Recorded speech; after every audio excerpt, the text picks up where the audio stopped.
Hi there, friends. Good to see everyone. How's everyone doing today? Happy Saturday to you. Hopefully, so far the day has treated you all right, and we've had a busy day already on in my end. Done a lot of different things this morning already, and so but looking forward to a couple things. Number one, we have a Learn with Lead session coming up, and so we're excited to do that here first. And then after a couple hours or so, I'll open up some lobbies and we'll do some laps with lead pencil style. You know what I'm talking about? So that's going to be the plan for today. First, we got our Learn with Lead session, and then after that, we'll be doing our lobbies, and anyone's welcome to those. We always like to invite everybody from whatever DR you are, doesn't matter. Not it's all about having fun together. So, really excited to introduce our guest today. Been a follower of the channel now for a good few months, and I'm happy to present and welcome Mr. Jase. How are you doing today, sir? Led, yes, very well, thank you. Thanks for having me on. You got it, really bud. looking forward to this. Yes, this has been good. So, a lot of things for us to get into here. Let me get up my notes and I should have had that ready already. My phone was actually at 1% just like 20 minutes ago, so I had to get it on. I had to get that fixed really quickly. Okay, so tell us a little bit about your experience here with Gran Turismo 7. What got you? You've been only playing for a few months now. So what got you into it? Tell the people like what made you take the plunge into sim racing.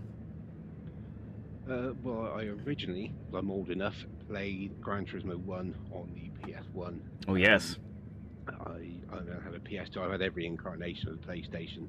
that's I've the moved right away way to from do it. racing games, yeah, more sort of Call of Duty, Hitman, Assassin's Creed, that sort of thing. But I've never been a very big gamer. Yeah.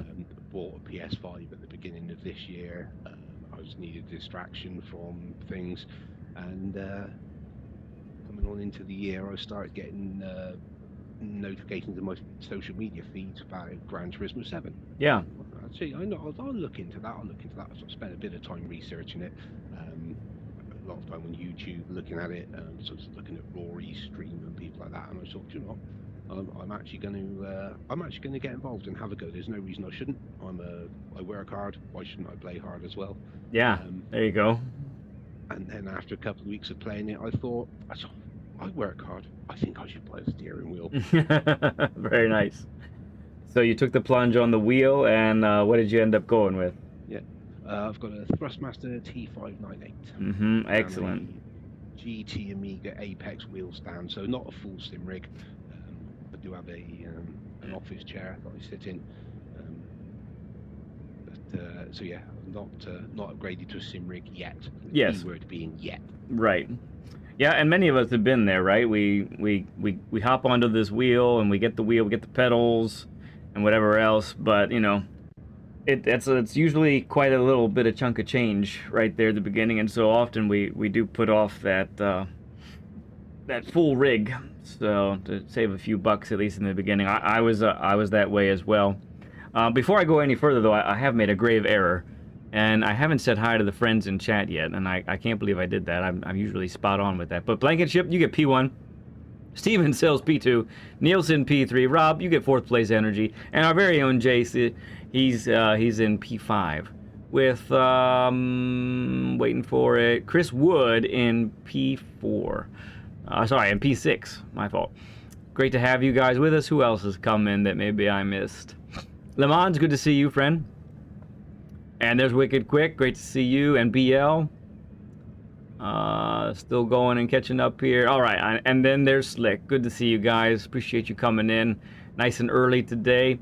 So, so you, I forget if you mentioned when you were just talking there, Jase. But do you, how long ago did you get the wheel and start playing sport mode? I think it was the end of August. Okay. Beginning of September. Okay. So it was only a couple of weeks between getting well, I'd have played offline for a little bit. I downloaded my first Gran Turismo first and went through all those cars, and Yeah. then I've been very much I don't need to play online. I'll just play against the computer, and then I saw such fun that everyone else was having. And I thought, you know what, I'm going to get involved. Right. I did. Right. Yeah, it does. There is, for the most part, especially when the game first came out and other iterations of Gran Turismo, the computer racers can kind of be kind of dull. They're just sort of there on the road, but they're not trying really hard, and it's a whole different feeling and experience when you're racing online with other live humans. It's pretty crazy. Okay, so you've managed to get online and play some. So tell the folks what rank you are right now as far as DR and SR. DR is low B, very low B. Okay. But SR is IS. So that's what I tried to concentrate on. The Gentleman Racer. Yes, the Gentleman Racer. Very good. Try to be clean. Right. Real quick, say hi to Ryan Yost and Kevin as well. Thank you guys for coming in. Appreciate you hopping in and saying hi. All right, so let's see here. So when we talked, you and I talked on Tuesday or Wednesday, was it? And Yep. And we discussed a couple things, and you mentioned that you really would like to get a little more competitive and be faster, so you can start to head towards that A rank, right? Yeah.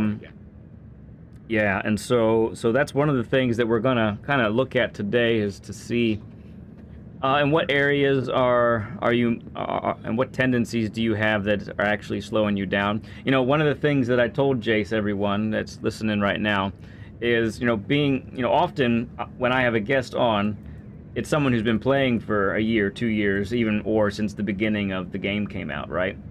And often that's great, I love that, but often what that brings is a whole lot of bad habits, right? And they can be really ingrained in somebody. What's neat about this opportunity with Jase is he's only been playing competitively now for a few months, and while I'm sure there are habits there, they aren't usually so at the core of someone's experience, right? So excited to be able to hash all of this out and really take a look at all of this. So Mike number 5, good to see you, and T-Rex, appreciate you coming in. And there's Nielsen. Appreciate everyone hopping in and saying hi today. Okay, so let's see here. Next thing that we probably just need to get into here, Jase, is just breaking down these corners. We're going to talk about them. So you've done quite a bit of practice this week. What time are you at right now, coming to today? I am 142.446. 142.446. Okay, very good. However, before our chat, I was at 142.903. So just our little chat got me about nearly half a second, which was yeah, it's exciting. Yeah, and I think did you watch the lap guide as well that we put out? Yeah, that's what got me up to the 0.446. Okay, which just as a side note, for whatever reason, this is the best performing lap guide by far that we've ever had. I have no idea why. Usually I do a lap guide for 2 tracks, but I didn't do it for race C this week because that would have been like an hour and a half long video. But it yeah, so I'm really glad at how it's doing. So that's cool. All right, so what we're gonna do now, that for those who are watching and maybe are a little bit unfamiliar with these sessions, what we like to do is kind of do this in stages. The first stage for our guest is we just break down each and every corner, talk about our approach and what we're trying to accomplish, and then after that we go around the track, play a little follow the leader. I sort of act as a ghost first, and then we switch places and I follow the guest. So I'll be following Jase at that point, and then we'll move towards then after we do, and you know, we'll make some remarks, we'll do some talking and things. There'll probably be things that show up, so we'll talk about those. And then we actually do spectate and watch the guests' inputs. And so from there, I can see exactly how someone is braking, how someone is applying the throttle, how someone is turning, all of that kind of thing. And at the end, we spend a little bit of time talking about what we've learned. I kind of, you know, it's a fire hose of information, so I like to break it down for the guest and just simplify it. And so that's going to be the plan for today. All right, so let's get to the first breaking point here, Jase. Right behind you. All right, so turn 1. There we go. So right before the 100 is where I like to begin braking. So let me ask you, Jase, with this one, you know, it's just a little bit beyond a 90 degrees. So are you trying to apex a little bit late on this one, or are we trying to keep it narrower? How are we approaching this one, do you think? No, going in, trying to late apex. Sort of coming in from wide, so a late apex, but an early gas, and trying not to end up facing the wrong way in the sandpit. Right. That's the risk reward on this turn, right? That's for sure. Hey, Distinct Kid, good to see you, man. Yeah, so definitely have to be careful of that. There's no doubt about that. But you're right. It is a late apex. Now, curious. Do you happen to use the driving indicators? Yeah. They're the yellow pins. Well, the apex, the yellow pins, yeah. Yeah, the yellow pins. So, yeah, those things aren't perfect, and honestly, I usually have them on, but I'm not always using them. But they are a tool that I like to use to kind of show where apexes are and how you should orient the car in relationship to those. So that is something that we'll look at here. So we'll go ahead and kind of really super slow-mo this one. So yeah, we're braking in a straight line all the way through here. We try to get wide, right? Try to get as wide as we can. And then we're kind of turning in at the beginning of the blue so that we can get the car pointed like this. Now, importantly, this is when we're right where I am, is when we're trying to get on that throttle, so that we can carry as much speed through this as possible. That only works with a wide entrance, right? So if we're too narrow, then there's no way we have a chance of actually being on the throttle this early. But that's what that wide entrance does. So yeah, we're managing any oversteer that we might experience here. We're coming through here, so we'll get to the next braking point.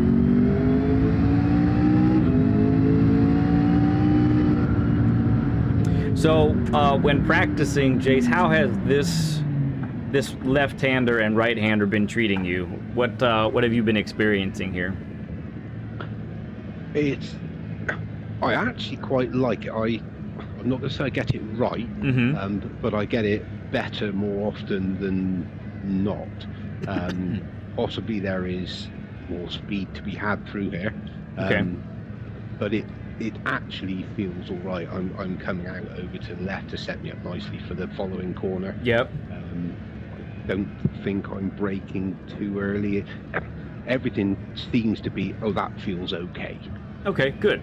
Yeah, and you mentioned a really critical aspect to this corner, which is after this first apex, staying tighter to the left in order to set up for the right-hander. So that's really good.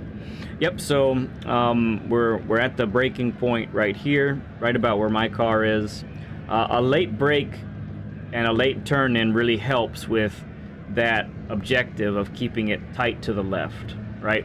So, or correct, I should say. So, because if you could turn in right now, where I'm at right now.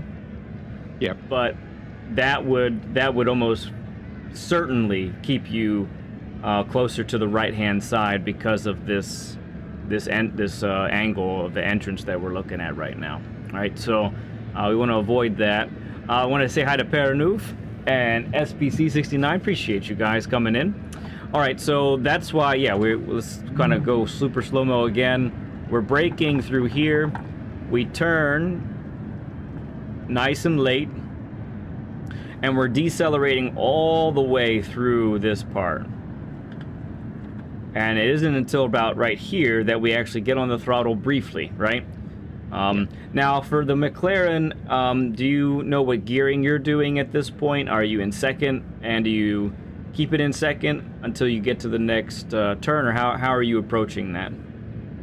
I've actually been experimenting. Coming out of there, I've been apexing in second. Generally, you can give it a little squirt, and it doesn't rev out, and then you've only got to drop once down to first for the next corner. Yeah, that's the right one. Okay. But I have been hitting the apex and then upshifting to third, so I can plant it, and then dropping down another. But the times seem to be about the same. Yeah, it's kind of more about what's comfortable then at that point. Okay, very good. Really quickly, we need to say hi to Raider, and then Kevin has a question. I use the red brake mark area on the floor. Is it wrong? So it's not. I don't think it's wrong, Kevin. I think it can be very helpful. I've seen players that are fast, as can be faster than me, use the red braking area. You don't want to abide by it, as in like to the letter, because that's not really. It is a braking window, I like to say, not a brake marker. Okay, so you still need to use brake markers. You still need to be looking at other portions of the track and the sides of the track to know when to brake. But as long as you're not using that and sort of using that only, then I think it's fine to have. It's not that big of a deal, honestly. If someone is using it, and I see that, in a coaching session, and I see that they're very much abiding by it and really can't get off of it, then I would say, you know what, I think we need to shut that off. But that's the only reason. So someone who's super fast that uses them is Kentis Gent. Some of you are aware of him and his racing prowess. So I can't say it's wrong. But it can be a hindrance. It can be fine. Depends for you, okay? But thanks for the question. That's great. All right, so yeah, as we're coming through here, we are trying to really not be any wider than this, and then get over to the left a little bit more so that we can get this nice entrance like that. And I like to be on the throttle no later than where I'm at right now. And you'll notice a theme that I'm gonna continually be talking about being on the throttle before the apex, or at the latest at the apex. All right, next one. So this is a tough little corner.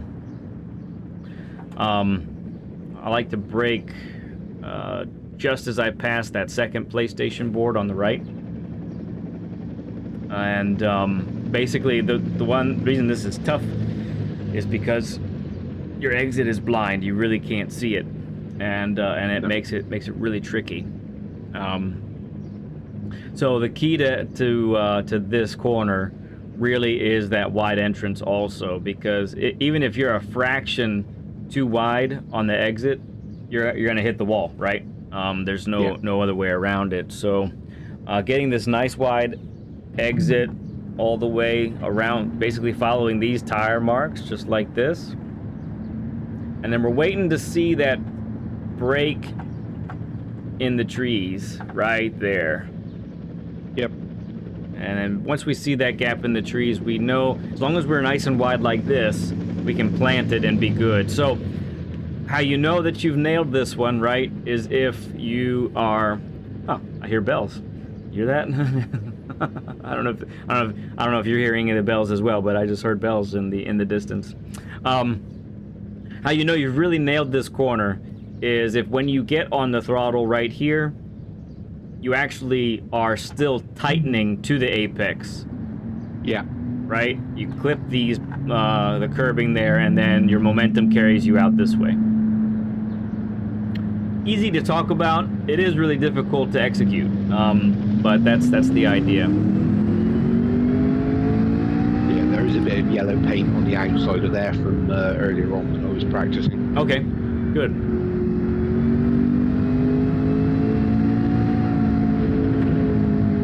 That's an interesting, we're going to get to the breaking point here.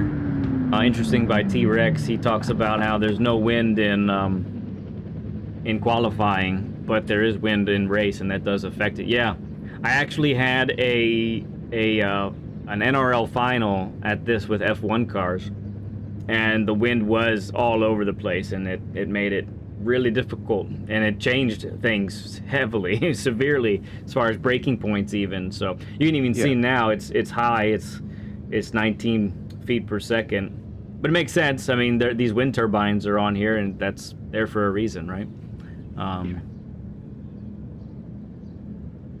Okay, Kevin. Yeah, I mean, that's a reasonable time. It's it's definitely something that you have to evaluate to see if it's hurting you or not harming you at all. Quad, good to see you. And I see we have a 30 burger. Thank you for the 30 likes, everyone. Appreciate you. All right, so this one is exceptionally. I like to think this one is pretty difficult, but when you get it right, it's pretty rewarding.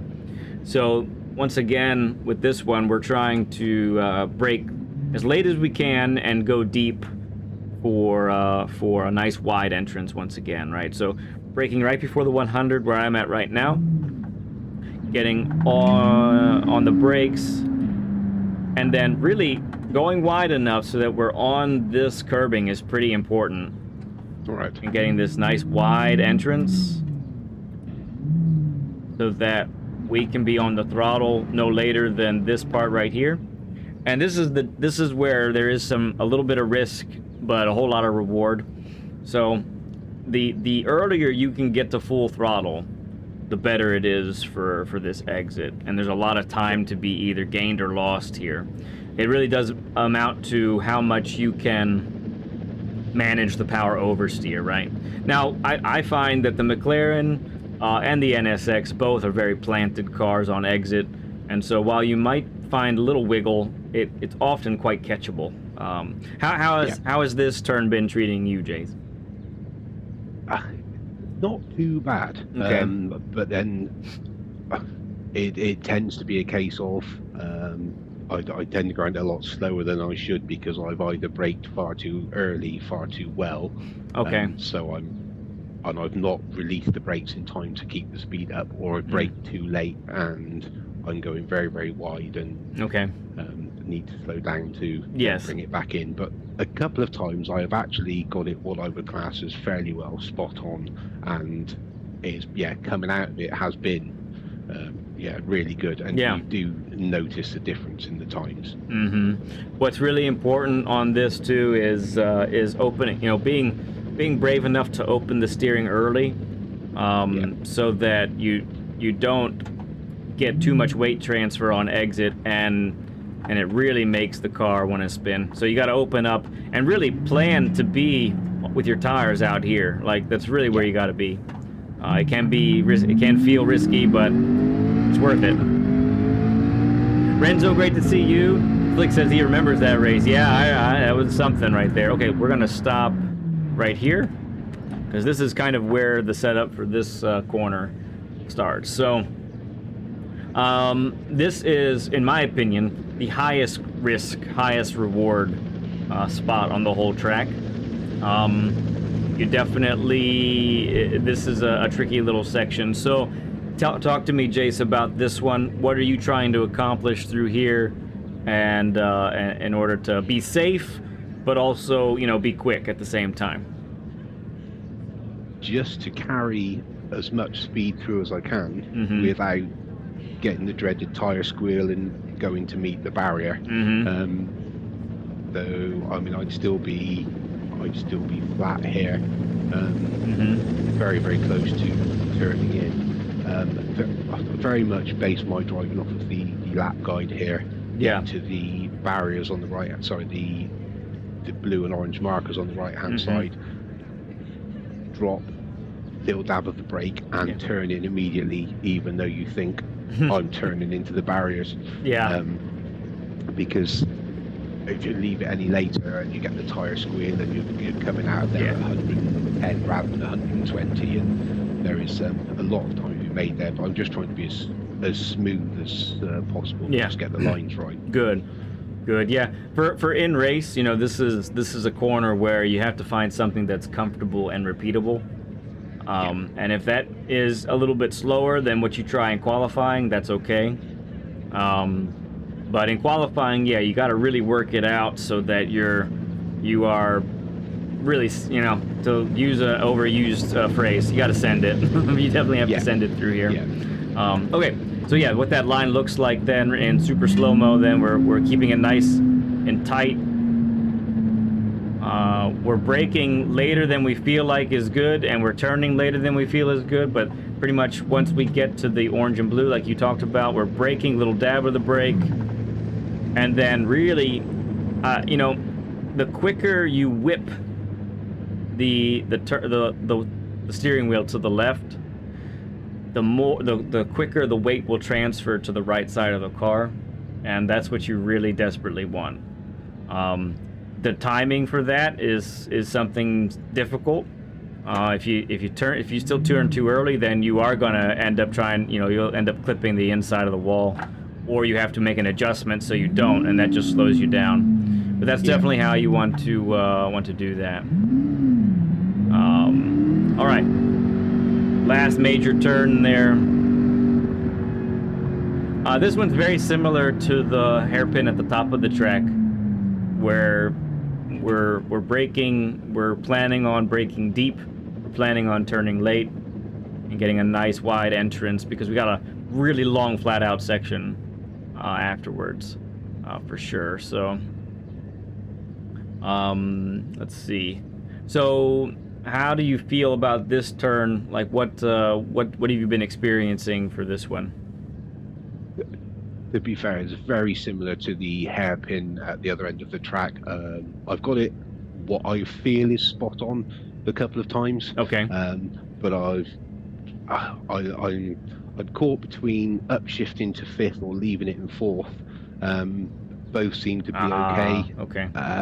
But at fifth, I brake at the 100 board as it disappears off my screen. Mm-hmm.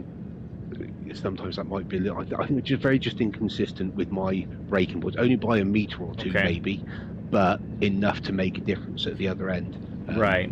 So, well, a major factor with that probably is how well or not well you take the previous turn, right? So if you've taken it really well, you have to really back this this brake marker up a little bit. If you don't take it very well, then you can certainly brake later and not have any worries.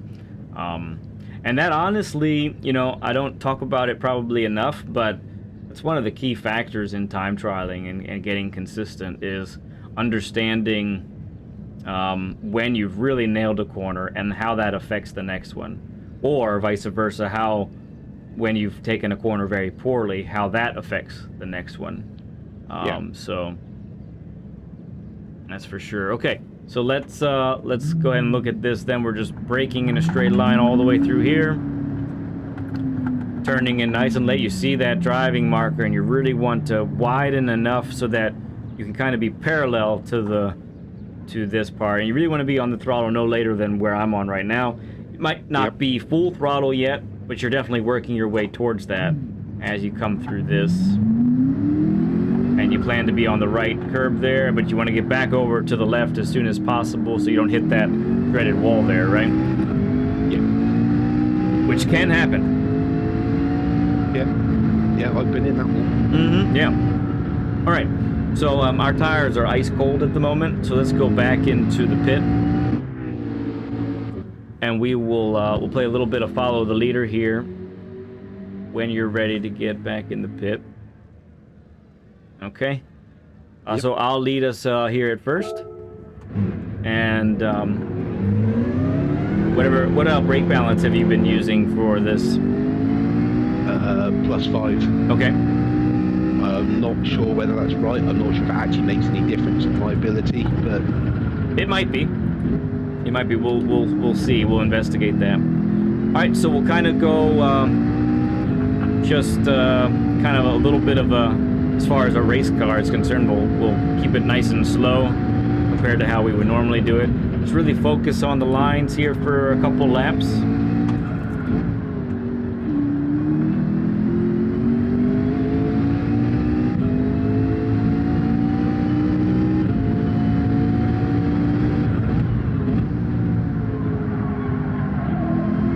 Missed that one a little bit.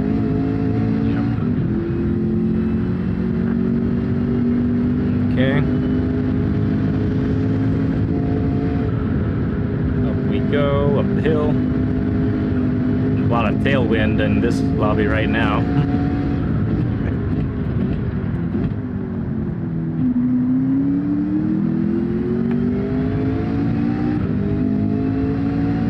Okay. Now the dangerous one.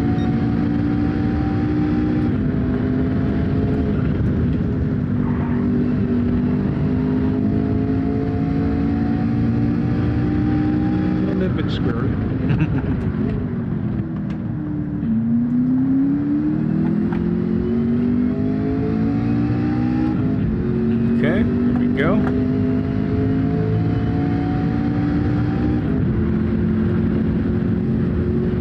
Right, maybe a tad bit faster, but nothing crazy. One more lap.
Indeed, there we have it.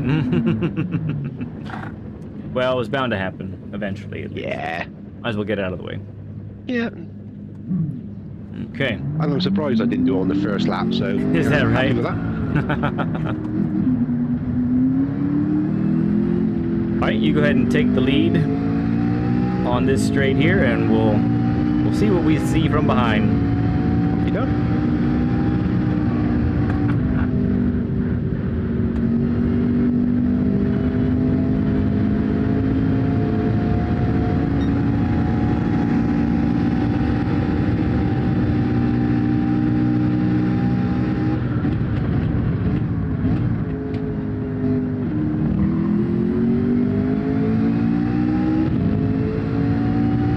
For those watching right now, this is where we follow the guest, and I get to see from this vantage point how the guest handles the corners, where perhaps he maintains a gap from me, where I perhaps catch him.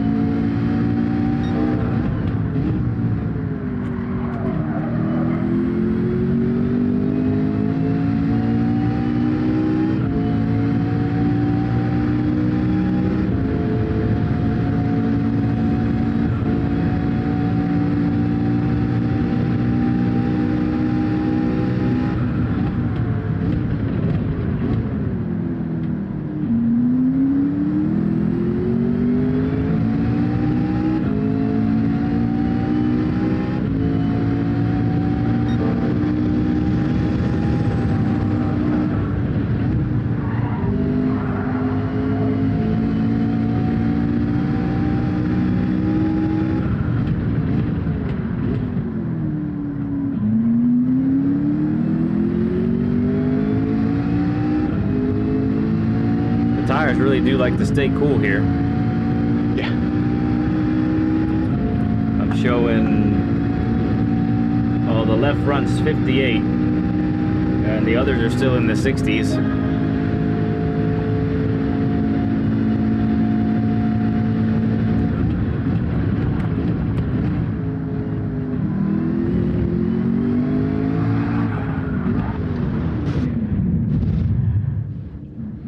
So, quick question: Yep. when the car started to go there, did you feel that happening? Yes. Okay. And was there a point where you tried to catch it, or was it too late by the time you realized? No, I did lift off and try and steer into it and catch it, but okay, gotcha.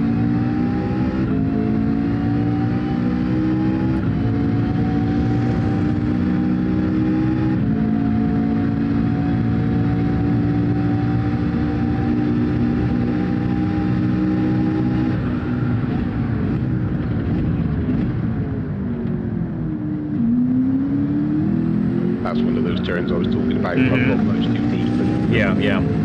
even though I think I'm braking in the same point as last time. Right.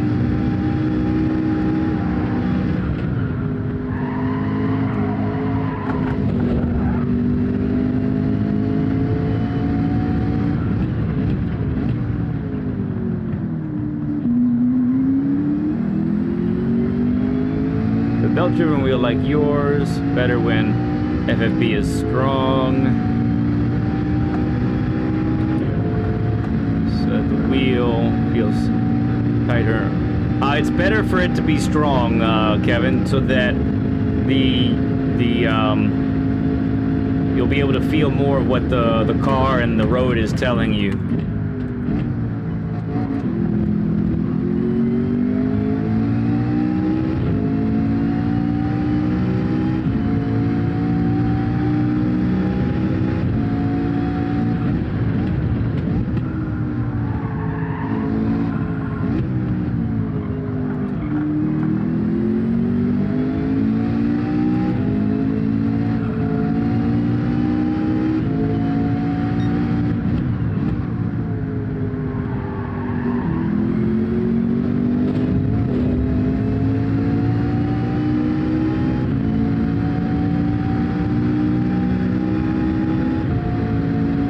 Agreed, Rambo, yeah.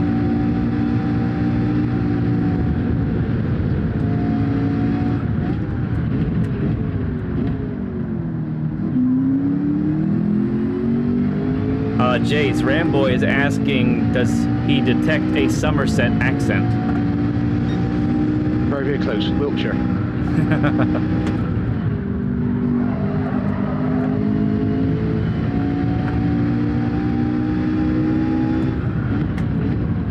My fault. Tried to get out of the way too, and I couldn't. Right. Well, I'm guessing I braked far too early then. I'm not sure.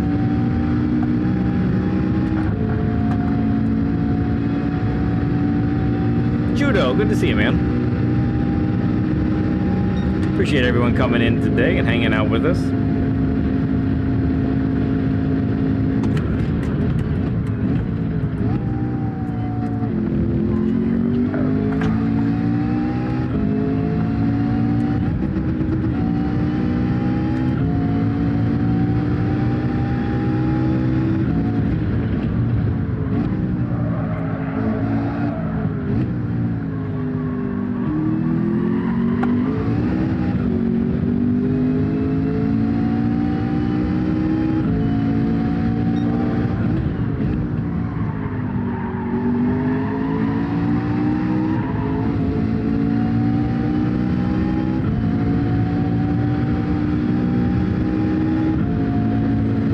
Boy, thanks, man. Yeah, these are a big hit. We've been doing them for a while now, but the whole thing is taking a life of its own now. I just have to monitor it, basically.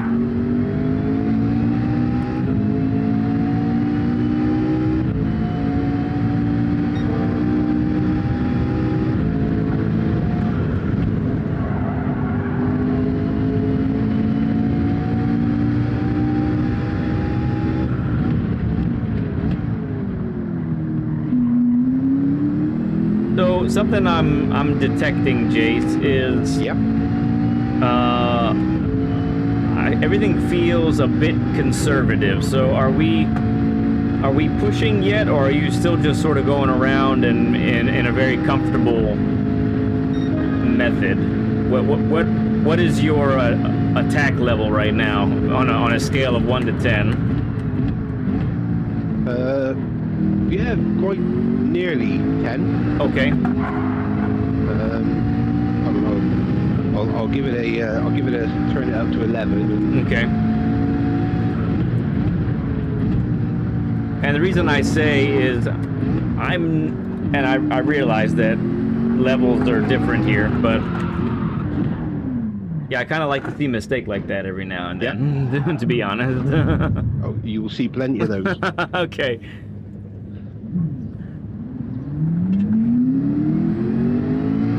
So let's sit on the track for a moment. So a couple times now I've seen you kind of lose the car, and it kind of it's unrecoverable, right? Yep. So you mentioned lifting and turning into it. My guess is that you're based off what I'm seeing from here, it looks like your turning into the slide looks to be slow and late. Right. So what I'd like to see next time you feel the car start to go, give me a really rapid turn into it. So, and like from straight to 90 degrees, like instantly. Okay. And see how that goes, because I think, especially with this MR car, you should be able, I think, you should be able to feel that and really be able to grab it, okay, and grab it back. Let's see how that goes, okay? Okay. Bigger than Super GT Aero, my goodness gracious. What are you expecting? I don't think that's gonna happen. First of all, I think I would need to start racing in real life, and I don't think I can do that.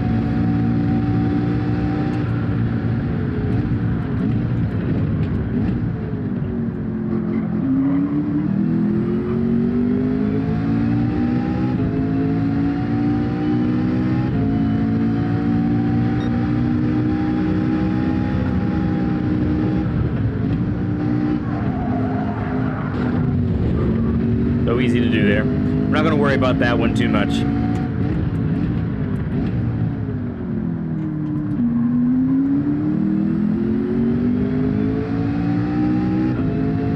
Well, I thank you for that, Arrow. Appreciate it, man.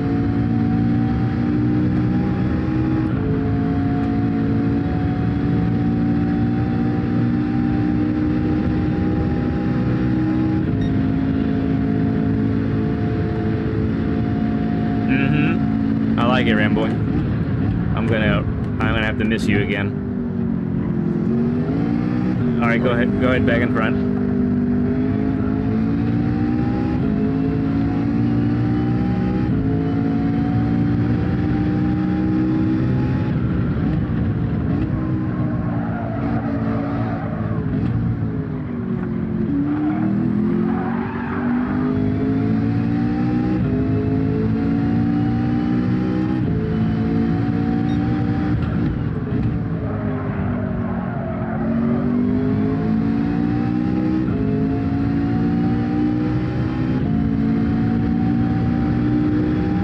Oh, that's great, Arrow.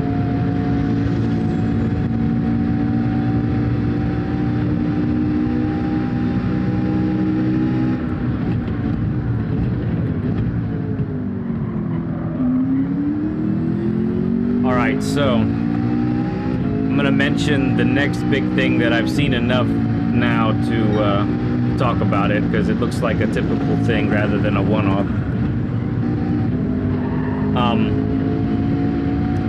Well, it doesn't look like we're getting slow enough to the apex on many occasions. Right.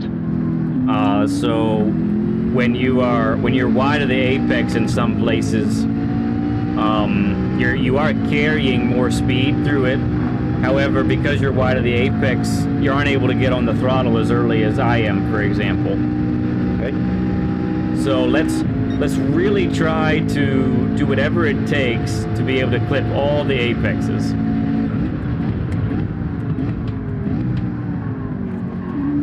Yes, I like that right there. All right, let's do it again, because sometimes we've been missing the second apex here.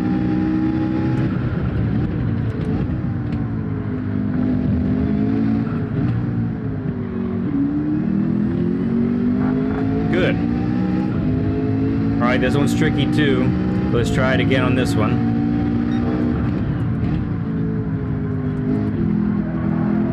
All right, close, very close. Good job. All right, probably the toughest one of all. Here we go. Okay, we can do this. We can do this. We can do it, right? Well, one of us can. We'll try and both of us do it.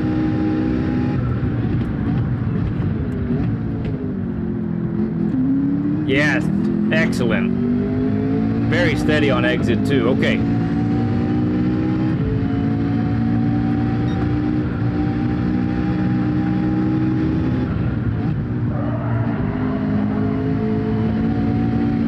Nice. All right, this one's a toughie.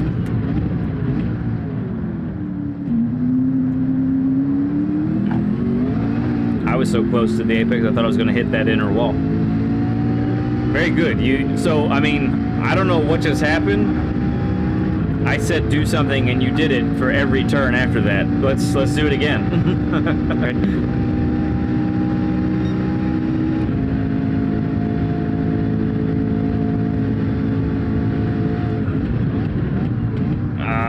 Okay. I missed you. My bad. Okay.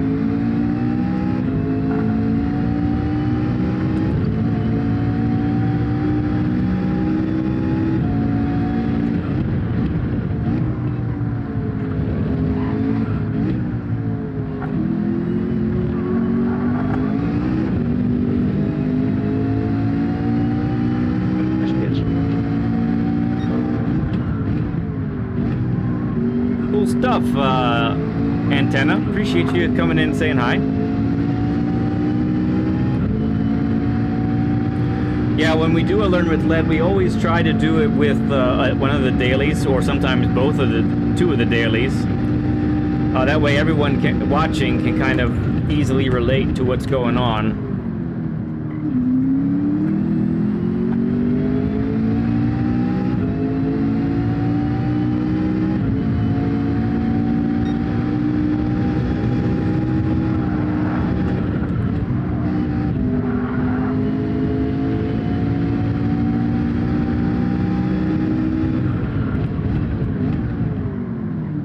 Did better than me on that one. Very nice. That looks really good. How does that feel right there?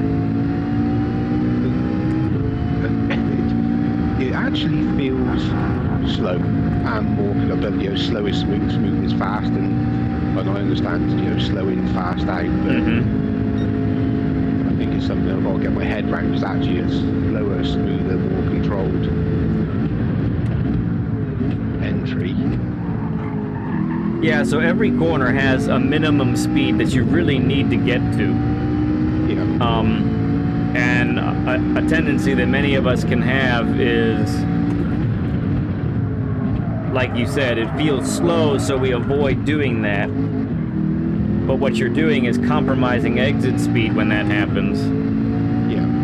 Yeah, you're 3 miles per hour faster at the apex, but then you're 3 or 4 miles per hour slower at the exit because you had to wait to get on the throttle. B Nut, good to see you, man.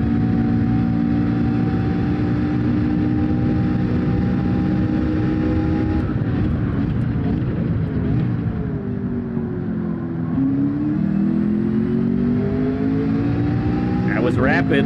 I like it.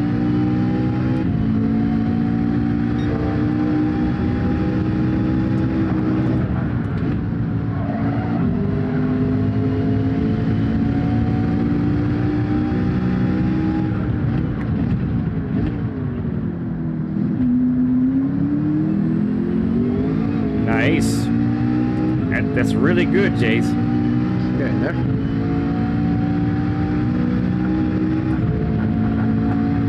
strange as it does actually feel better as well. It feels tighter and more controlled. And... Yeah.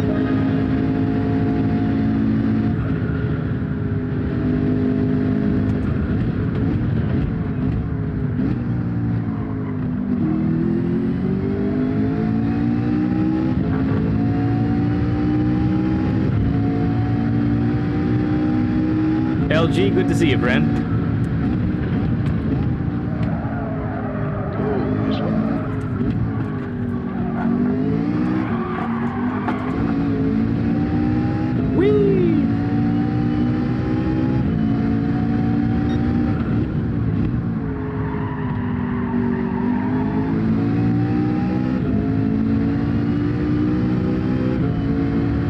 Farouk sending 20 gifted memberships. Are you out of your mind?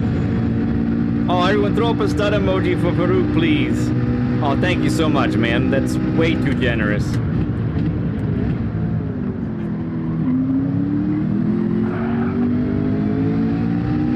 Really good there again, Jase. Man.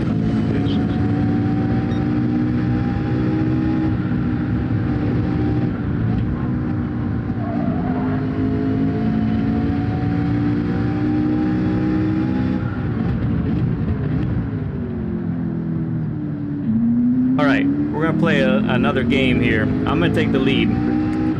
Yep. After this little turn here. I'm gonna be your ghost. And let's see what happens. Yep. Try to continue to do the same principles that we've been talking about, okay?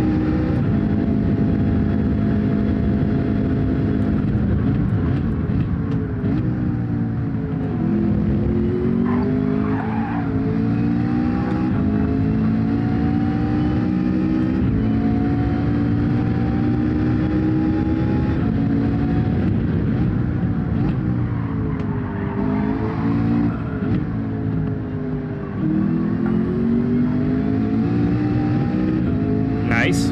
Well done.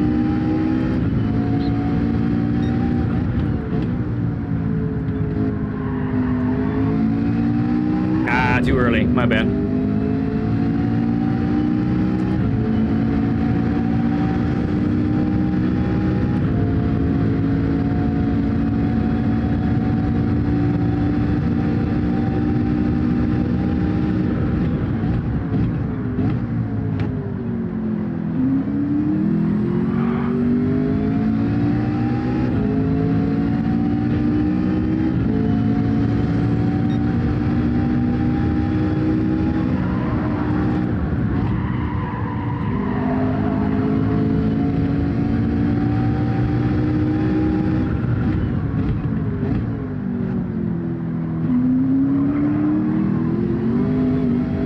Very good. Let's do it again.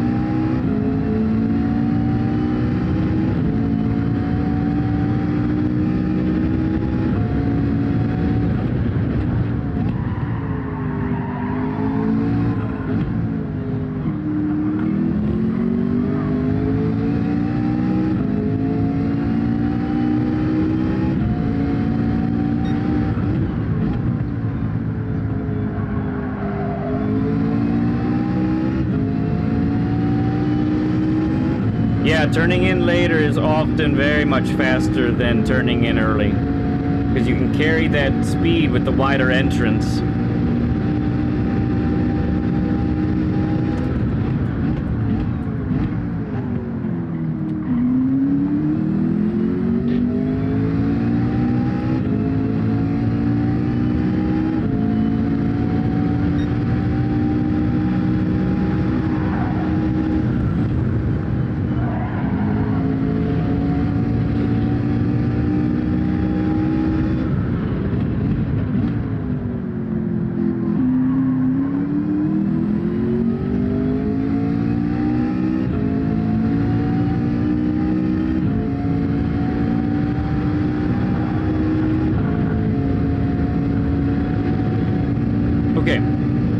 good exercise there. So I didn't tell you what I was doing exactly, but Yeah. what I was trying to do there, we'll go ahead and pause it here. Just sit on the track for a moment. So what I was doing there was trying to see if you imagine me as your ghost there for a little bit, just to see if you can bring some of what you were learning when you were in front and bring it to play while I'm in front of you, right? Yeah. So, and for the most part, you did really well. Now I messed up in that on the first lap that we did it, but you were with me quite well all up until that little fast left-hander, and then the hairpin, the final hairpin there. So really good. What and from what you were experiencing there, what were some of the challenges for keeping up with me in those last 2 laps? Remembering to actually brake later, to apex slower but better, even though I'm following an A+ driver who is much quicker than me, rather than having to be, I must be flat out everywhere to try and keep up. Yes, actually, good. Just concentrating on my own bits. Yeah, knowing exactly. that actually that will allow me to keep up. Yeah, that's so good. I'm so glad you put it that way. Yeah, so a big tendency for any of us, right? Whether we're following a ghost or we're following somebody actually in a race, we constantly think, oh, I have to keep up, or I have to catch up. Well, guess what? If all you can think about is keeping up or catching up, I can almost guarantee you won't, right? Yeah. Because that's not how you keep up. That's not how you catch up. You do it. You do that by brake points, turn-in points, acceleration points, corner after corner after corner after corner, right? So, yeah. One thing here that I just want to catch up with a couple of people. Good to see Steven and Luis. Listen to Steven. He's saying the right thing. Antenna says, if I could do a 142, I'd be pretty dang happy. Yeah. So I have a 41.3 or 41.2, I think. And so our friend Jase here has a 42. You say 4? Yeah, 42.4. Which you are just off the pace right now of that on your best time today, and that's with some crazy wind and all of that too. So. And Farouk, he did a 42 flat, pushing for 41. It's very nice, yeah. So real quick, just to take a quick breather here with Jase, there are 2 things that are out right now that you may not be aware of. So I will share my lap guide with you all for this track as soon as this opens up.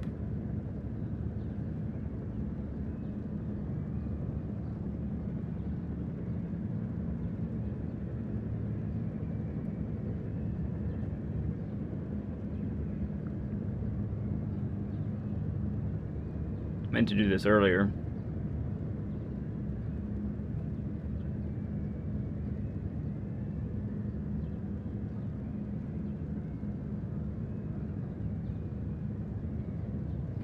So there's that. I'll pin that to the top of chat here for a little bit.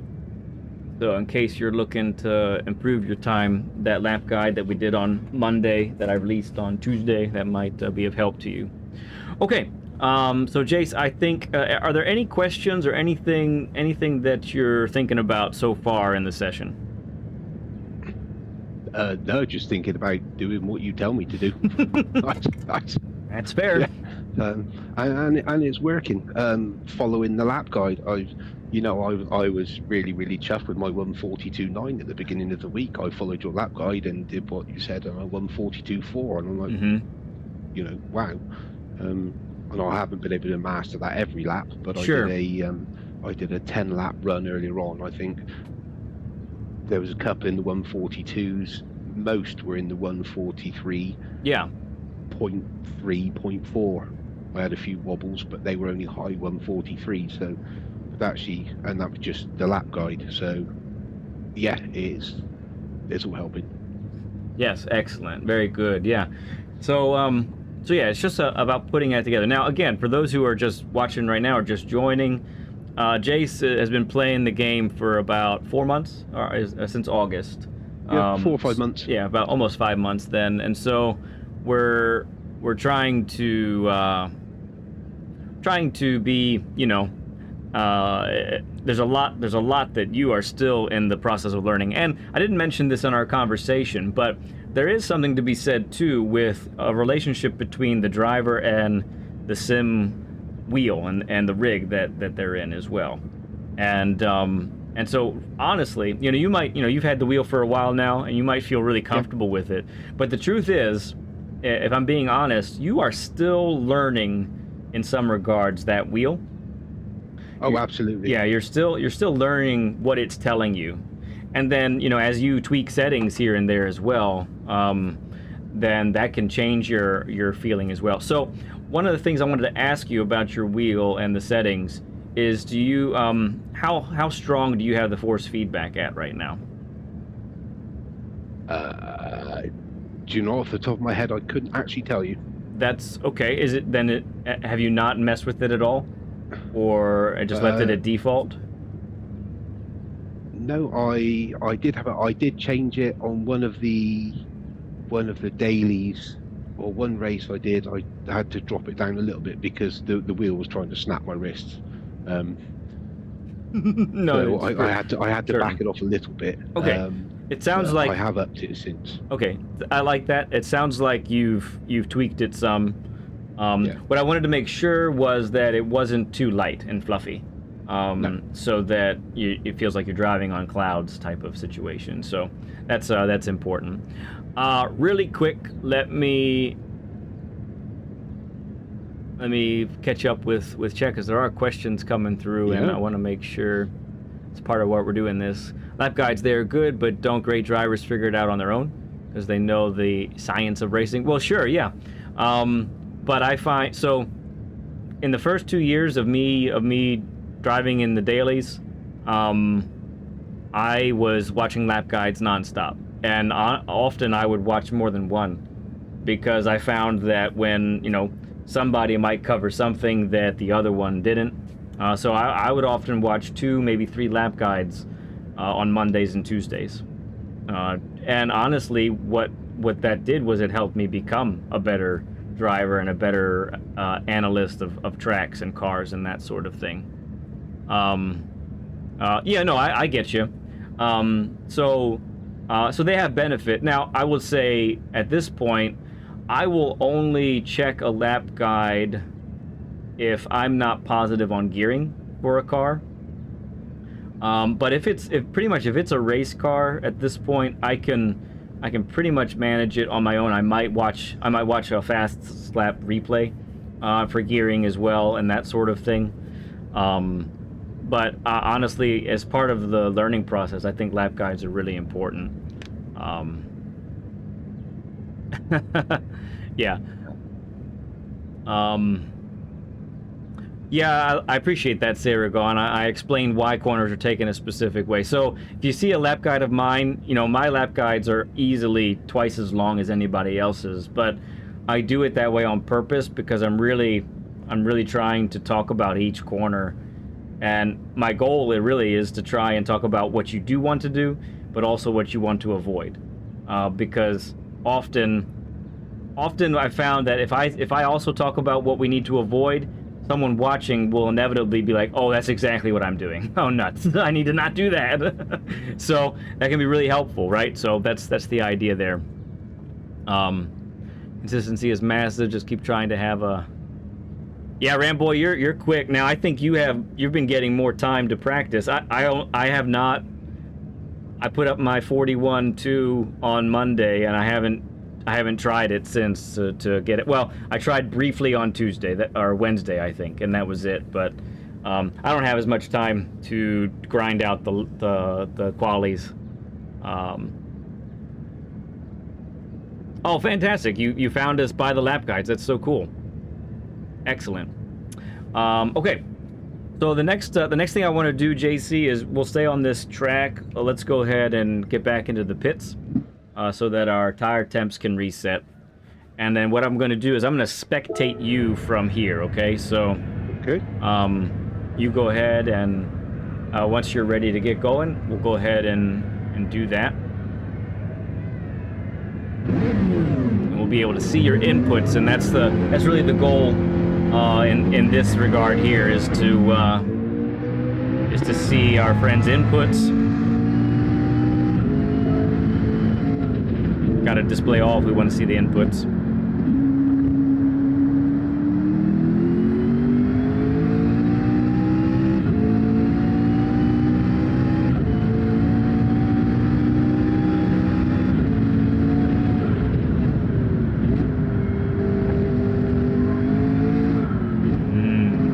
Okay.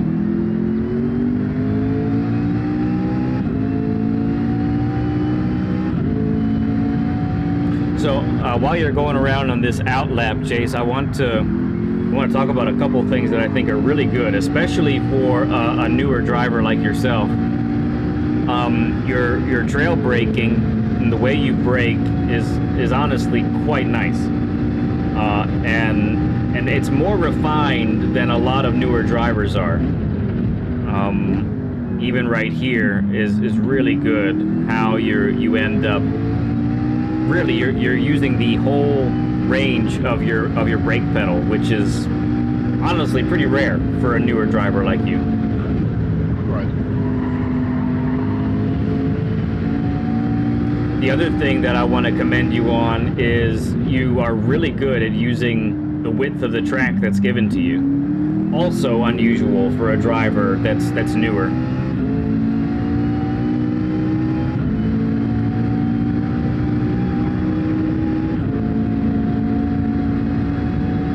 How long have you been doing it, Antenna? How long have you been racing in GT7?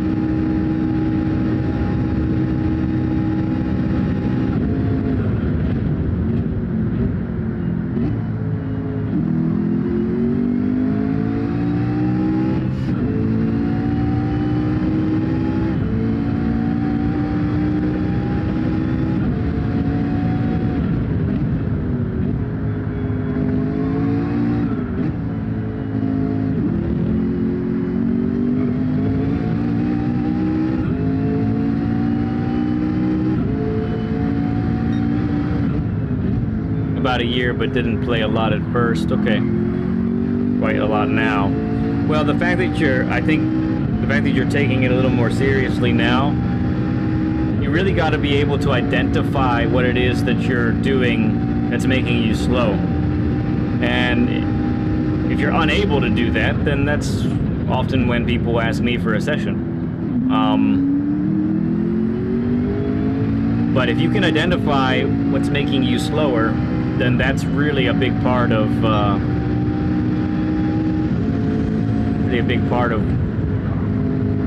getting better and not getting stuck, like you mentioned. Yeah, like right there, Jase. I mean, you actually widen on entrance, which is exactly what you need to be doing. That's a tremendous advantage that you're gaining for yourself. Yeah, so if you are watching right now and you're thinking, man, I think I need to book a session for myself, you can reach out to me on PSN at leadpencil2017. You see that in chat there. Friend request me and message me that you want a session.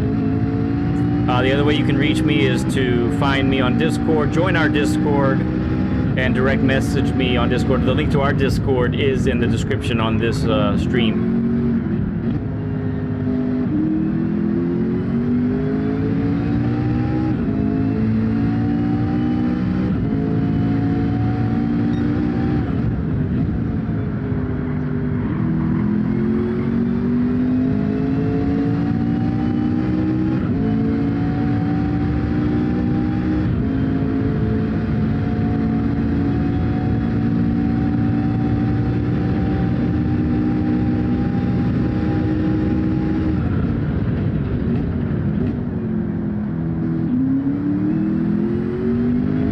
Good. Oh, and there it is as well. Yeah, man. Yeah, I'd be happy to do it. It'd be great, man. There is a waiting list of about 8 people after Jase here, and we do either 1 or 2 a week, so I can kind of give you an idea of how much later you'd be waiting for your session.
I love it, Antenna.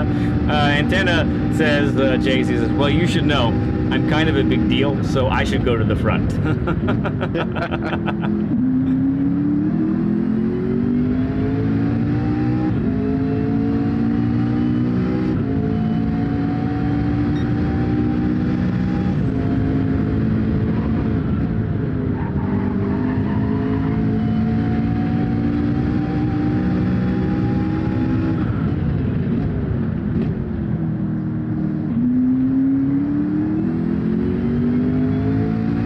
Lines are just, they're splendid, Jase. They really are. Thank you.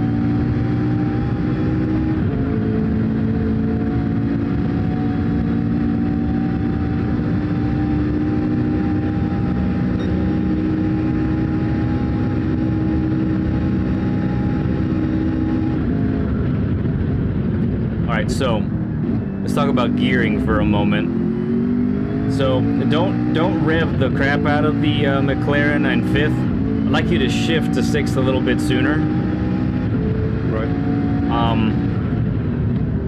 Because I think it'll actually get you to 160 on its own. Whereas if you rev out 5th, it really doesn't do it. Drag Fury, how you doing, man? Thank you for coming in and saying hi. Is this for Daily Beat? Well, yeah, the idea is in a little bit for Jase to get a crack at beating his time on Daily B, but we're not to that point yet. We're still looking at his inputs.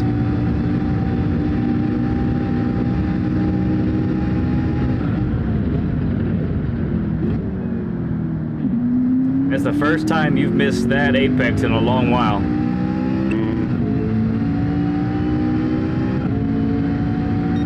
Oh yeah, for sure, Saragon, yeah. Almost timed that really good.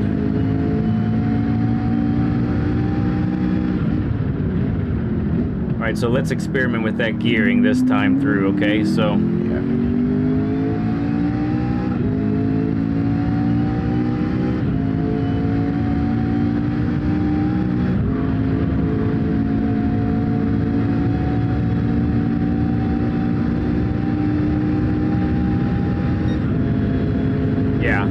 go. Ooh, you know what?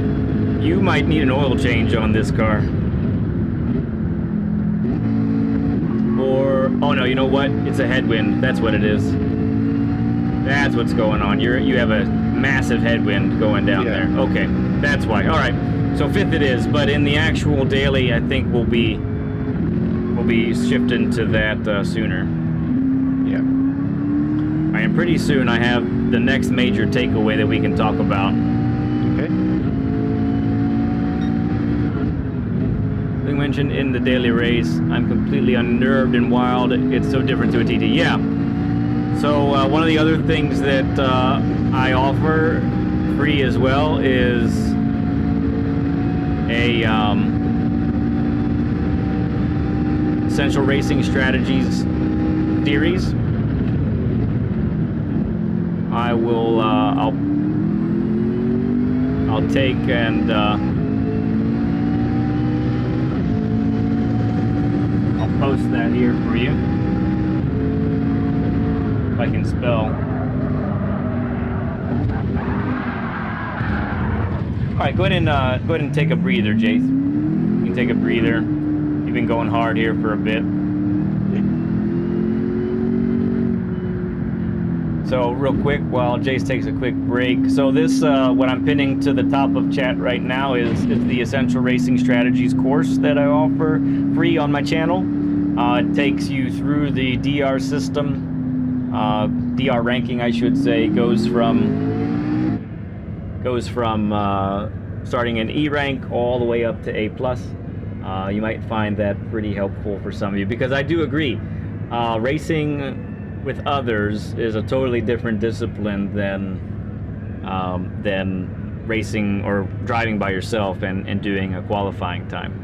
All right, so here's the main takeaway that I'm seeing right now. So so far we've talked a little bit about not getting slow enough entering into a corner, and I think you've done that really well. And so I want you to spectate me from here real quick. If you go to the menu there, this isn't the share screen that we talked about before. This is just spectating. So let me know when you see me. Okay, race and spectate. Yep. All right, so what we've been talking about, and I just want to demonstrate what you've been doing really well, is you're braking in a straight line through here, right? You're getting the car rotated, and you decelerate all the way to here, and then you exit, and it's been really fluid, and it's been like that time and time again for most of these corners. Yeah, there's been a hiccup here and there, but for the most part, it's been great. Okay. The key with it, right, is when are you at your slowest, right? So often we carry too much speed through a corner, and number one, like we were talking about, it keeps us wide of the apex like this. Yep. And it keeps us from being on the throttle. So if I'm carrying 3 miles per hour too much at this part, and I'm already just past the apex, I really can't get on the throttle because I'm going to end up too wide.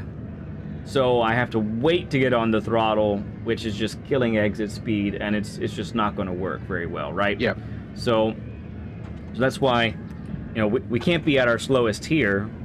We have to be at our slowest right about here.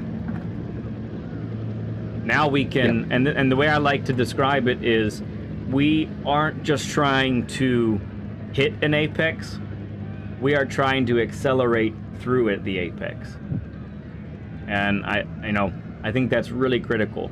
Yeah, one of my little 9-year-old could hit an apex, right? But how are we doing it the fastest? Well, the way we're doing it the fastest is that when we orient our car and we decelerate the car, we're decelerating in such a way as that we can get on the throttle before the apex, and we accelerate through it. And that's really, when you do that corner after corner after corner, that's what makes you rapid, right? That's what makes you rapid. Hey, the light bulb goes on, says Antenna. Yeah, exactly. That's what makes you rapid. Now, it's one thing to understand it and comprehend it. It's a whole other thing to, execute it.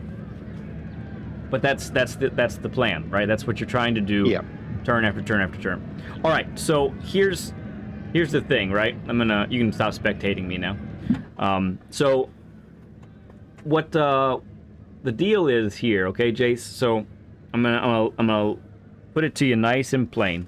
So I've actually given you quite a few compliments, right? I've talked about your wide entrances; they're good. I've talked about now you've really, you almost immediately started to decelerate better and get slower sooner so that you could be on the throttle sooner. That's huge, right? So all of these things are really, really good. You're very tight everything is very precise and exactly where it needs to be. So the question is, what's missing, right? Yep. So the what's missing here, Jase, is really simple. You are actually well within the limits of the car's capabilities, both on deceleration and acceleration. So Yep. both on entering a corner and exiting a corner, the car can actually handle a whole lot more than what you're asking of it. Okay? Okay. So and that makes sense. You have found something that is comfortable and repeatable, even with the modification that we entered into the mix today. You found something that's comfortable and repeatable, but what we need to do is that comfortable, repeatable pace that you have, we kind of have to elevate that floor a little bit. Yeah. And what that's going to mean is being more aggressive and more willing to take some chances. Okay. Yeah. So the way this translates, let's first talk about corner entrance. What we're seeing is, especially turn one, it shows up quite a bit. You are braking quite early, and Yep. and by the time you're turning in, you're actually having to wait a little bit. And so that wait is just costing you time. You're sitting in that 60 mile per hour range, a little bit above, a little bit below sometimes. Yep. And you're just in there for a limbo, basically, waiting until you get to the apex so that you can then exit. Really, what you should be doing is the tires are begging for mercy entering into that corner. They are saying, please stop abusing us all the way to the apex, right? Yep. So the tires have a limit, right, of their grip. You need to be finding that limit, basically. So braking as late as possible, turning as late as possible, and you have the trail braking technique already there. It's there. So you remember you talked about brake balance to the rear and if that even mattered. And the truth is, if you aren't taking the car to the absolute limit of its grip, then brake balance doesn't matter a hill of beans. Okay. It isn't until you're actually on the limit of grip that you'll end up experiencing that. So what I'd like to do next, we're going to get you into the daily here in a little bit, but before we do that, I'm gonna close this lobby, okay? Okay. We're gonna close this lobby. I'm gonna invite you to a share screen, okay? And when we do this share screen, I'm gonna show you my fast lap, okay? Yep. And we're gonna break it down. Let's see. Now I need to get to the right place. All right, so this will be an invite in your top right-hand corner. So all you need to do is be ready to hit the PlayStation button to accept that invite.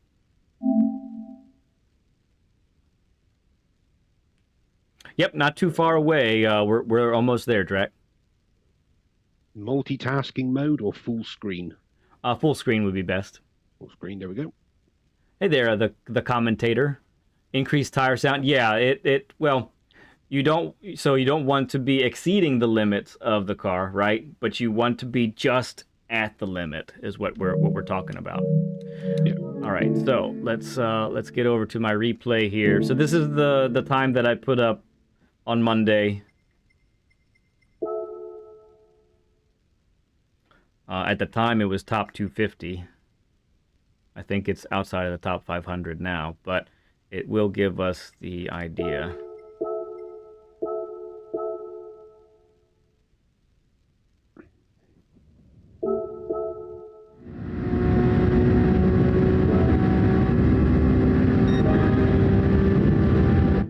All right, so what we're going to be looking at here is really the aggression, okay? I want you to see the aggression on entrance and the aggression on exit. And what I'm going to do is I'm going to, based off what I've seen from spectating you, I'm going to tell you the differences, okay? So that you Yep. can see it there that way.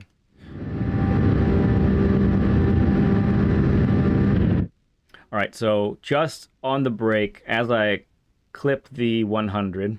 Now, obviously, this is the NSX, so it's a different car, but the racing lines and the principles remain the same, okay? Okay. And that's a 60 burger. Thank you, everyone, for the 60 likes. Appreciate you all.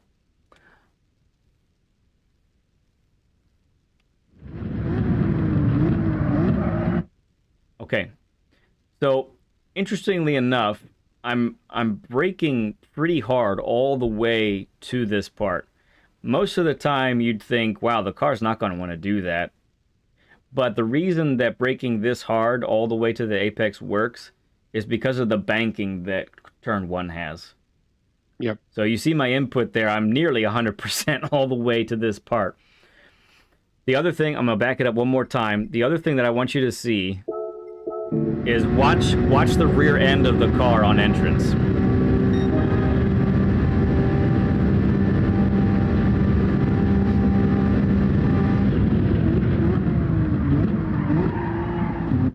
Do you see that wiggle that it Yep. gives a little bit? So that's the rear of the car trying to step out a little bit. And a lot of that has to do with the brake balance to the rear fully, okay? Yep. Now I want you to look at another thing. Do you see my throttle? Yes. All of it. It's everything I've got, right? So, would I do that in a race? Probably not. Because I'm gonna, there are different factors. Other cars, I want to be a little more conservative. Don't want to wreck it my first lap, first turn, right? But I don't remember if I'm full throttle the whole way or if I have to lift a little here. Let's see. No problem. So, do you see, like, that's what the car is capable of. And while it is a different car, it's still an MR, and it's going to handle very similarly. And having driven the McLaren now, I can tell you it's probably, the McLaren's a little more boaty than the NSX. Yep. The NSX is maybe a little more nimble, right? But that's pretty much the same idea still. We are, because of where the weight is centered on the car, it's going to help a lot, okay? So this is turn 1, really aggressive on the braking, really, really aggressive on the throttle.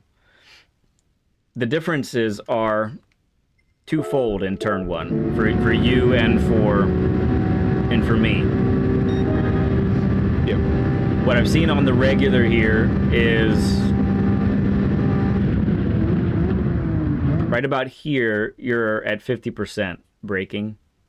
Yep. And right about here, you are maybe 25 or even less in some cases. And so something that you have to monitor here is and that's why you're having to wait. So you're decelerating in a slow way.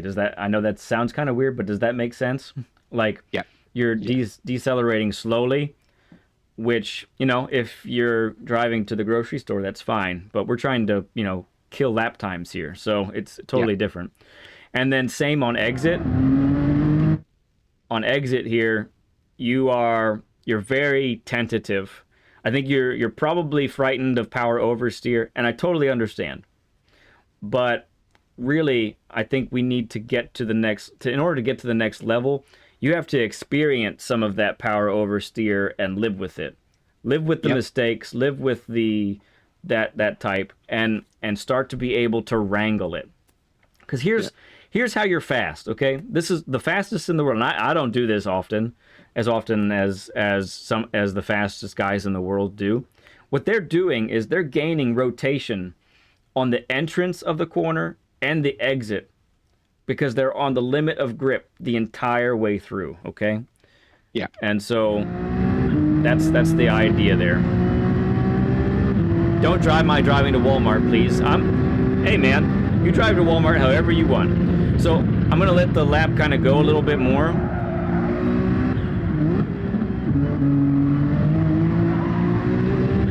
All right, so a little double check there. So on this one here, same thing. I am really attacking this first part. I'm using second gear to help slow me down and tighten me to the apex.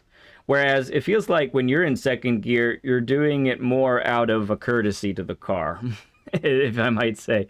So I'm using it for added rotation and sucking me to the apex, whereas it's not. It's that. That's a great point, Anthony. Yeah, tires are going to complain a little bit, but it's not until. So I would say this, on entrance of a corner, as long as you're not sliding out, that's fine. On exit, if you are screeching the tires because you are experiencing understeer, that is slow. That's going to be slow because you're scrubbing speed that way. All right, and then once again, I'm on the throttle as soon as I can. The other thing I want you to notice, and this is, admittedly, this is harder to deal with now with the update and the regulation of the downshifts that we are experiencing now. Yeah. But you really want to, as much as the game is allowing you, you want to be downshifting at the very highest rev that you can. Because that's also going to be helping you to decelerate in the quickest way possible. Make sense? Yeah. Okay. Mm-hmm.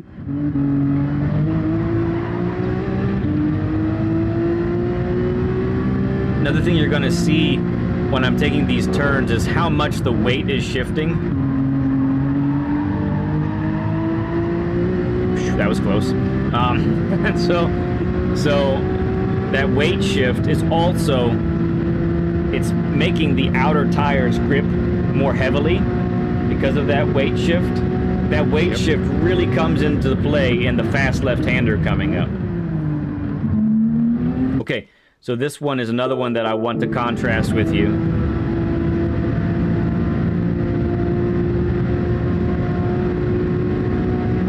So what I do in the NSX here, the McLaren will do also because I did it. Yep.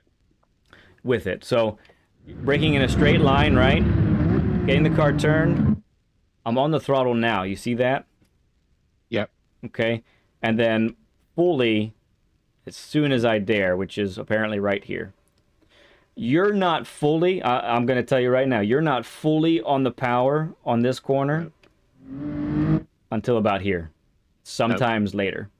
Okay. Yeah, no, I know that. That's Yep. Okay. Do you see also the slip angle that's being created by this being on the throttle earlier? The weight is transferred to the right. Yep. Let's take a look. I need the other controller. Hang on.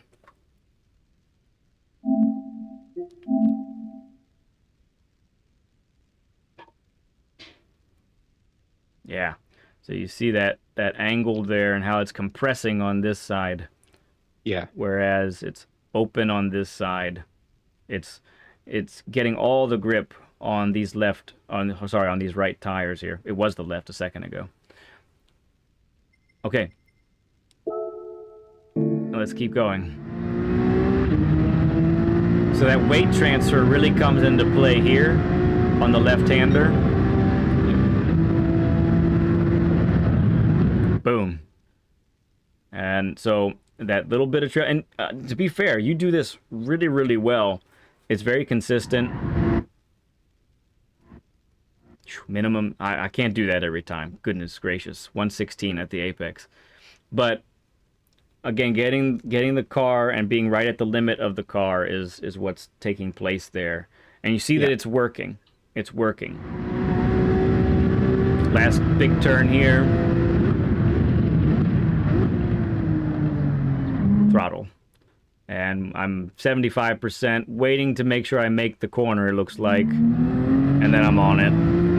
And that was about as wide as I could have gone, so I think I did that okay.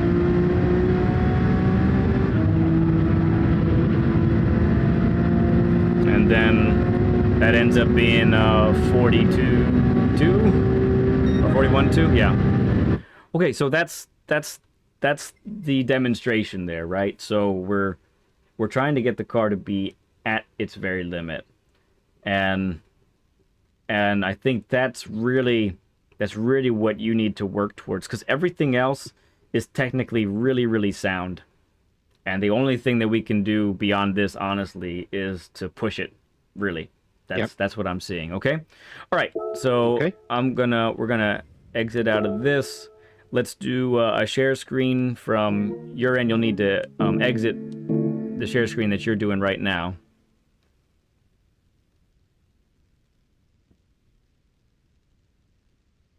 All right. Let's see if I can do that. Yeah.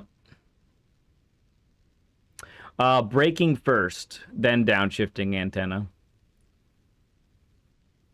I mean, before the downshift regulation that the game had, I was downshifting first, but most of the time it's negating that shift now, because of the update.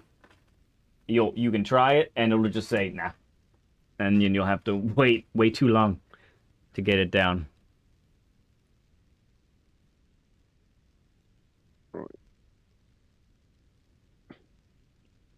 Thank you for subbing up. Exit the share screen. Mach 1 speed. What's that? Sorry. How do I exit your share screen? Hit O a bunch of times. There we go. The fun police at PD. Yes. They kind of took the fun of downshifting out. Okay, I've exited the share screen. All right, go ahead and invite me to one. You remember where that is in the game base and in our party? I think so. Ghost Metal? Yeah, I think a lot of us do.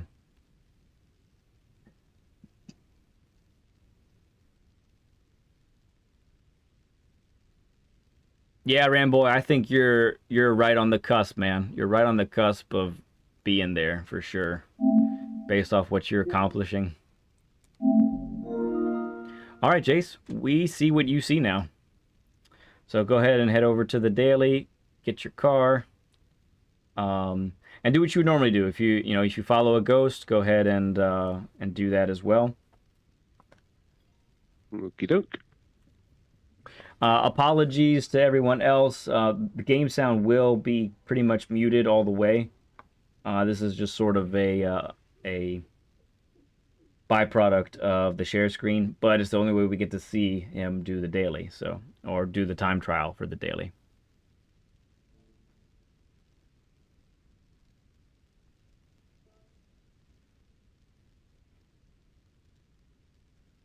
And unfortunately, I can't talk and drive at the same times. Yeah. Yes, exactly, Nielsen. That's right. That's what I've been finding. You have to be in the right RPM range, or it just says nah. And I do find for Group 3 is apparently, didn't know before, but it's apparently where I was much more aggressive in downshifting.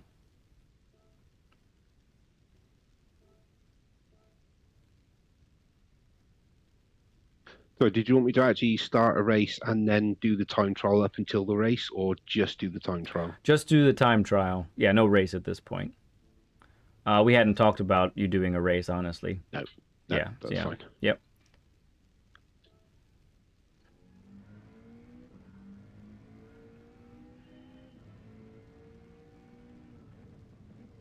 You might be able to hear that a little bit. I can hear it some. It does seem to be coming faintly through. So it's a little something. Sometimes it's totally silent.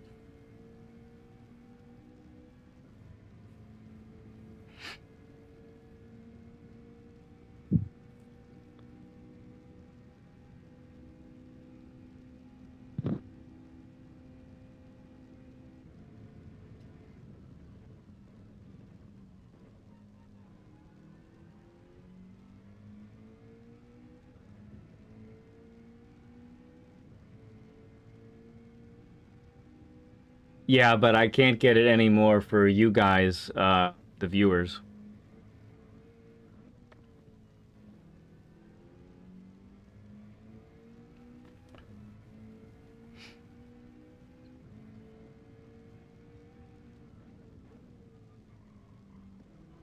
Nice.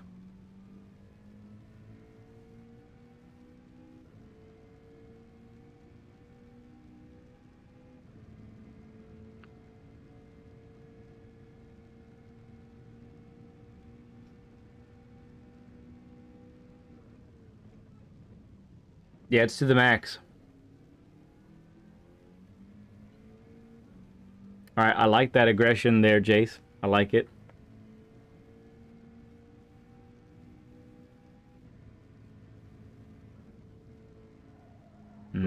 But probably not that bit. Weren't far enough to the right. No. Which happens. It's good. It's good.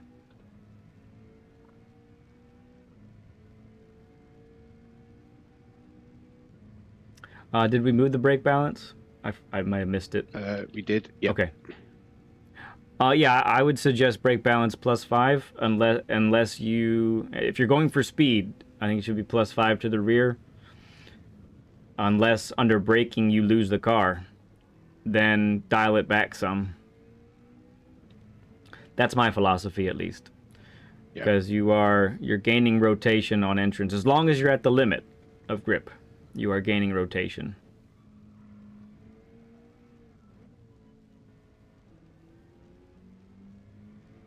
Very nice. Smooth. Agreed, Quad, agreed.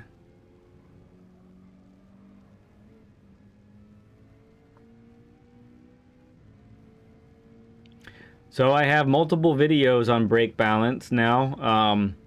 If you click on that link pinned to the top of chat, that takes you to the whole Essential Racing Strategies, and in that playlist are 3 videos on brake balance.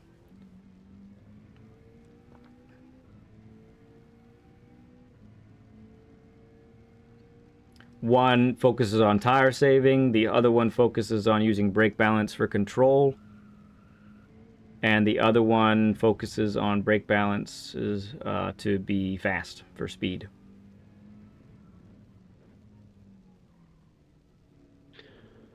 Let's reset for that again. So yeah, for that excuse me, for that left-hander, we're not getting the weight firmly transferred before you start really turning the car, and that's why you're just understeering off every time.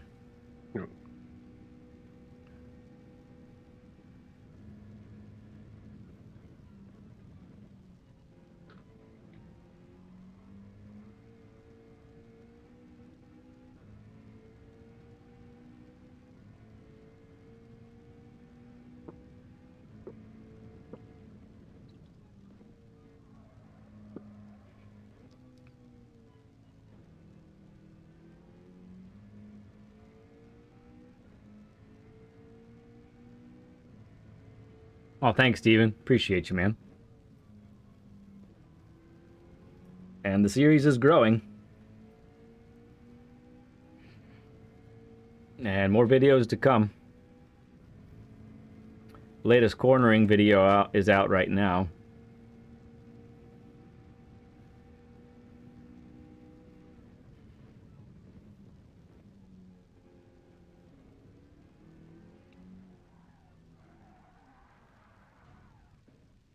Yep. Happens. We just need to whip that steering to the right there to catch that. Yeah. Or the left, rather. Sorry. On the plus side, I don't have to pay for the damage at the end of the day. So. Yeah.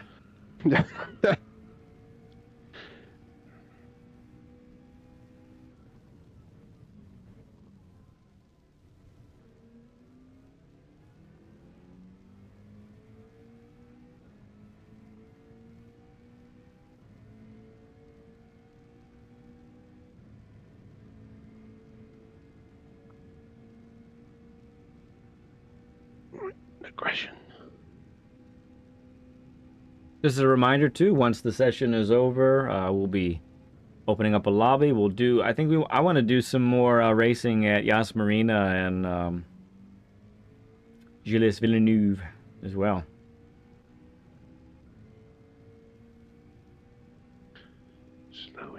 Just out. Good. I like that throttle. Again, boom, do it. So, yeah, so catching a slide like that is it's crazy, but it's really a quick whip of the steering and then right back to straight is Right, how you okay. catch that. Yeah. The tendency is for a newer driver is to wait for the car to straighten back out and then straighten the wheel. By Yep. then you're going to lose it the other direction, which is exactly what happened there.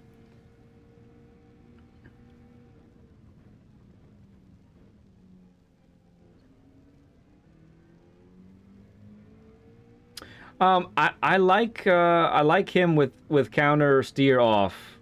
If he's gotten used to the car being like that, then that's good. He's got a direct drive wheel, so he can feel all of that. Whereas if you had counter steer assist on, that might actually deaden what the wheel is telling him.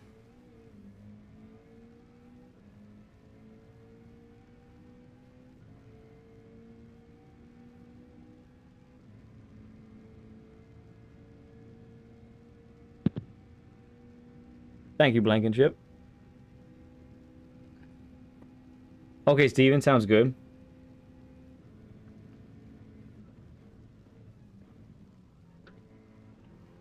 Nice little first gear. That almost worked really well. Oh my goodness.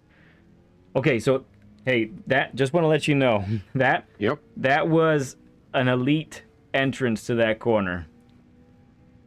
I appreciate That that. was a little window, okay? That's a little window into what can be right there. So the only thing that happened was we didn't stay in first long enough. We didn't stay off the throttle quite long enough. That's all that was Right, missing okay. there. Okay?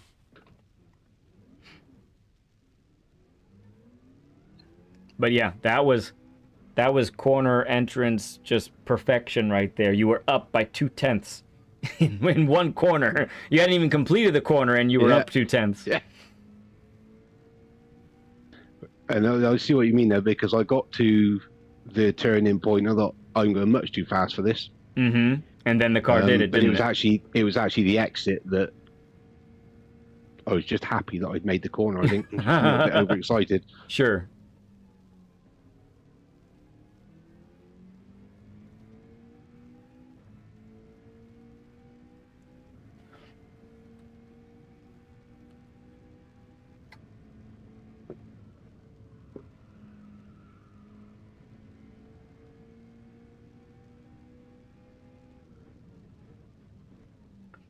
If you don't mind, on this straight, can you toggle it to the what the optimal would be, your splits and all that, instead of the radar? You can do that. Yes. There we go. 42.3. Okay, so a little bit better than your best.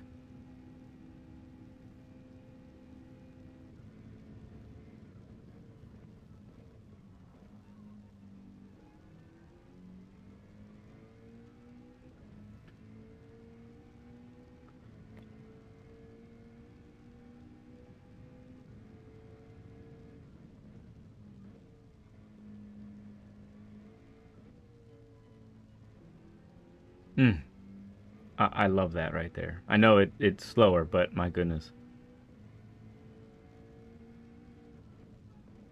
Oh, sure, I can explain that.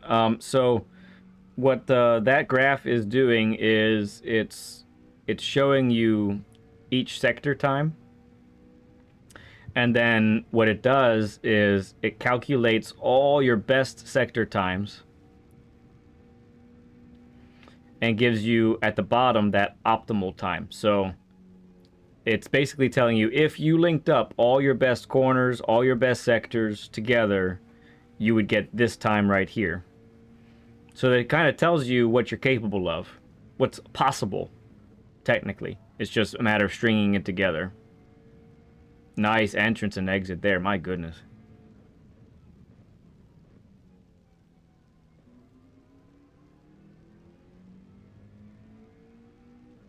Yeah, try to shift early to 6th here. instead of revving fifth out. Drek's right. So give me a shift. Right now, let's see how, because she pulls really good.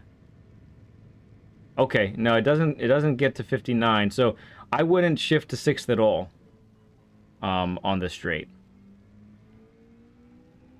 Okay. And GT7 especially, the more times you have to shift down, the longer it takes to brake and decelerate.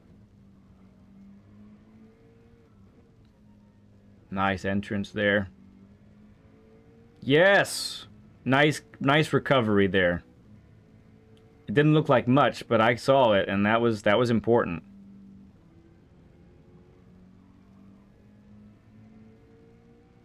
So SD with the 2, thank you, man. Teach long and prosper. Fantastic, thank you, man.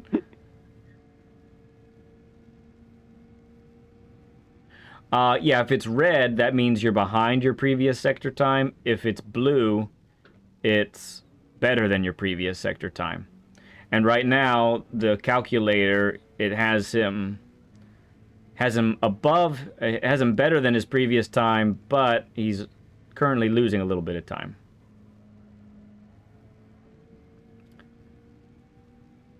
Ahead again, but losing right now. Gaining under braking there for a moment. And yeah, we were on the throttle a little bit later that time, so. Yeah, try this one, revving out fifth, and don't go to sixth. Yeah.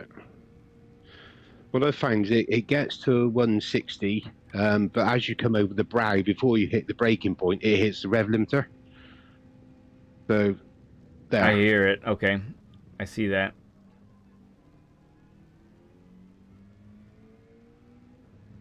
That's why I've been sort of literally short shifting to six, just so I come over the brow of the hill. That's tricky. But again, I don't know if that's right or... Yeah, it's tough. I mean, that extra shift is hindering your braking power. But I see why you have to do it.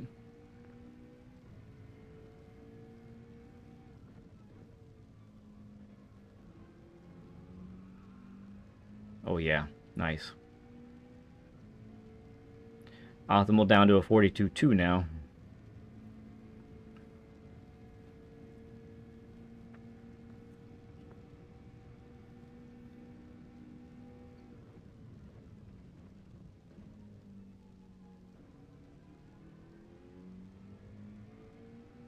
Well managed there. Very nice.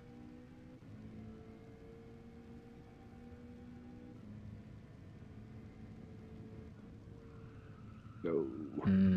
So close to being really nice there. Okay.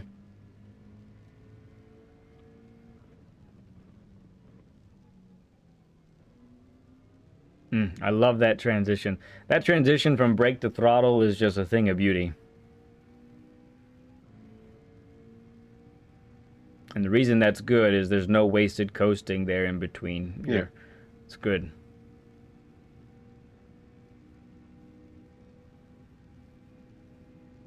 Yeah, in race. In race, that would help.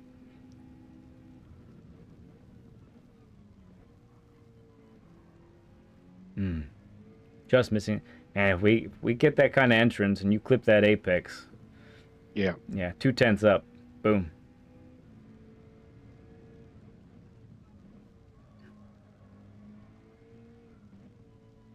Oh, thank you, Mandy. Appreciate you hopping in for a moment. The Savage has arrived. Thank you, friend.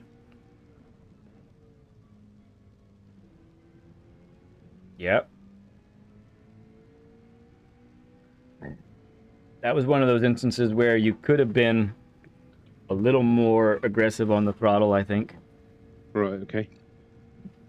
It's tough to gauge because of that wall. We don't want to hit the wall, I get it.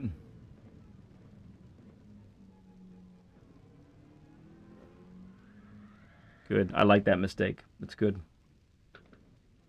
Why don't you go ahead and hit retry. Let's get off these tires because they're going to be a little bit less than good now.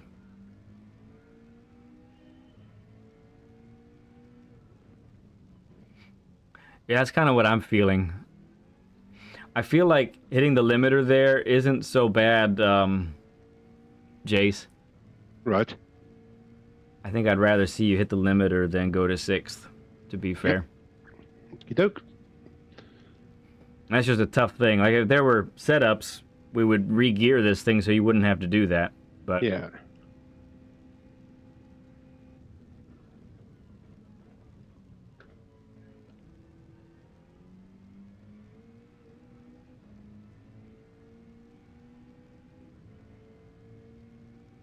Seba, good to see you. Up with the throttle 1/2 inch before the limiter? Up with the throttle. I'm not sure I understand.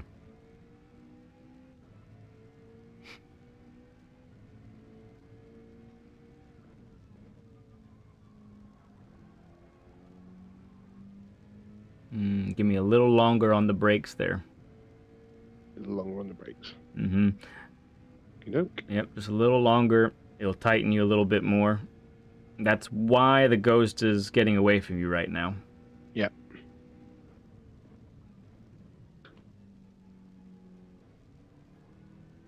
Love it.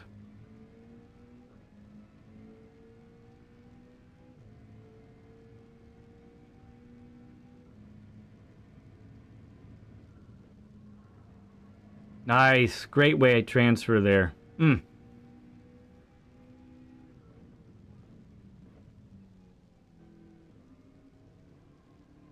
Too soon. Well, that wasn't quite so spruce. Yep, that one needed a little longer in first. And Yeah. a little bit of delay on throttle. It's alright though, we can build off of this one.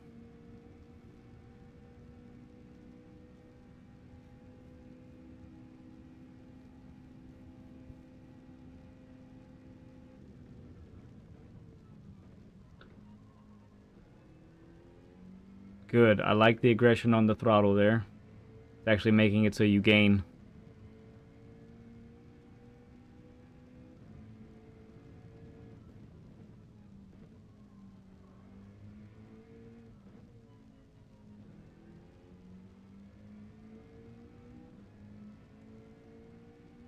Bronco, good to see you, friend. Late on the brakes.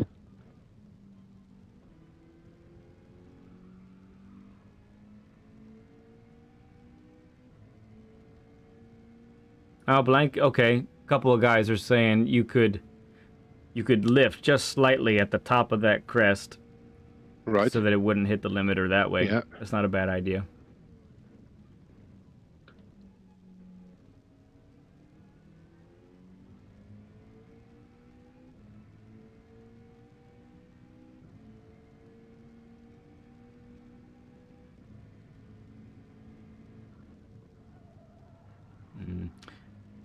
I got my entry wrong into the right-hander. Yep.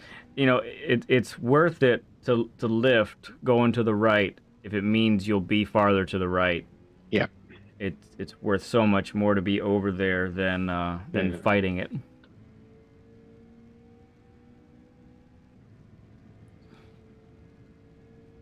Just a reminder here in a little bit, once we're done with the session, not too far from now, we'll be opening up some lobbies. We'll be racing together. I want to do some more Yas Marina and Gilles Villeneuve. I think this time we'll do some Group 3 action there. Last time we did Group 4, so...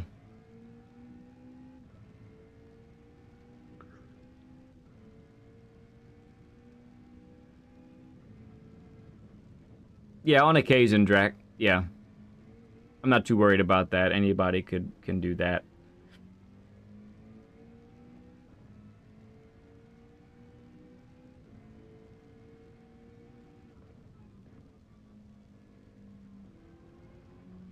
Good patience there. And it's paying off.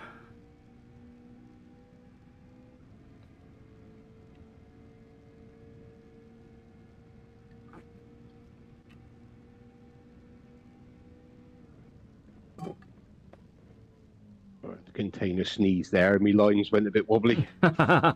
Hey, if you have to let one out, go ahead. The people didn't want to hear that coming down the microphone. Well, if you give me a warning, I could mute you.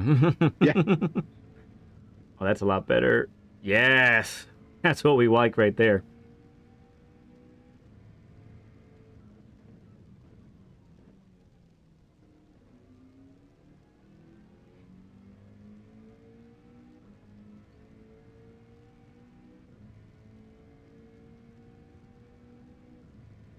What's left of it? I hear you, Bronco. Wow, 43 flat. So while we... Oh, didn't want to do that. That'll be all right. While we definitely enjoy it when somebody's able to beat their time live on stream, it's not ultimately the goal. Often it doesn't happen, and it's because we are talking a lot about some new things, different. We're trying to implement new feelings, new thought processes in some cases. So really, what's important is Monday, new dailies, and being able to identify how to replicate the things that we've talked about here on other tracks, you know? Yeah.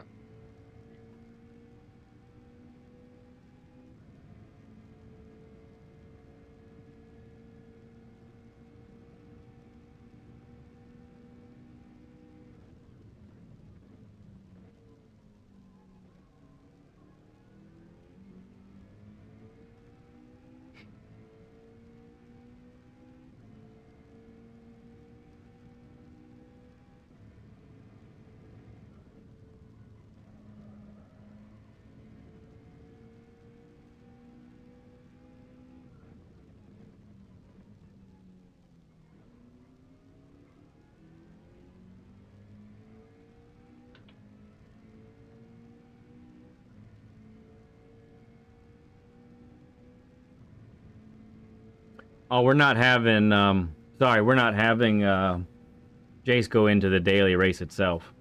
We do that on occasion at Learn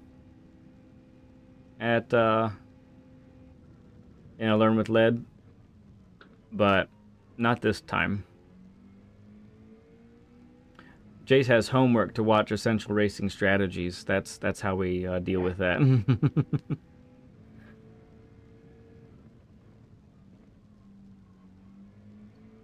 Just as a reminder, if you're looking to perhaps do a session with me after reviewing this, you can reach out to me at Lead Pencil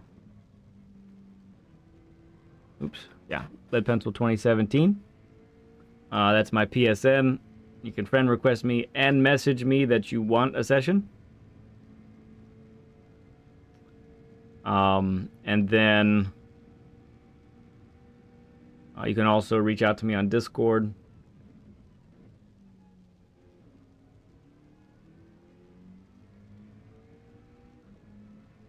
Join our Discord. For those who do a Learn with Lead session, one of the perks you get is you get access to the Learn with Lead bumper stickers. Decals that you can download into GT7 and put them on your cars if you like. Do it. Punch it. Yeah. Well, technically, we haven't really talked about racing with others in our session today. I mean, you can be fast, but honestly, the fastest person doesn't always win the race, to be fair.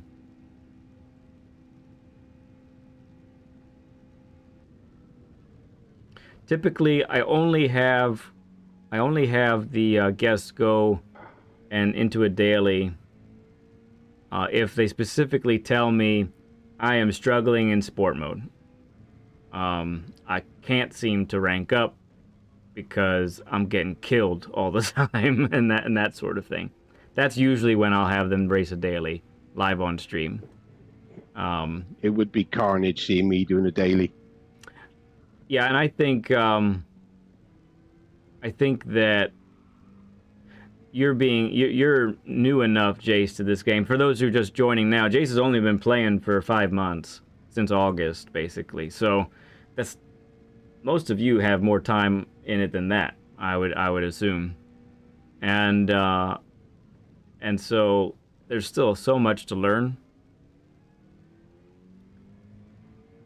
that I think tightening up the racing skills, tightening up the way we qualify, I think is probably the priority at this point. That stinking wall. Ah, well.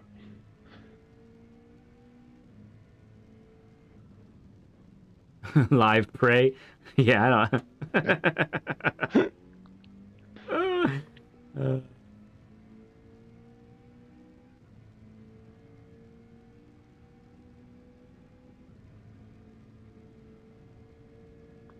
Oh, Calvin Green, good to see you, man. I missed you come in. Appreciate you hopping in and saying hi, bud.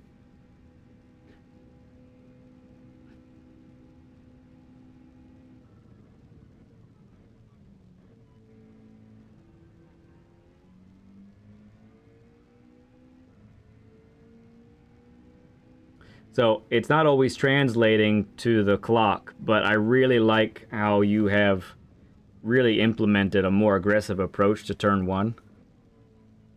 Yeah. It's paying off. I know it's not paying off every time, but it's definitely looking a whole lot better.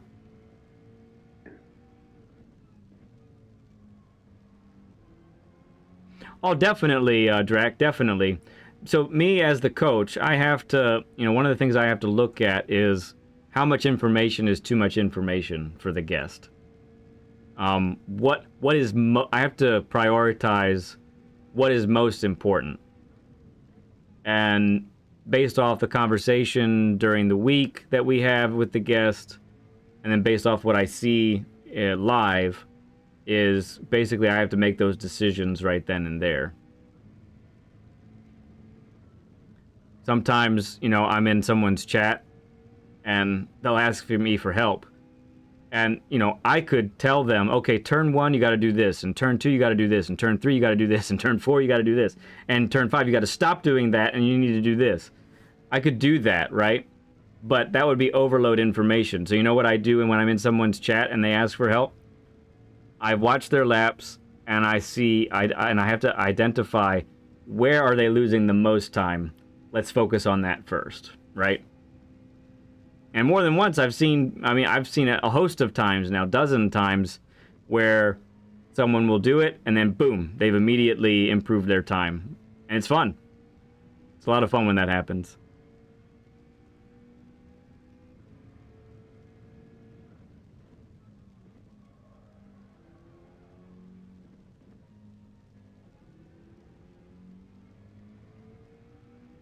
Yeah, I think there's lots of tools and advice that you give me that I can take away and work on and just improve. Mm-hmm. So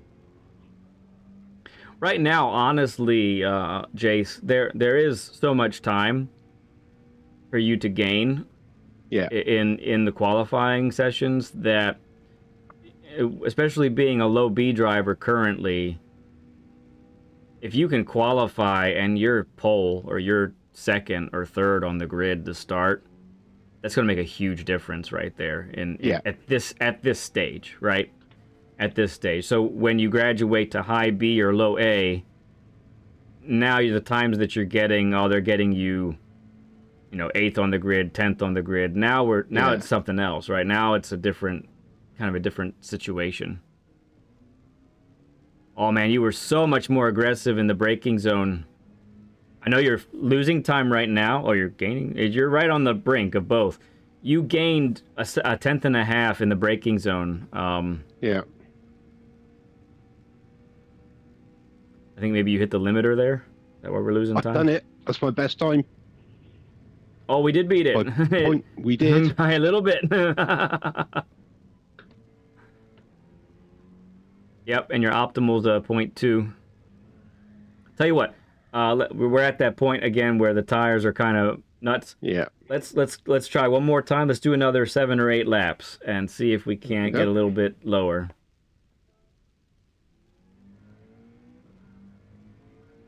Oh yeah, Renzo, we loved. You were saying earlier this is the track that you and I had a session on, right? That was a lot of fun. Try to stay clean, but others bump me off track. Yeah. Yeah, so that's what my Essential Racing Strategies series is all about. The first the introduction in the first 9 episodes, they walk you through how to deal with the ridiculousness that's in the dailies, so that you can actually rank up as a C rank driver. You can get to B. If you're a B rank driver, I help you get to A. If you're an A rank driver, I help you get to A plus. And it doesn't. I deal a little bit with how to be fast, but mostly it's all about how to race with others, how to race smartly with others. So I do encourage you. We get into basically each driving level. We talk about what your weekly objectives are. When you see the dailies, what your top priority is as a B rank driver, as a C rank driver, as an A rank driver. What's your top priority? And then we also talk about the mental side of things in those videos, because you can sometimes be your own worst enemy when you're constantly getting pushed around, you're constantly getting knocked around. It can be a really bad time on track, and mentally, you honestly have to stay pretty strong in order to deal with all this nonsense. Dash, greetings to you. Subbed yesterday. How did I never know about your channel? I don't know. I don't know, man. I don't know. Appreciate you coming in and saying hi now, though, and glad you called us live. So this is typically what we do on a Saturday. We have a Learn with Lead session. You'd like a race session next time. Okay, Renzo, message me, okay? Message me in Discord or PlayStation, and we can get it all scheduled up for you, bud. If you have been a guest before, then all I ask, and you want another session, all I ask is that it's been at least 6 months, because I do like to keep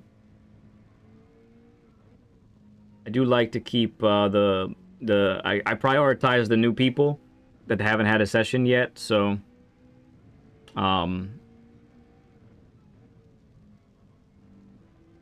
but yeah, we can do that.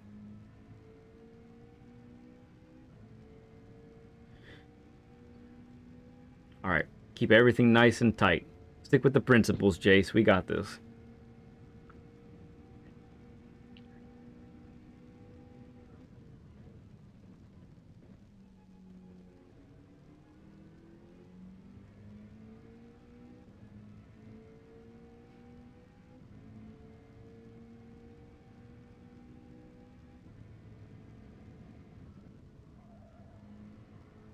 Mm-hmm.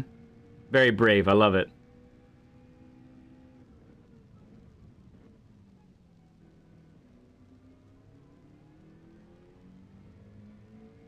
All right, clean shifts.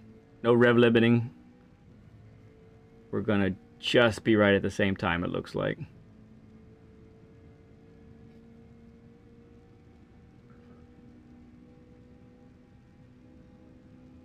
Oh, just a little bit of improvement. Nice. Build off of that one.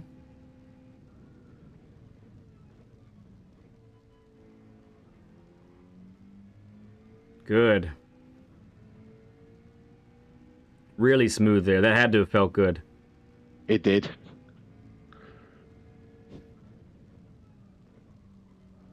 Yeah, we've been missing that. Not so much. We've been missing that apex some there, that first one. You do seem to gather it back for the next one, but we are losing time by missing that apex for sure. Yeah. Stuck at a 41.5. Yeah, so I don't do sessions same day. I need you to reach out to me on PSN. Right, I mean, by now we're probably at 10 people deep that are on the waiting list. So if you reach out to me now, I'll get you on the list, but I do go turn by turn.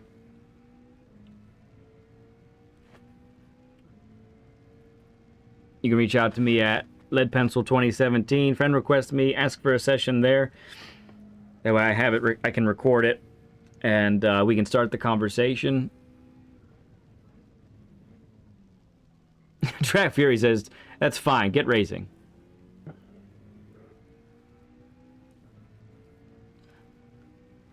Oh, Dash, you're part of PHG. Fantastic. Yeah, we just had Slick on last week. I think it was. Time. What is time? I don't know.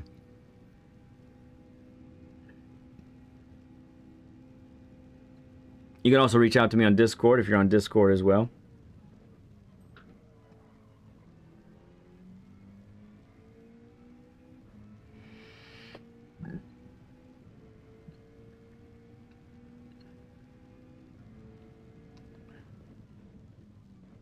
Yes. More throttle sooner there. That's the only thing. I like it. Pushing the limits. I don't think you got dirty tires. I think you'll be all right.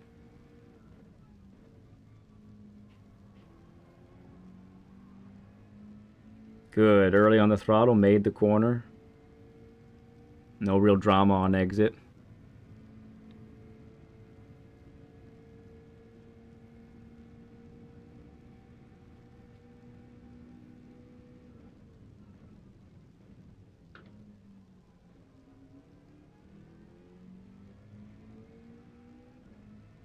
Okay, we're still right in that window. We're good.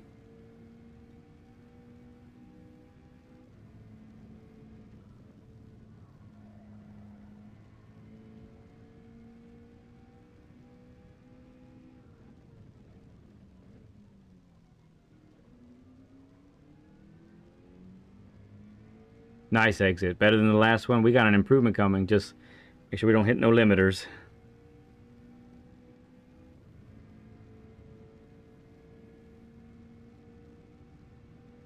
Threes, here we come. Look at that. Yes. We love it. Well, and I can see, you know, you're apart from that 43, you're starting to feel it more regularly, it looks like to me too. Yeah.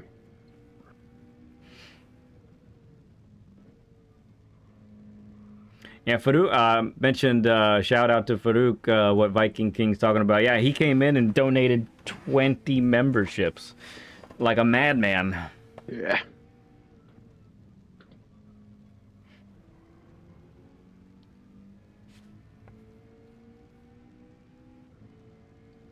Oh, Radion saying we got -2 to 70 burger.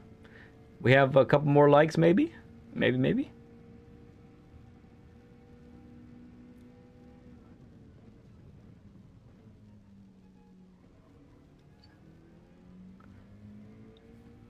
Want some help taking the weight off of some of the UK guys.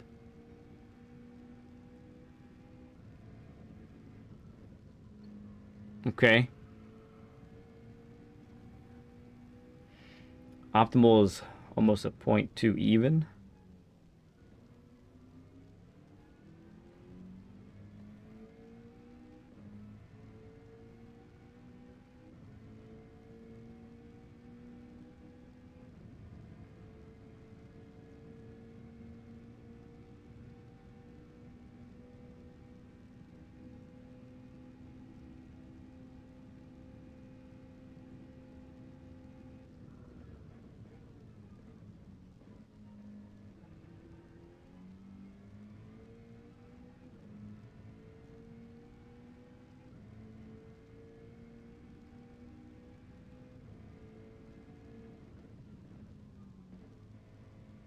Throttle, yeah. Little bouncy.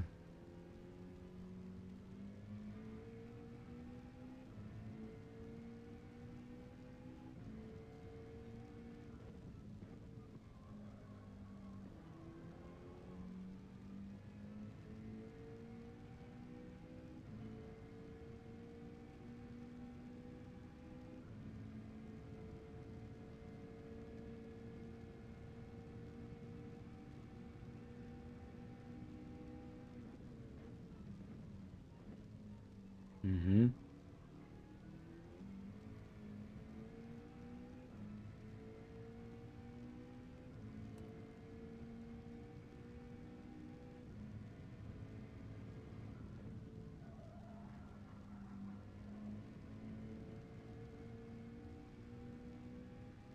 Oh yeah, I mean we can again, there's so much that we discuss in one in one session. I mean, we could be here for 4 hours, and I could tell Jase every single thing that he needs to improve on. But that's not going to help him, because that's going to be an information overload. My job as a coach is to look and see, okay, what are the things that are most glaring, and what are the things that can be easily corrected early, and prioritize those things.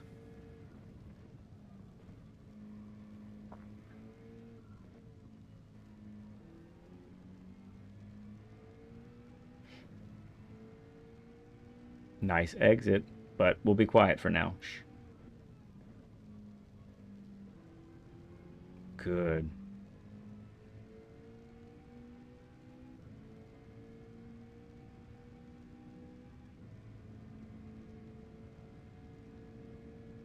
Ramboy says congrats on the .3. Thank you, Ramboy. Oh, Sammy Snake just became a subscriber. Thank you, Sammy. The fastest snake on the planet, I hear. Appreciate you, man.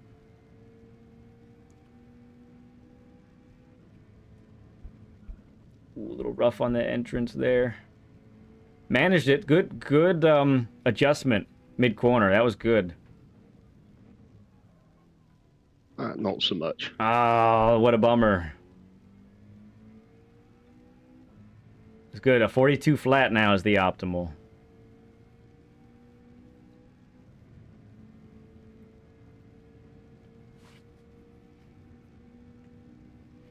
If you're just joining in now, we're at the final stage of our coaching session. And I do thank everybody for hanging out with us today.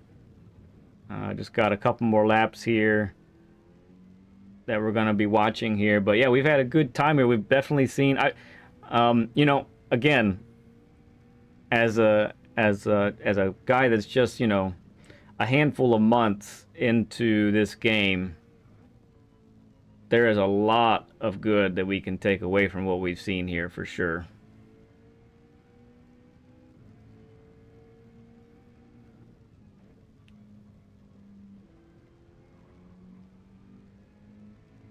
Was he literally killing this week? No, I'm just kidding. You're all right, Rad. Is that what they call? Is that what Roy says? I haven't heard that yet.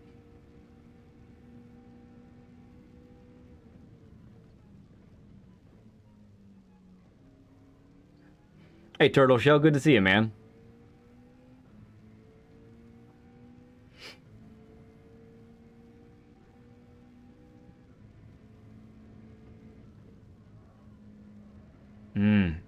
Man, you're really rocking that spot now.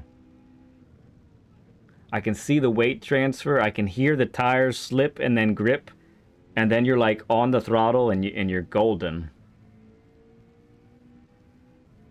McGhost, good to see you, bud.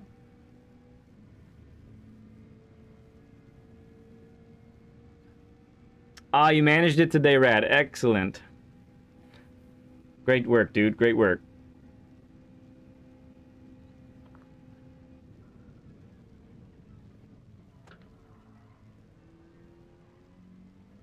Little wide. This could be the tires by this point too. All right, we're gonna call it there. Hey, man, you put in some great work today, bud. Really did. Well, no, thank you. I just, yeah, no, it's been. I mean, look at the timing board. Yeah, it's unbelievable. And you're just a couple corners away from honestly getting a 41. Like it's right there. Yeah, you're really right there. All right, I'm gonna go ahead and exit the share screen. And we're just gonna take, you know, we're gonna kind of sum all this up in a nice little box for you to take away. And we talked about quite a few things, but I just wanna boil it all down to some bite-sized things for you to take with you as you go from here. So, because the next set of dailies are coming, right? They're on the way. We're going to have a fresh express set on Monday, and so I want you to. I mean, being good at Sardegna this week, yeah, fine, great. But I want you to be able to take things with you going forward here. Okay, so if you're ready to jot these things down, I got something to share with you. Okay. Got pen and paper right here. Excellent. Okay, so the first thing that we really saw was carrying too much speed through the apex, which was delaying your throttle, right? Yep. Your throttle input. So that's really number one. Now, to your credit, I told you about it, and you almost eradicated it completely after that, which is that does not happen very often for someone that does it. So, your execution there is really good. But I do bring it up as one of the things to take away because you definitely you could fall back into that. So here's, on that main point there, here's some things for you to watch out for as you practice. So if you are having to wait to get onto throttle until after the apex, that is a major tell. It's a major sign that you are carrying too much speed through the apex and you're not really able to get on the throttle as early as you should be. Okay? Okay. Technically, the other thing that could be happening is you do get on the throttle, but what ends up happening is you have to wait, you have to lift in order to make the corner.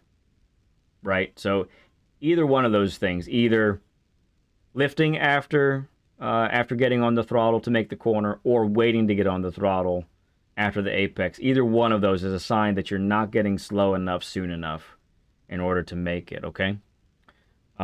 So that's number one.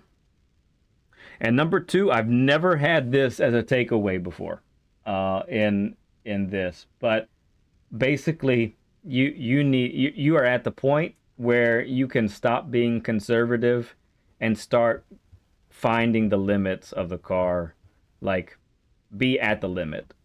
Yeah. That's the next stage for you, my friend. Okay.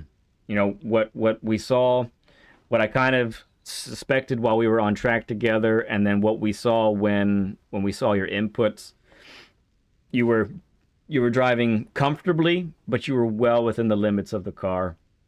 Yeah. And so, in order to get the most out of the car, and most out of brake balance being to the rear, for example, as well, you gotta be driving right at the limit. So, how can you tell if you're at the limit, right? So basically the way you tell, honestly, is you have to exceed the limit a couple times while you're practicing. Yep. You watch someone's lap guide, you do some study on a track, and you say, okay, let me try and push that braking point. Let me push it back. Let me see how deep I can really go before I actually miss the apex, right? Yeah. Gotcha. So that's on the corner entrance, and on the corner and the corner exit. Let's see how firmly we can plant that throttle until you start to lose the car. Honestly, like, you got to be able. Let's stomp on that throttle and let's lose the car a couple times in some corners before you dial it back, right? Yeah. So this is number three. I'm gonna prescribe like a little bit of a routine for you, okay?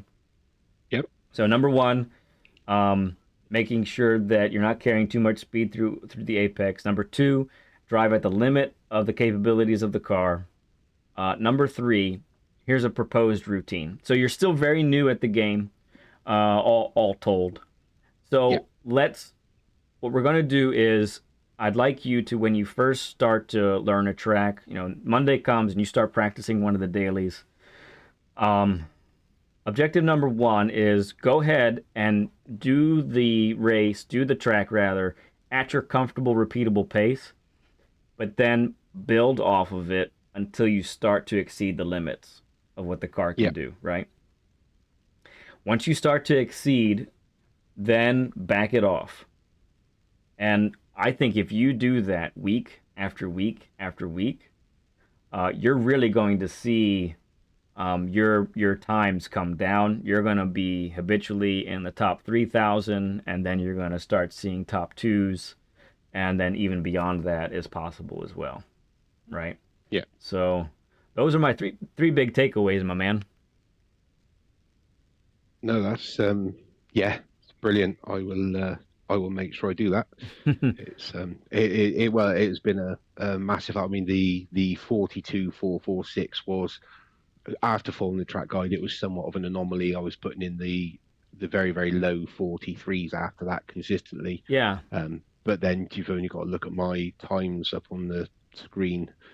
At the moment, I've got 1, 2, 3, 4 out of 8 laps in the 42s. 42s, right? And the highest is a 0.644. I mean,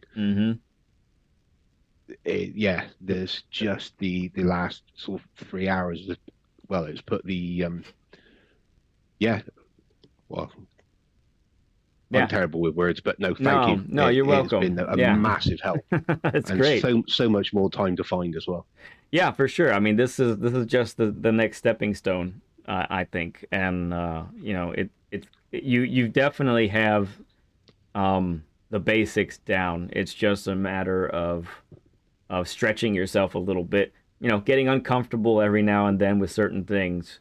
But that discomfort is going to take you to the next level. I really guarantee it. Really do. Just keep at it. It's going to work. Yeah. And I had an absolute blast with you today, man. This was so much fun. Yeah, no, I have really enjoyed it. And anyone that hasn't had one definitely needs a session. Yeah. Yeah. It's there you go. So much help. Highly recommended. And what you do for the community. Yeah, brilliant. Keep it up. Thank you, man. Well, as always, I appreciate everybody who reaches out. I think it is a bit of a leap, especially for those, you know, sometimes we have fellow streamers on, and that sort of thing. But you know, and they're used to being, you know, in front of the people and making all kinds of mistakes. But I think it's it's something special when we get a guest on that, you know, we've seen as a name in chat, but that's kind of it. And get to hear you and get to learn about you. You know, it was great to get to know you at the beginning of our session and interview. And I think we're all a little bit closer because of it. And that's kind of the cool byproduct of doing this that we do here. So, good stuff, man. Well, I tell you what, you keep at it. If you, I think maybe you might be working on this off air, perhaps. So if you do happen to beat your time again, let us know in the Discord, and yeah, let us know there. We'll celebrate with you. And as always, in a little after my stream today, I'll be granting you access to the Learn with Lead bumper stickers that you can download to your GT7 profile. That'll be granted to you as well. And yeah, man, thank you for being on. You're totally welcome for the time spent today. It's been a huge blast. It's been a bunch of fun, man. It has been brilliant. Thank you very much. You're welcome. I am sure we will see you on a chat or track real soon. If I don't know if you're I don't know what you're going to do next, but we are going to do some lobbies for a bit. So if you want to join that, you're perfectly welcome. But either way, we'll see you real soon, friend. Yes. Thank you very much, Led. Take care. You're welcome. Bye-bye. Cheers. Bye. Oh, good stuff. Good stuff. It's so much fun to see it click. Just right then, right there, right in front of us, right? It's few things that are as cool as that with this game. So that's really cool. Okay. Oh, I'm smiling so much my cheeks hurt. Okay. Let me get rocking on this lobby here. We'll do this for, you know, about an hour and a half or so. Nothing too crazy. I don't want to can't be on here too much longer, but we can do some of these races here. So let me get this set up.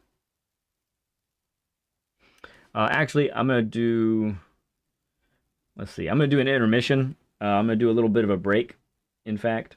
So let me do that instead.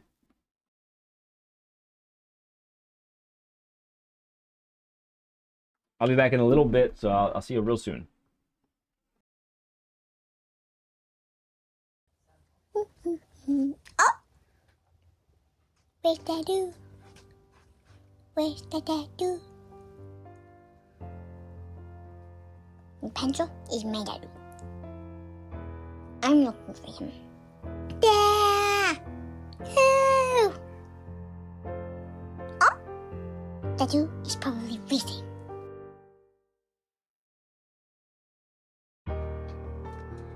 Okay, so Lead Pencil asked me to get a book by, I don't know his name is. Well, what's his face? So it's on the 15th shelf. Okay. Okay.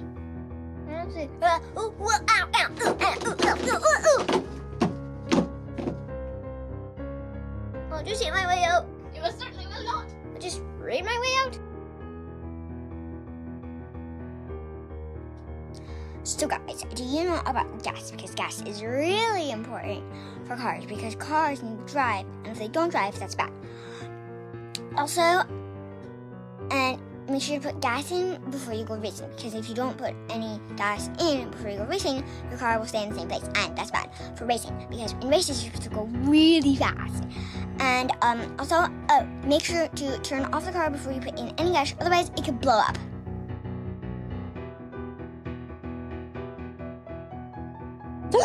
You guys, only 999,998,907 more subscribers until we hit 1 billion. At our current rate, it's gonna take like 3,153,600,000 seconds.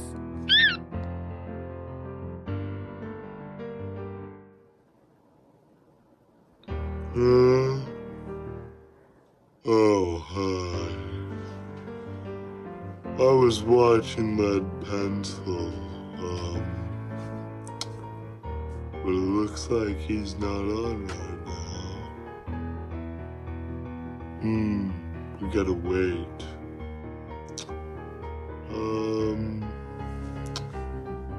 What to do? Oh, I'll take a nap.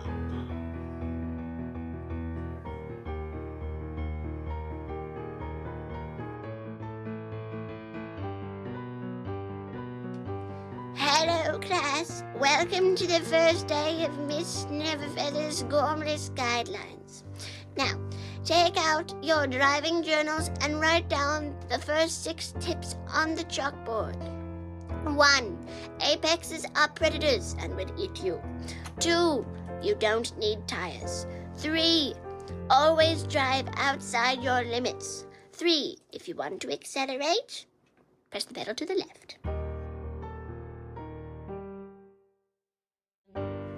Oh, hi guys, I am selling fire tires.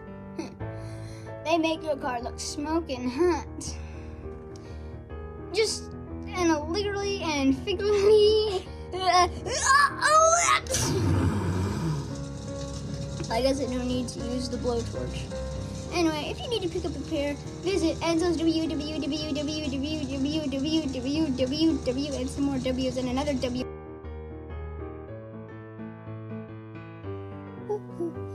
Oh! Where's Dadu? Where's the Dadu? The pencil is my Dadu. I'm looking for him. There! Oh! Oh! Dadu is probably racing.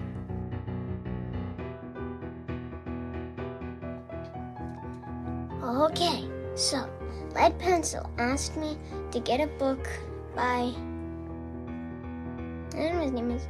Well, what's his face? So it's on the 15th shelf. Okay. Okay.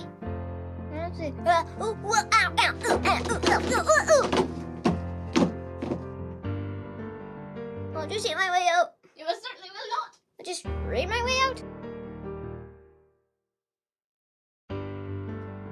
So guys, do you know about gas? Because gas is really important for cars because cars need to drive, and if they don't drive, that's bad. Also, and make sure to put gas in before you go racing, because if you don't put any gas in before you go racing, your car will stay in the same place, and that's bad for racing, because in races you have to go really fast. And also, oh, make sure to turn off the car before you put in any gas, otherwise it could blow up.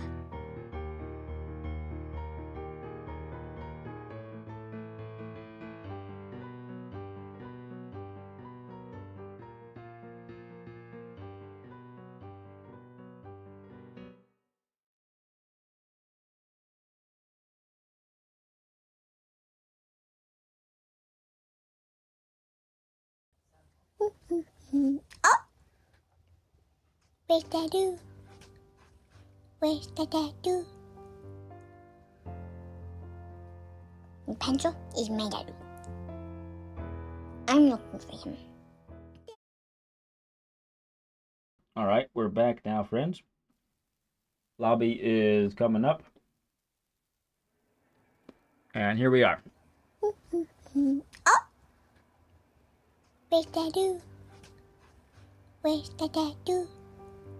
Thank you again, Led. Thanks everyone in chat for coming along with me. Is my Dadoo. Yeah, it's good. I'm looking for him. Yeah! Ooh! Oh man, JC, you did fine. Oh! Did great. Dadoo is probably breathing. Weird. Showed me for it. Maybe I hit it again?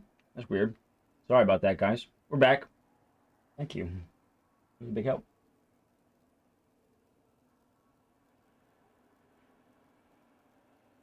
Nielsen, I'm in it to bin it. Oh, this has the wrong track. Hang on.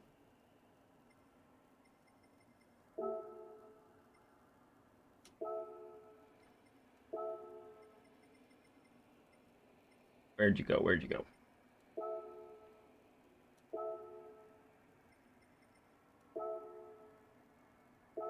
Yeah.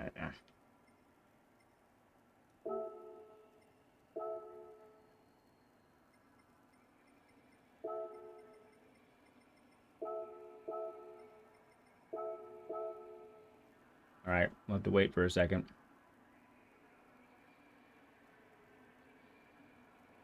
Le Mans is in. Nielsen is in.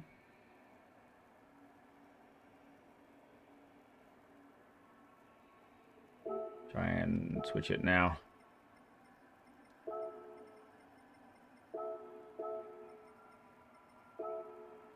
Nope. Says people haven't initialized yet. Hey there, Jade. You got it, JC. You too. Take care to you, bud.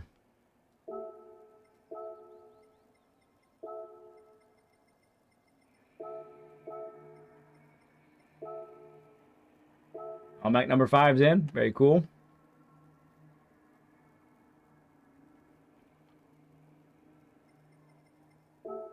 Might rock with this. I'm gonna try this NSX. Sneaks in for one race. Yeah, I'm trying to get it to the right track. Hang on. Keeps letting me not change it. Yay! Sorry about the interruption there.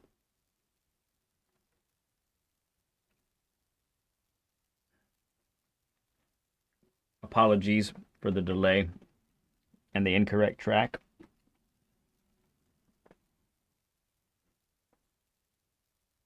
All right. Oops. Gotta change that. There we go.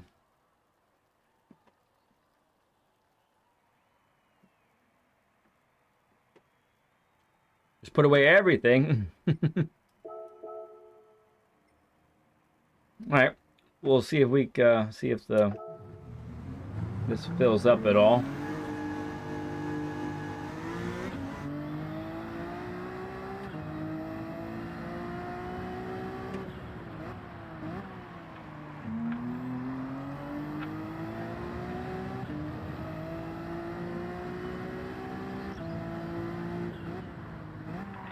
Oh yeah.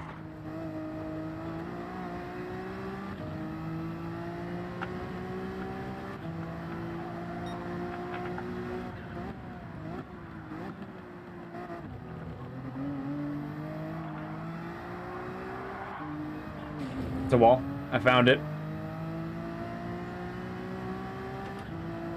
Hippie!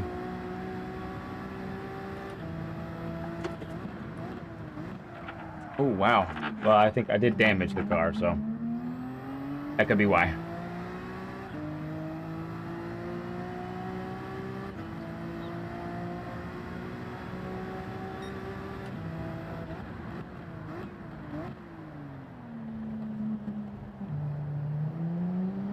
Apexing too early there.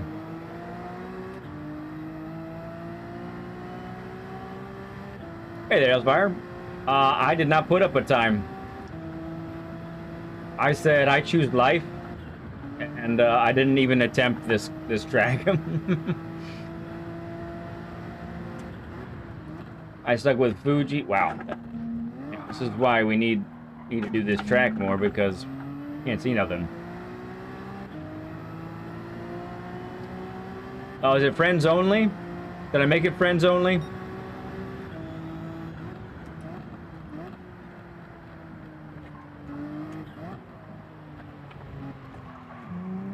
Maybe I did.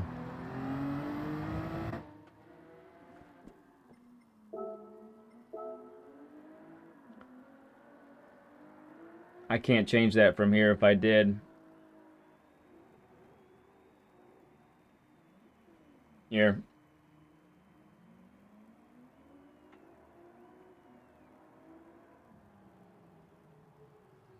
Let's see.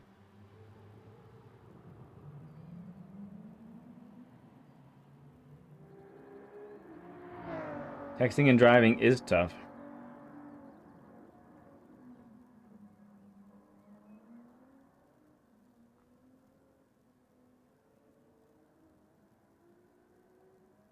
Got you, Mach 1. It's not a friends only? Okay, yeah, I usually try to keep them public.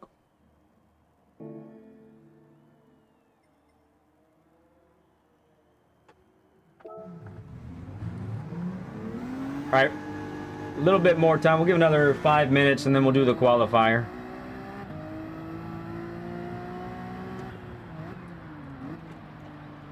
Exciting.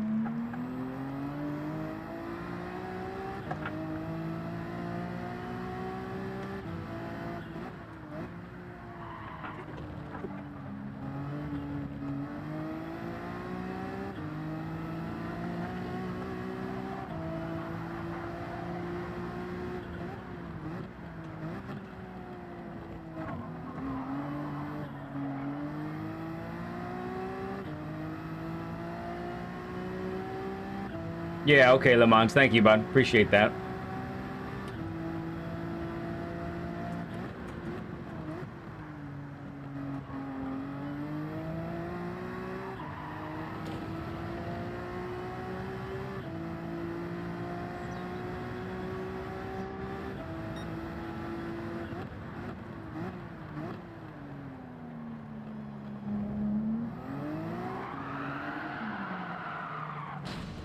Try it first. See what would happen.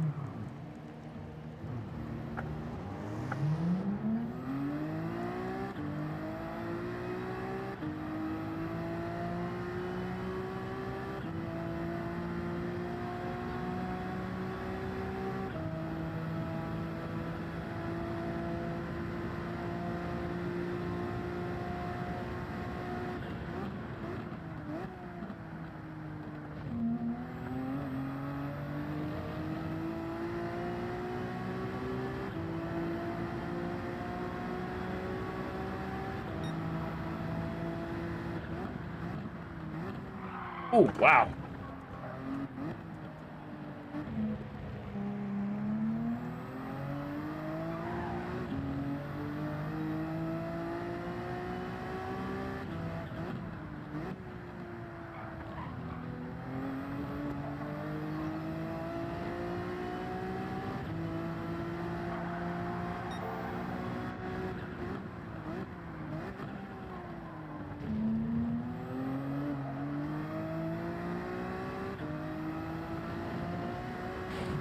Yikes.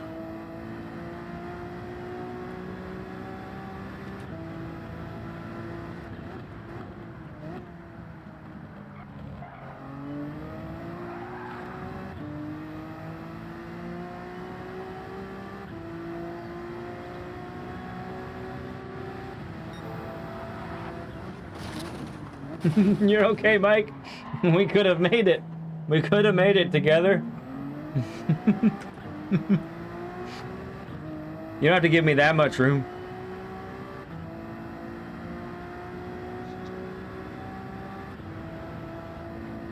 Brake markers and turn-in markers aren't always the same there, Kev. They could very well be quite different.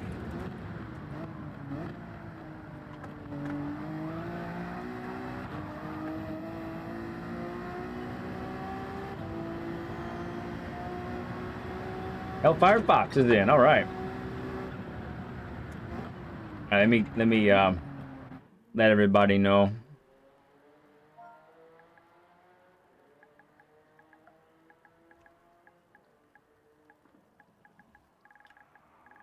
We're on quality in 5 minutes. LG in the house too. I didn't see him pop in.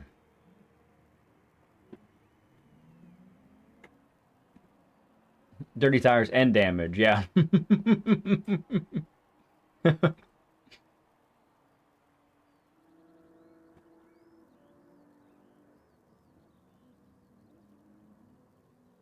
So I can go for about an hour and a half, but then I'm gonna have to call it. So we'll get as many races as we can in.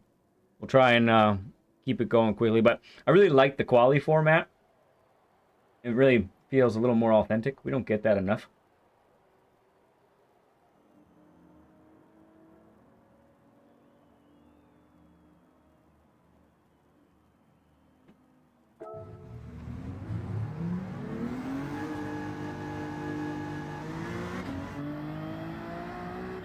Okay, sounds good, hippie.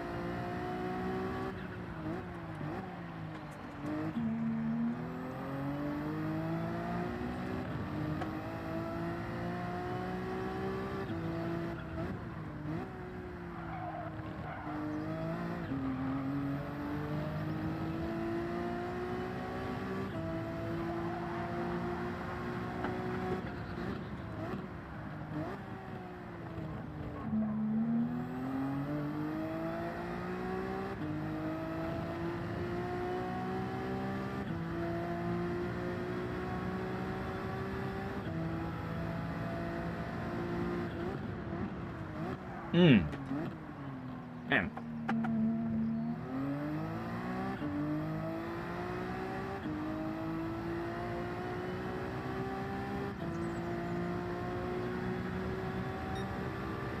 All the way from Australia. Great to see you, Racer. Appreciate you coming in, man. Saying hi.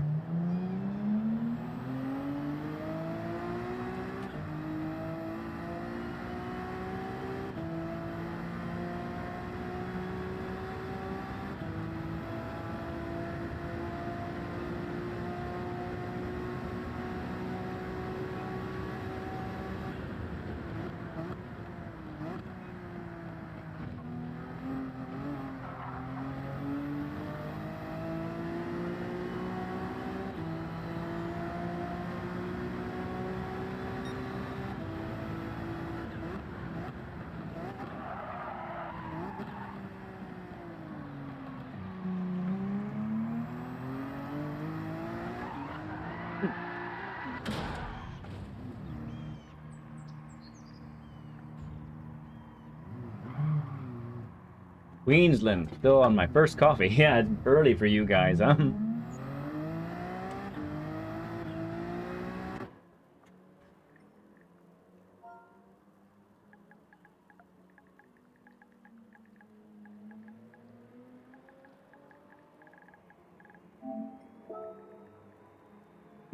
Quality in 3 minutes.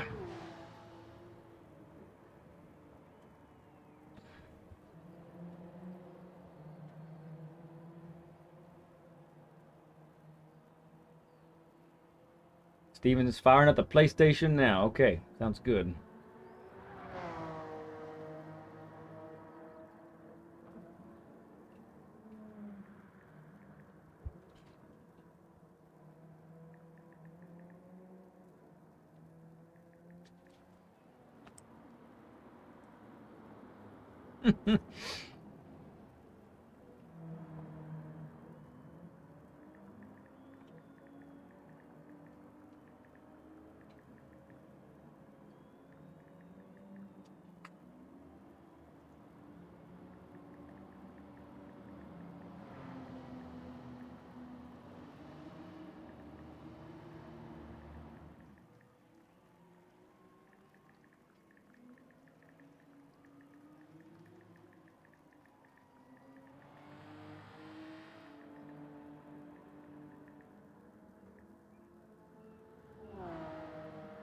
All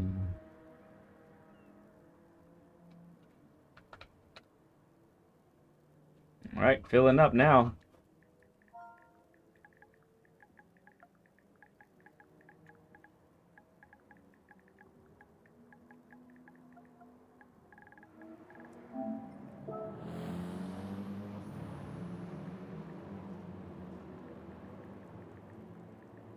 Nice big stacked grid.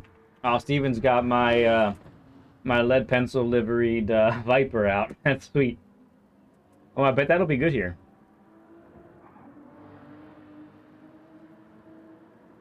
You have made it, sir. 100%.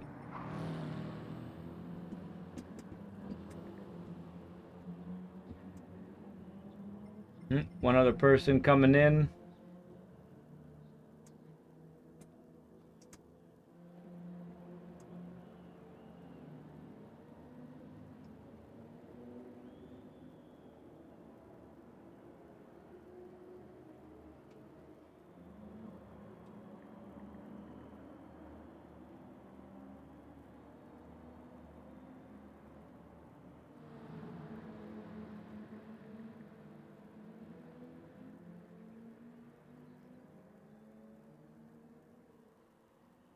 All right, let's start it.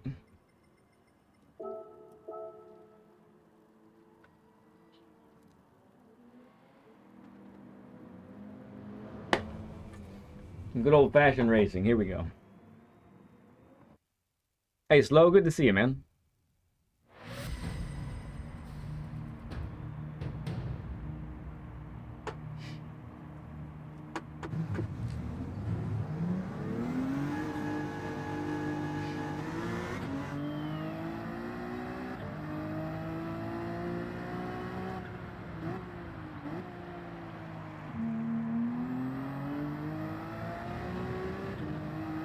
JD, good morning to you.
All right, hot lap, here we go.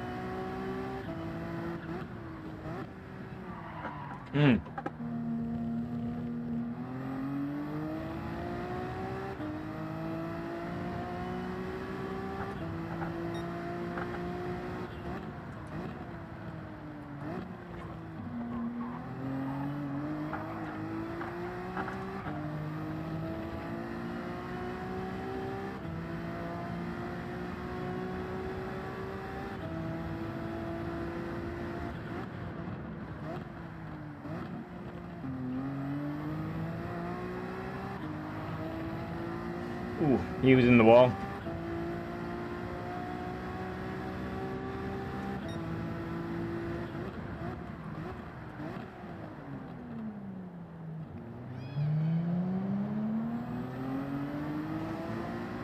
It's a tough corner. I'll be very interesting to see how the best take it and take it fast, because I feel like I'm really slow every time.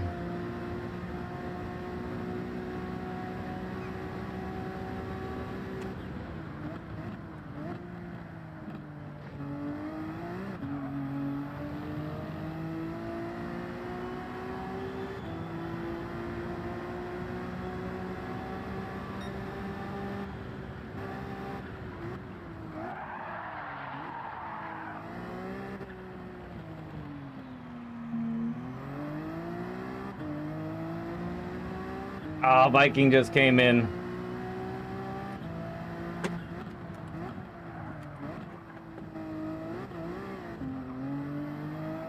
Man, I'm just having a time.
Not gonna count. That's cool.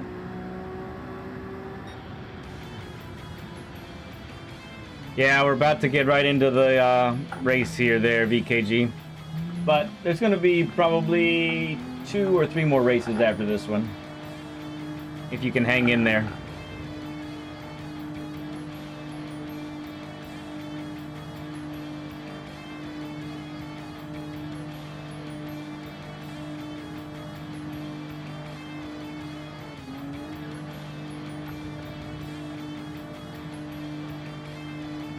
Maybe BL. Also, new track. I don't think, although this is the car we've been driving all week, I don't think this is the car for the track. Doesn't feel good.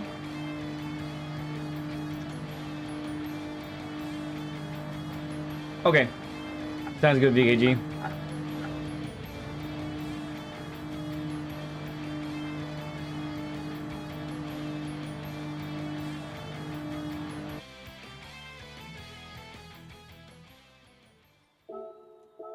Let's start it.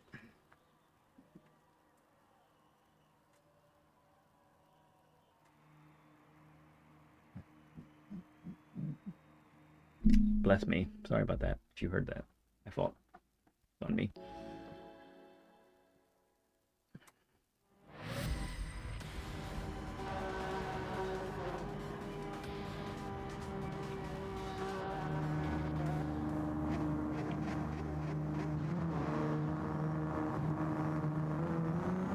Here we go. Thank you, everyone. You too. Good luck, everybody.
Sorry, Le Mans.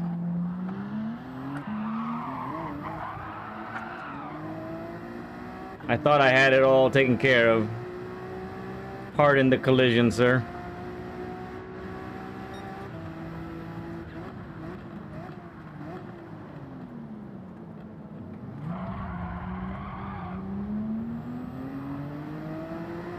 Feel like I can't get it to turn. Use first in the middle of the corner. Yeah, you think I'm down to first too soon? I don't know.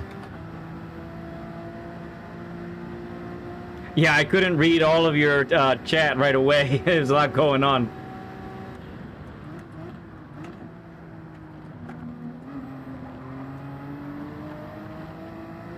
I said I cut.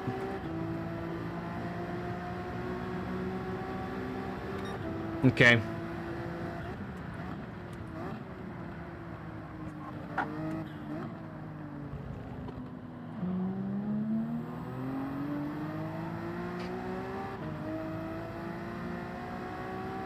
Hey there, friend. How's it going? There we go. I'm off.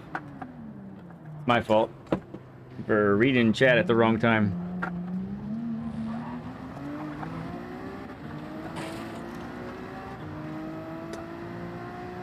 I've been playing since it came out in 2022.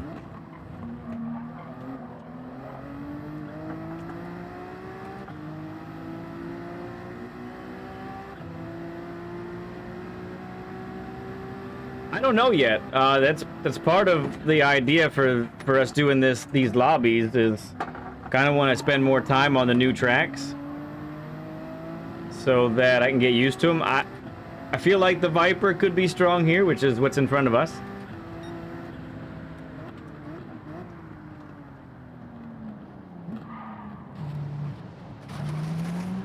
Well, couldn't really get a chance to test it out there. Gran boy, we'll see you next time.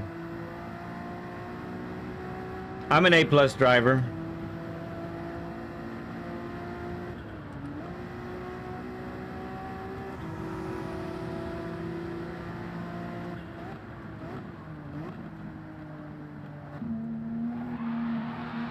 Oh, Mike number 5 got the bad bounce.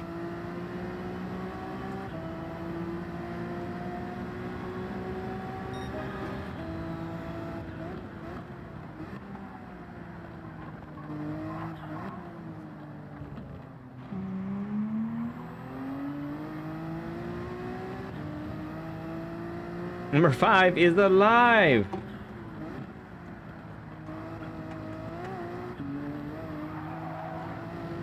Whee!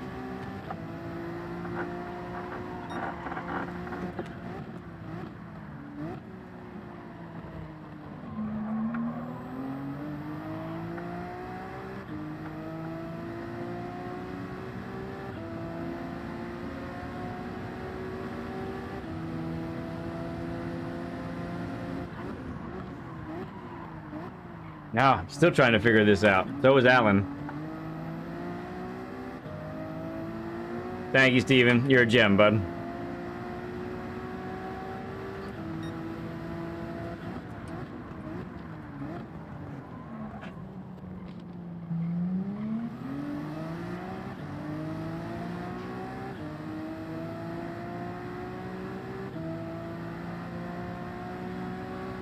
Robson, you too, man. Happy Saturday.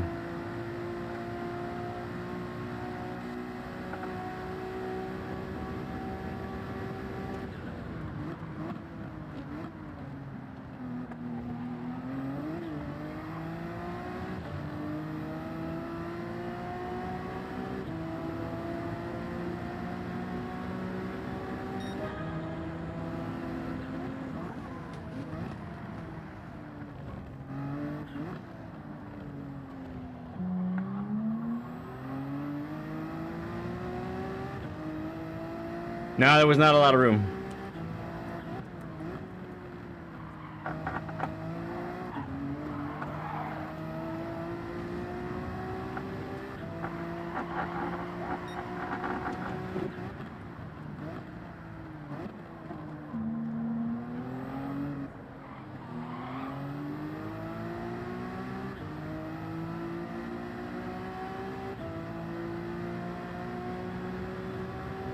All right, this thing here. Sorry, Nate.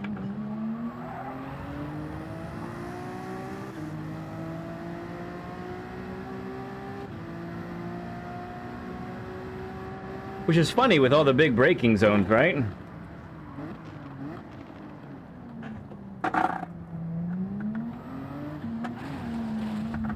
Okay. Fair enough. I can just go in the wall. It's all right.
Easy does it, everybody.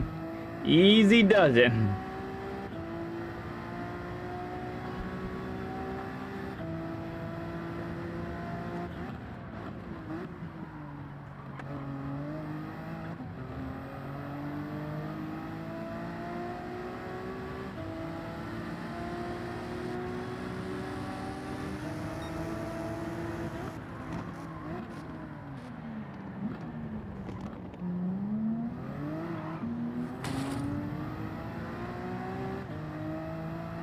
Last chicane.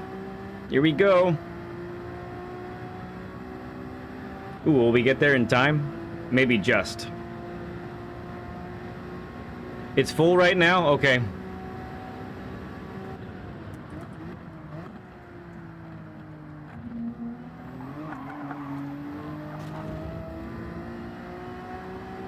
That chicane's pretty fun.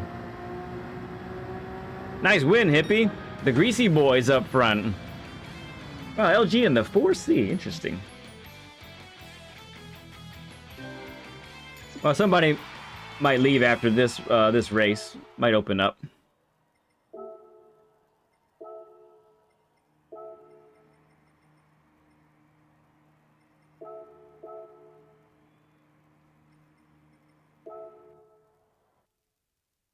Number 5 says he's out. So there you go.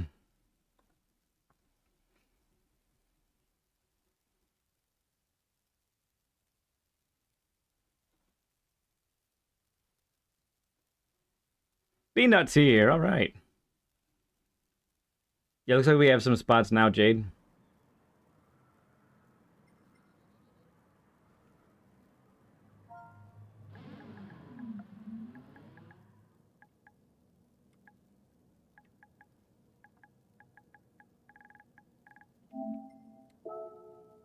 Quali in 3 minutes. Let's change the car.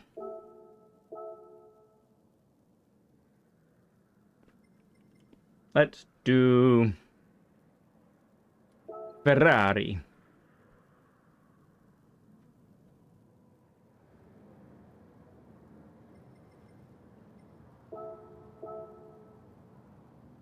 The old one.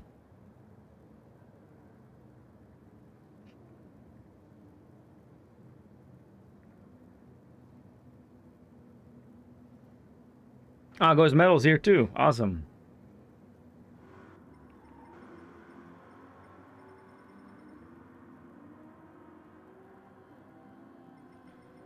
BKG made it. That's good. Ooh, excuse me. All right. Let's try one lap here.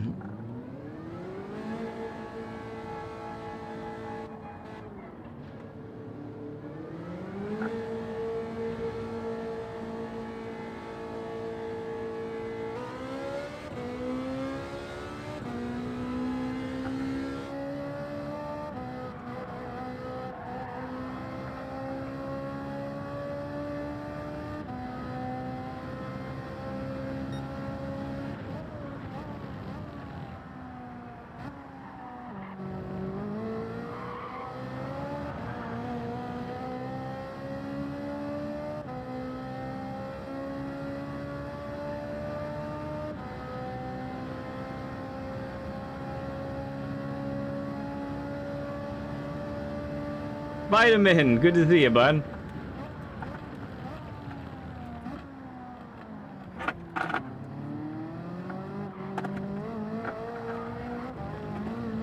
Whee! Now, fellas, remember what I taught you at Steve's Creative Cornering. Creative cornering, huh? Sounds dangerous.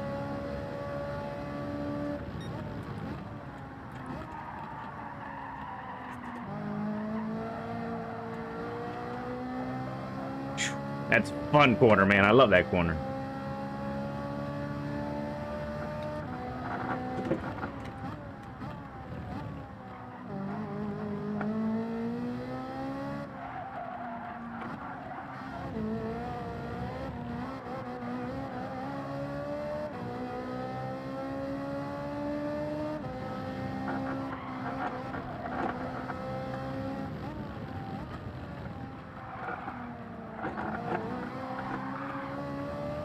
Whee!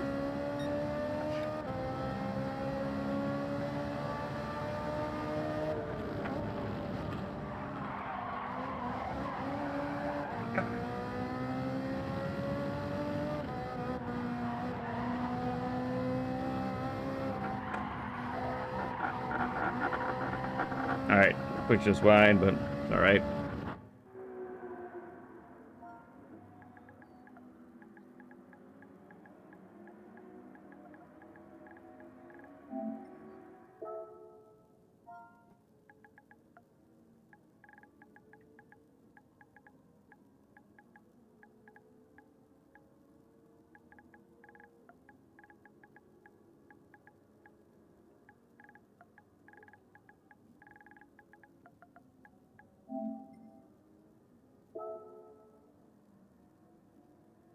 Man, 16 out of 16.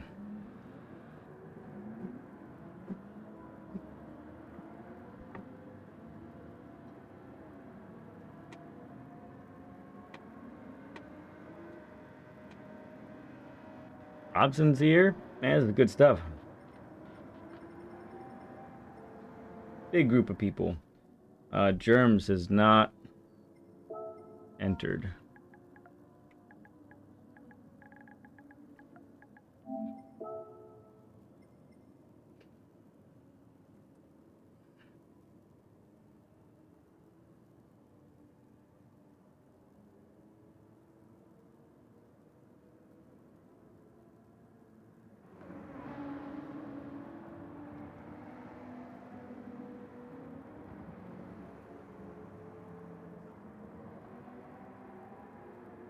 I'm gonna go without you.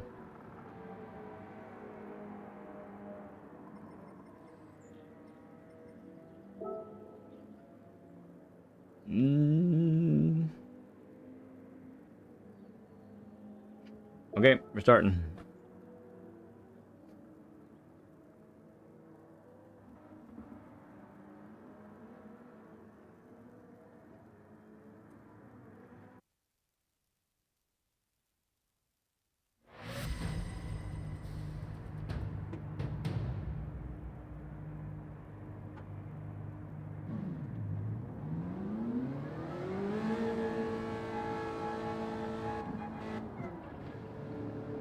Here we go.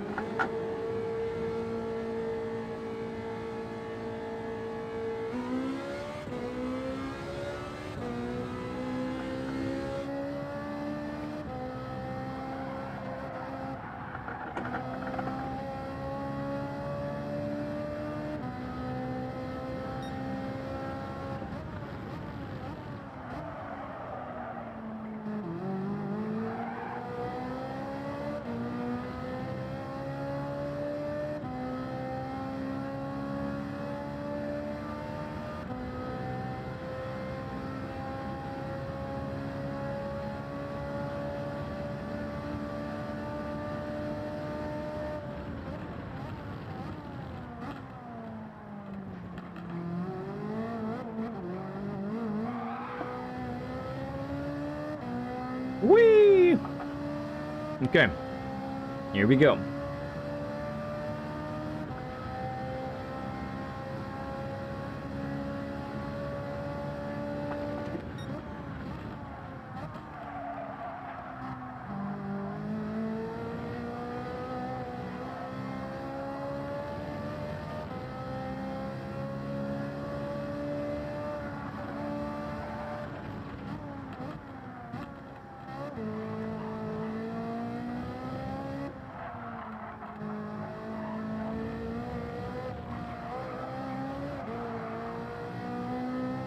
Mm-hmm.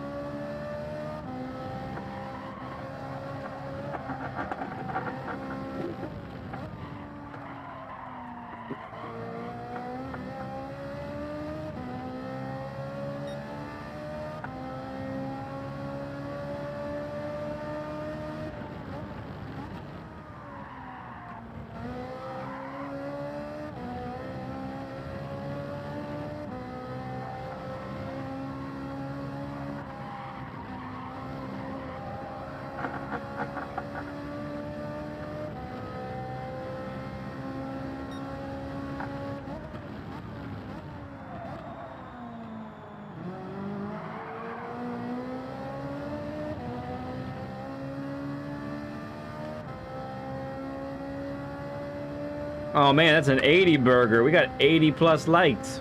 Holy cow.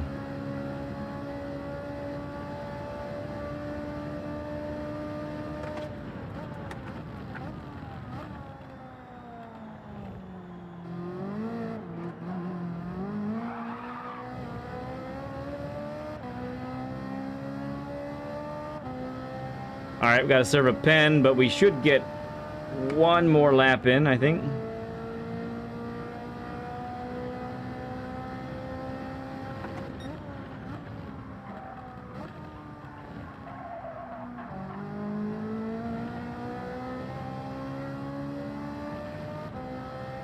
It's not the worst place for a pen, honestly.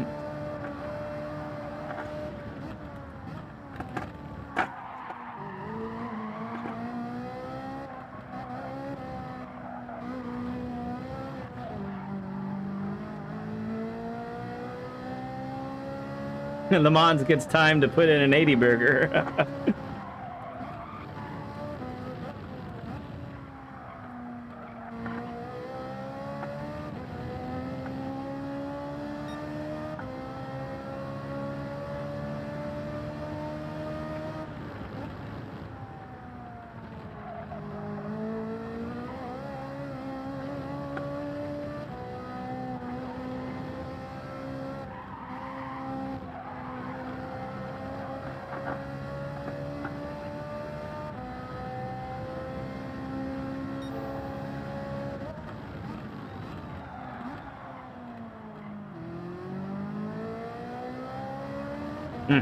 Well wide of everything there.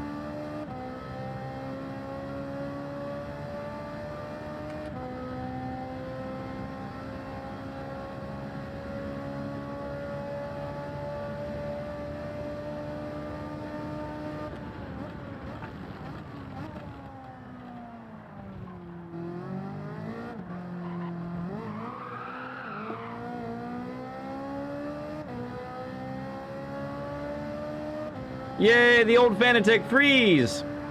Nothing like that. It's just great times. Great times.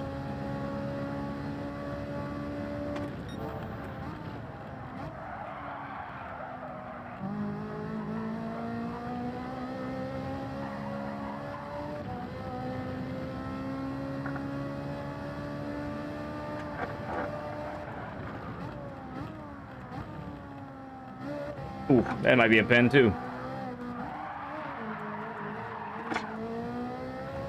Yep, pen it is.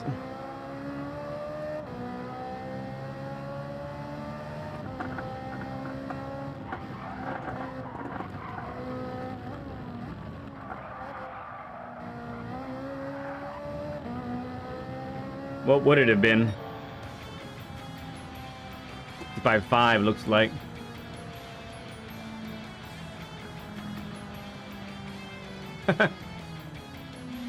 I don't know why that would be. Interesting.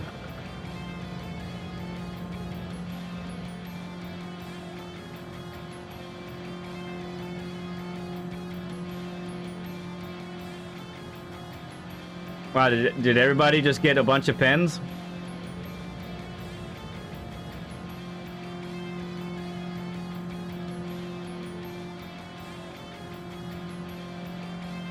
Oh dear.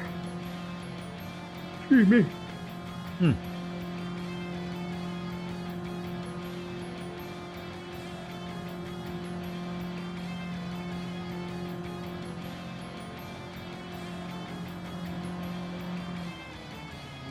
HR or Mrs. Neverfeather. Yeah.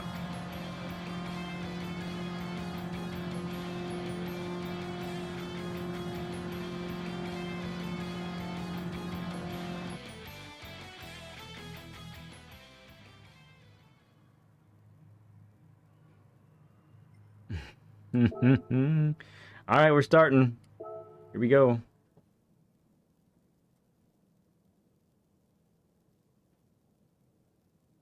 BMW sketchy here, huh? I think so far, out of the two new tracks, I get along better here. But I don't know, I'm gonna try the Ferrari at CVG and see how that works as well.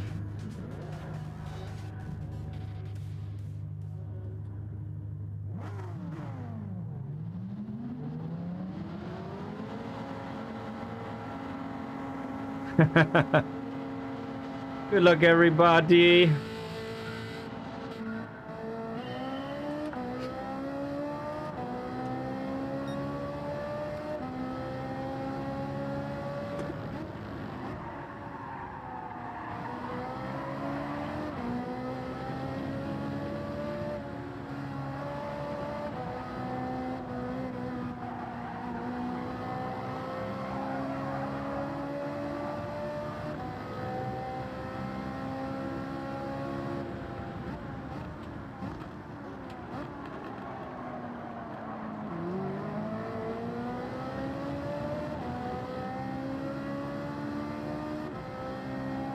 Yeah, you just missed the Learn with Lead session. The first 2 or so hours of the stream was a live coaching session.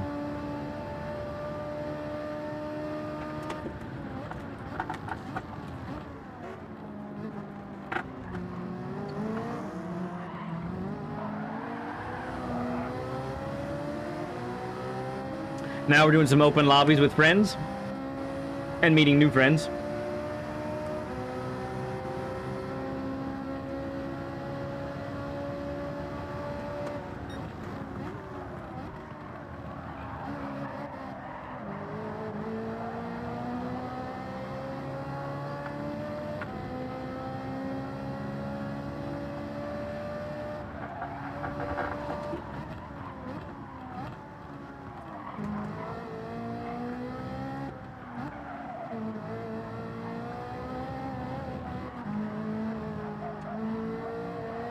So hard to judge that corner.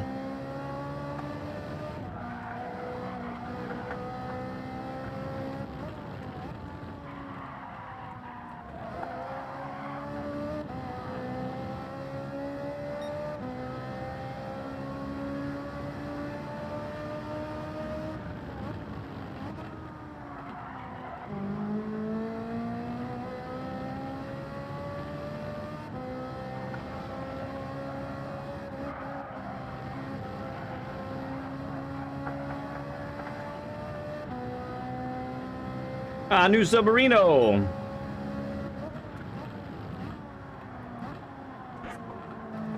Oh, is Hippie you spectating right now? Crazy man, you. Yeah, we typically do a Learn with Lead every Saturday. There are some misses here and there, but the wheel locked. Oh, not that too. Man, you guys are. Well, at least the race isn't too long.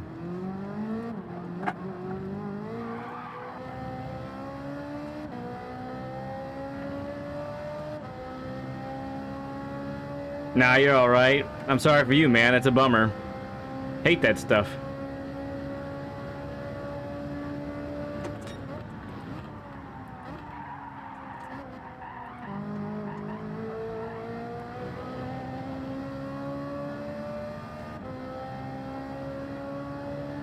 No, I'm not on Fanatec.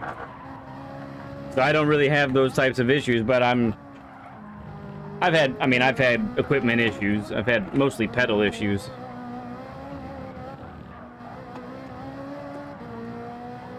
Nope, still a little bump.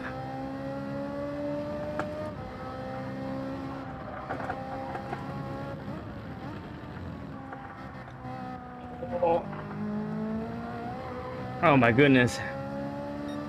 Oh, okay, sorry. Yeah, Robson.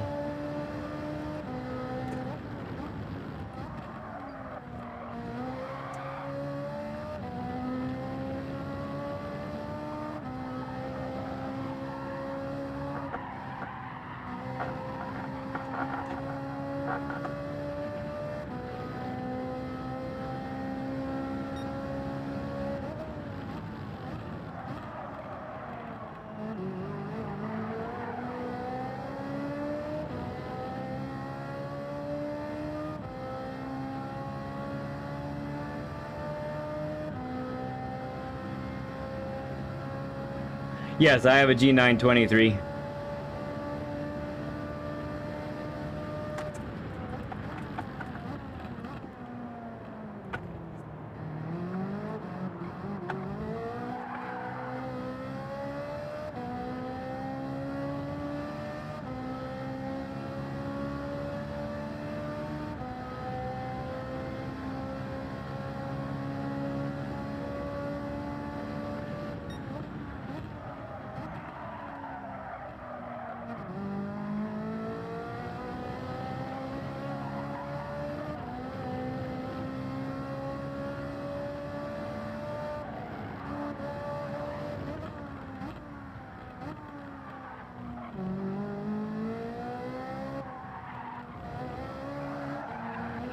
Oh, there she went.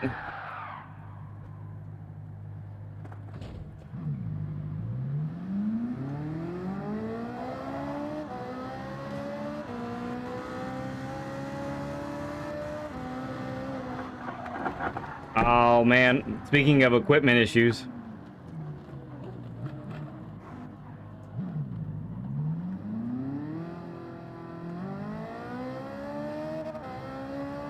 Yeah, I'm off. The belt has slipped, or the gear has slipped. I can't race like that. I gotta unplug this and then get it to recalibrate. So hang on, friends.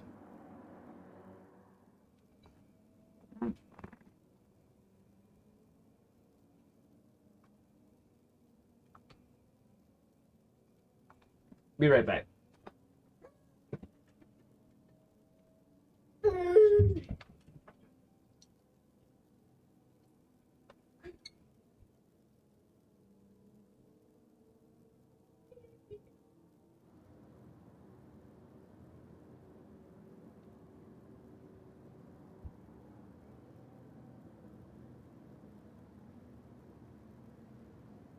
Hello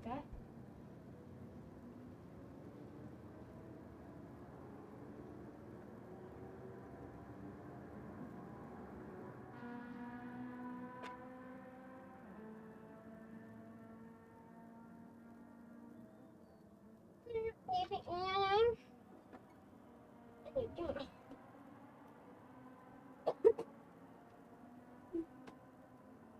Come on, go ahead. Go. You're crazy.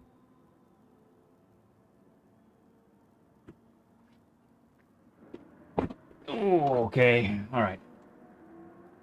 Recalibrated. Should be better now. Let's spectate. Oh, I gotta turn it on now. Duh. Formal credit.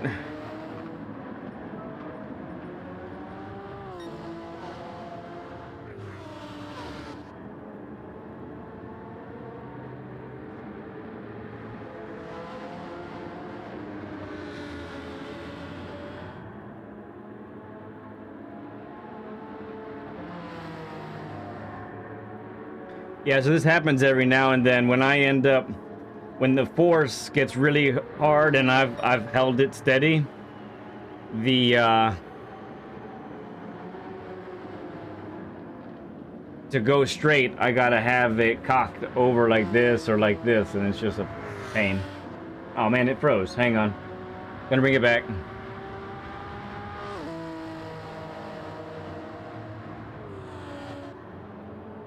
There we go. We're back.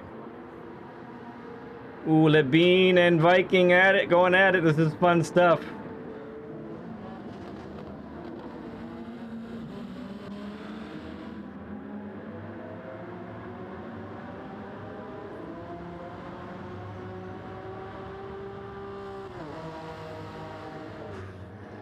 All right, big corner coming up.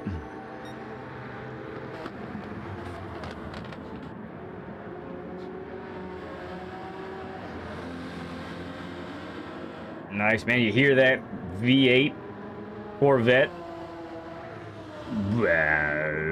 It's awesome. Oh, what a nice shot.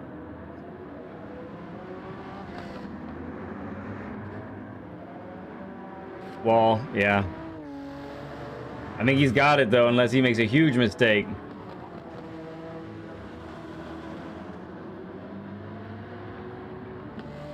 Formal's got it. Takes it. BKG, P2.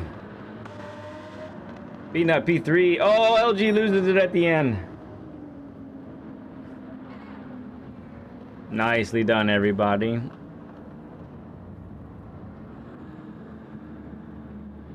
Nicely done, boys. Good win there, Chris J.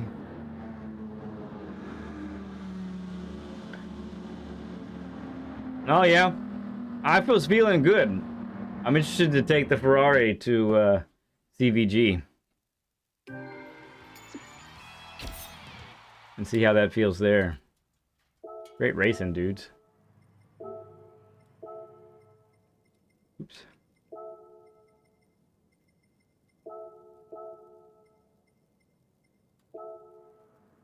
All right, we're headed over there.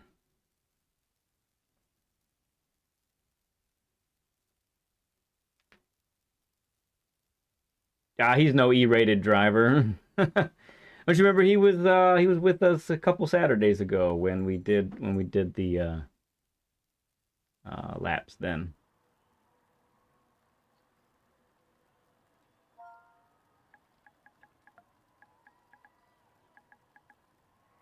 In 3 minutes. All right, let's see how. So I think I got time for 2 more races, friends. 2 more races. We'll do 1 more here and 1 more at Yas Marina, okay?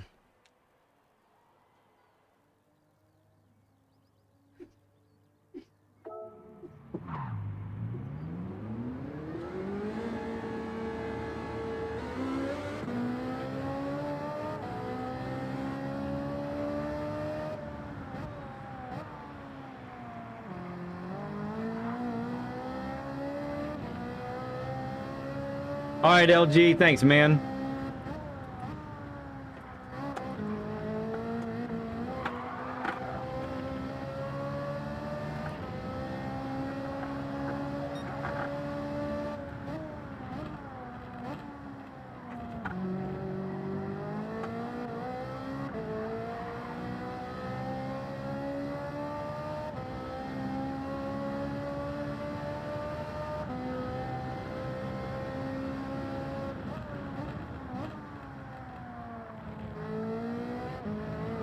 Yeah, I think definitely brake before the bridge for that one.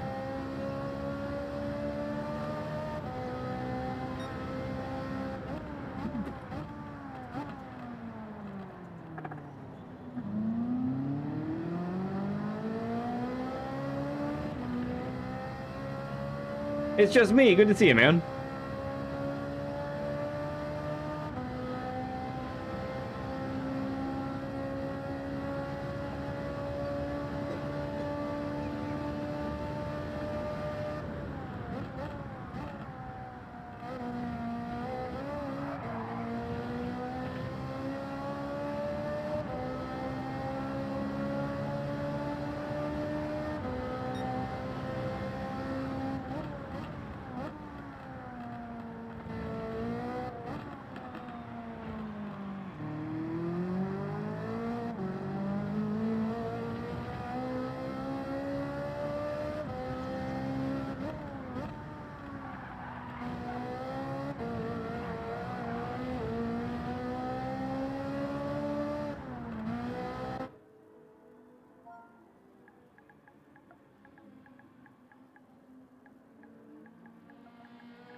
Le Mans in the Vantage.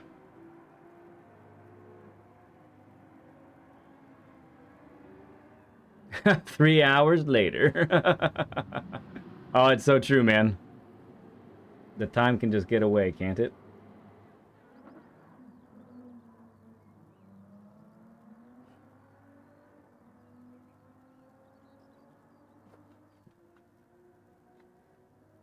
My shirt clashes terribly with my seat. Oh well.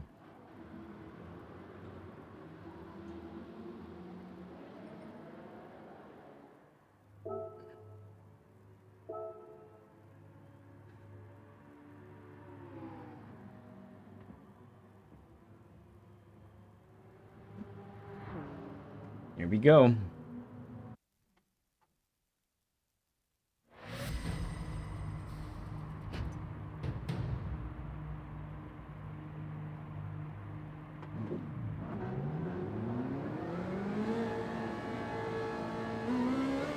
You're gonna try it with that brick, yeah. That's a bold move right there.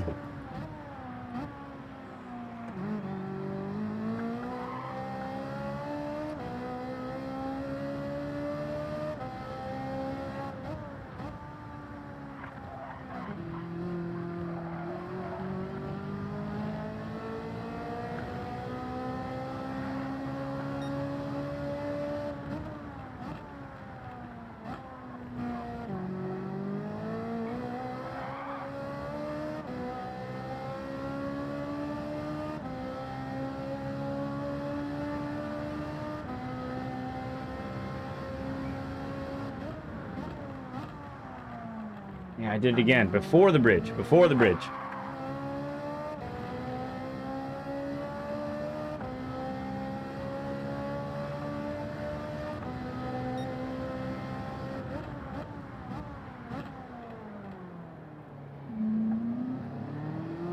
That felt better.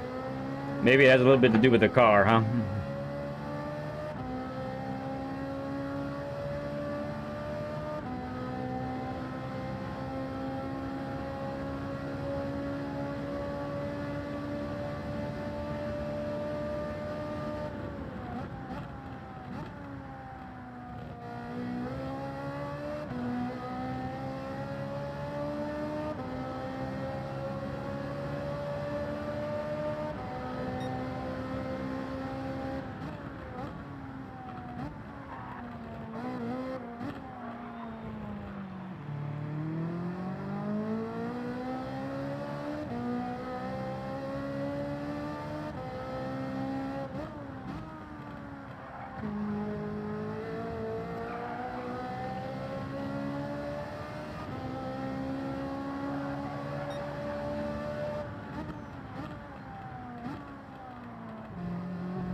Did it again.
Okay, get it right this time.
Not too shabby.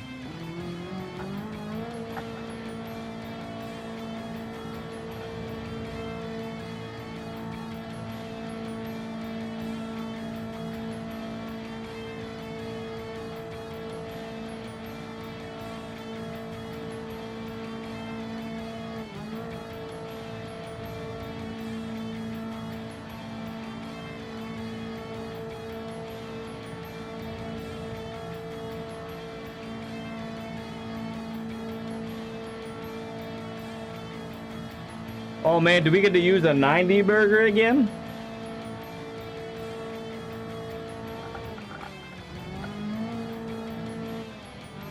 $90 burger. Thank you for the 90 likes today. Goodness gracious. This stream is going crazy today.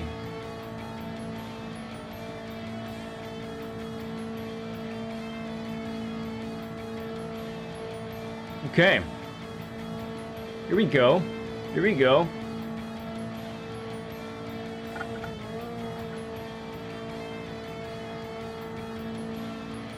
Let's go.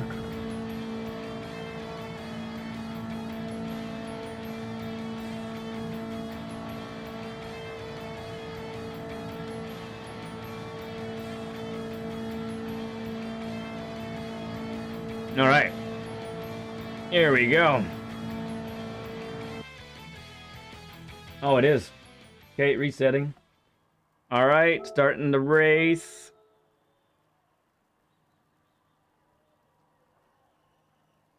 Let's do it. Yeah, buddy. Thank you for letting me know, Lamont. Appreciate that. I don't always see that out of the corner of my eye here. I'd say this can go a little better than the last race, huh? Or the last time we were here, I should say.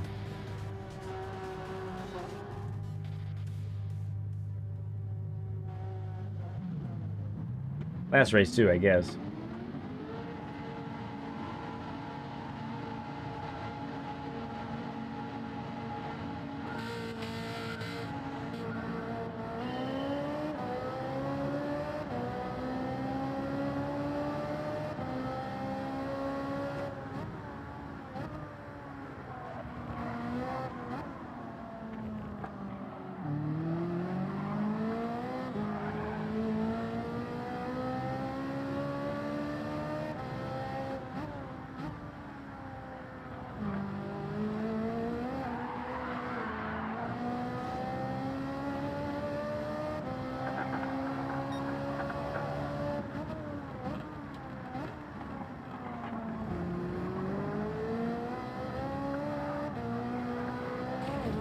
Ouch.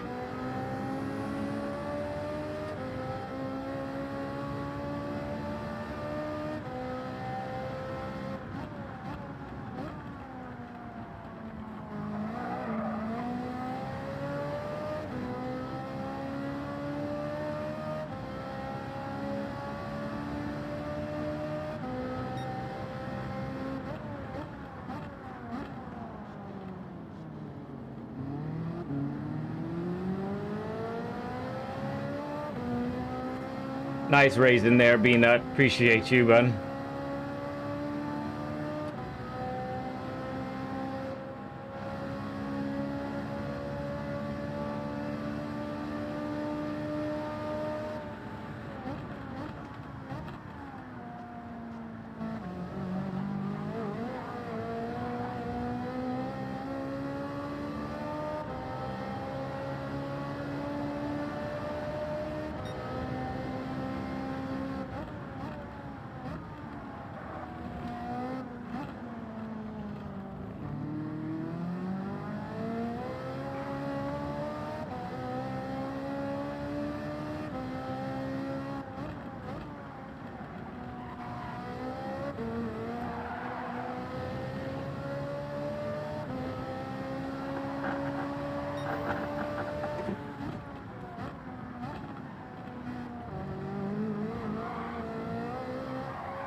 I'm gonna hit the wall again. Same spot.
Oh, Hippie lost the car.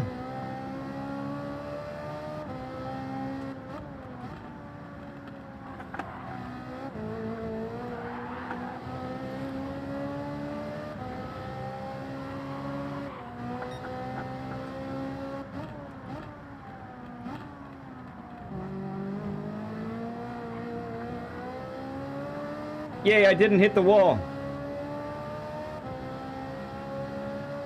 Oh, thank you for subbing up there, Bayaski. Appreciate you, man.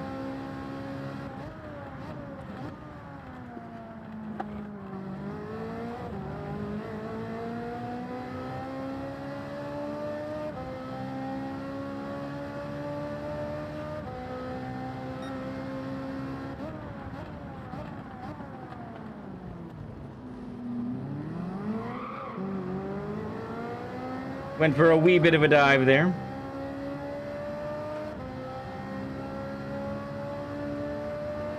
Oh, here comes that vet. It's got strength. It's got power. Oh, it's got Wolverine on it. That's awesome.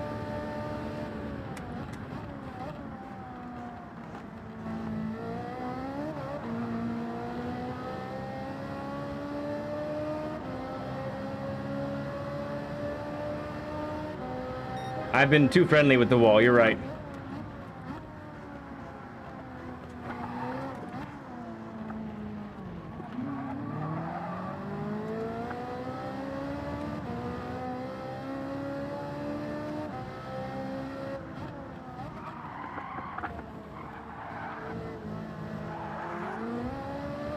Sorry, hippie.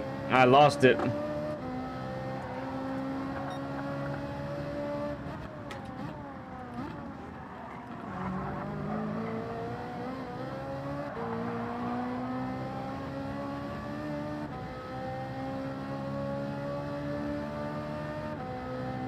Some USA power right there. From America.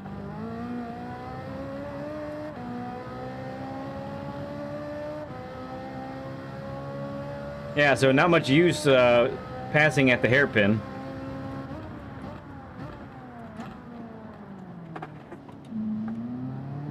If your car doesn't have the HP to battle down the straight. That's it.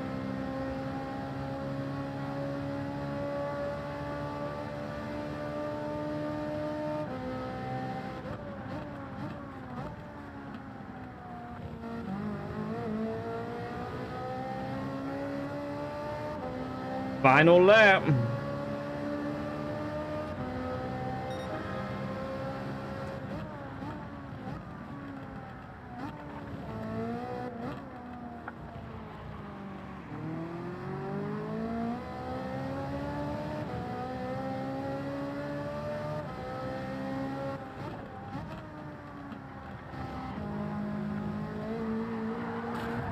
Oh, bummer.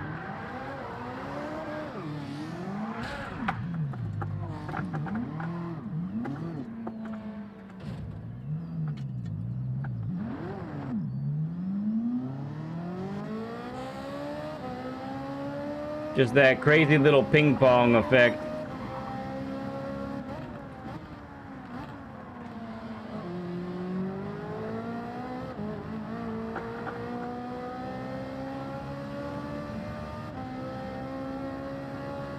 GT and the, yeah.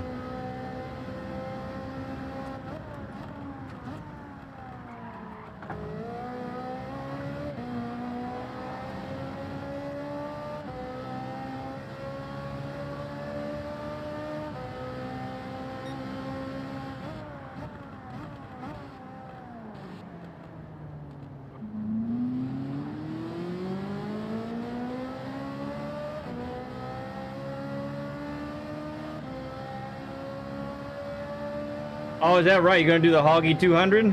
That's cool, man.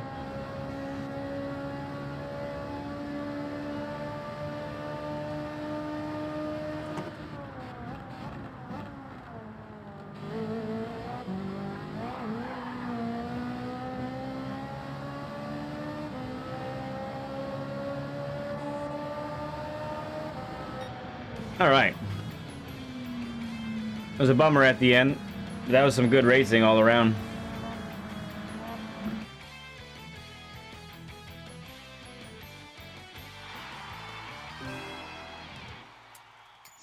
That wall. Yeah, exactly. That wall. All right. Last race coming up. Where'd you go? Where'd you go? There it is.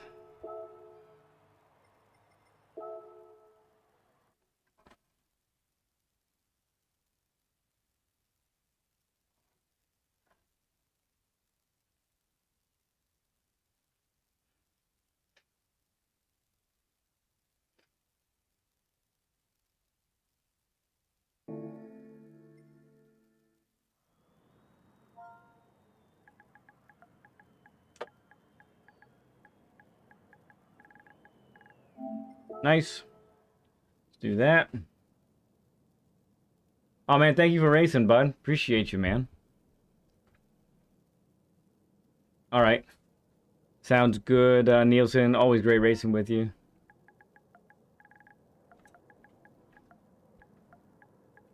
Oops.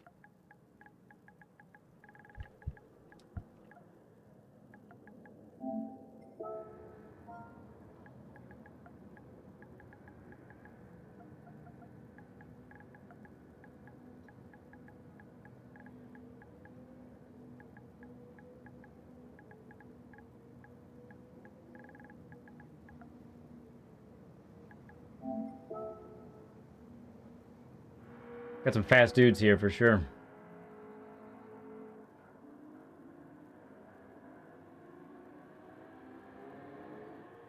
No, I wouldn't share that. Not sharing that with anyone. Except family members. And maybe if someone else comes up day of. Otherwise, it's mine.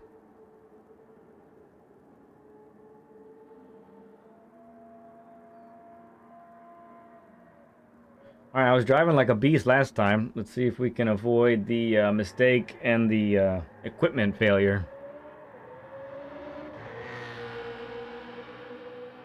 The mistake, honestly, was pretty bad.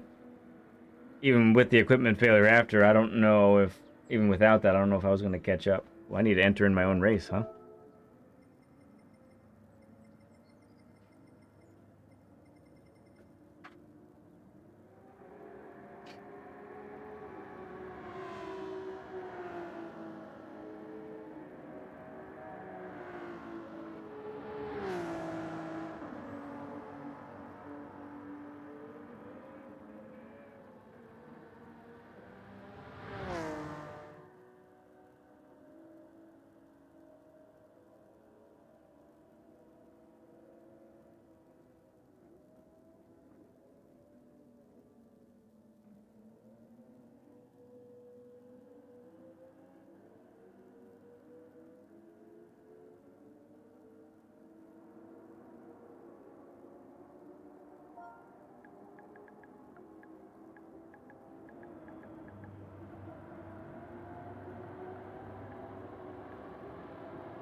Uh-huh.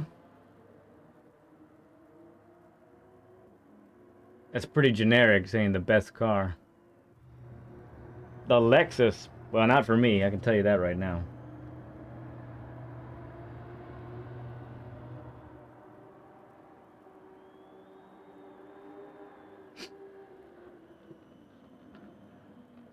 Even on Bathurst, it's good? Yeah, okay.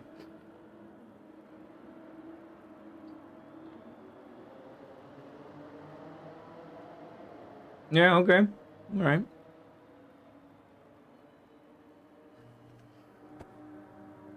Okay, last race of the night and start the quali.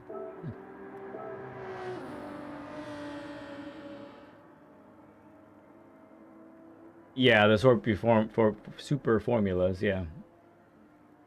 If we were in that class, sure.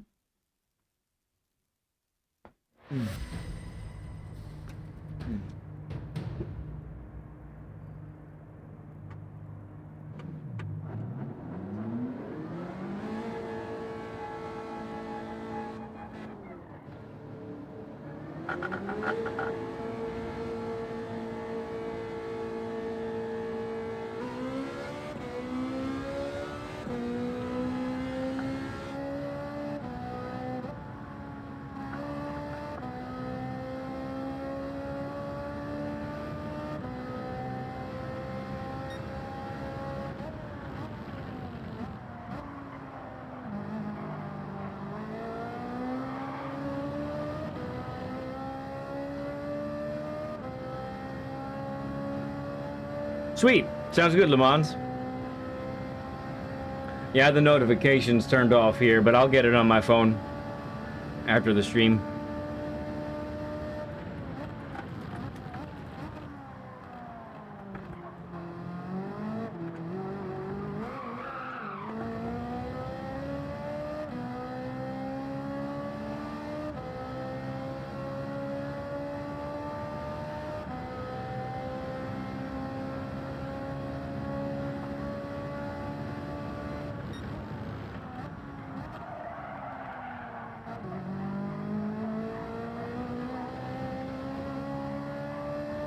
Man, I love that corner.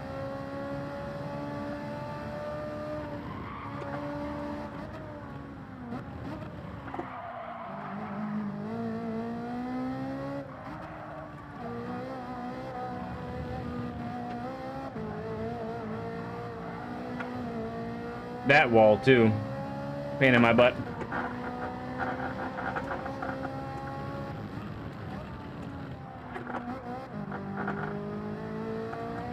Oh, Serp, you're a little late. Oh, man.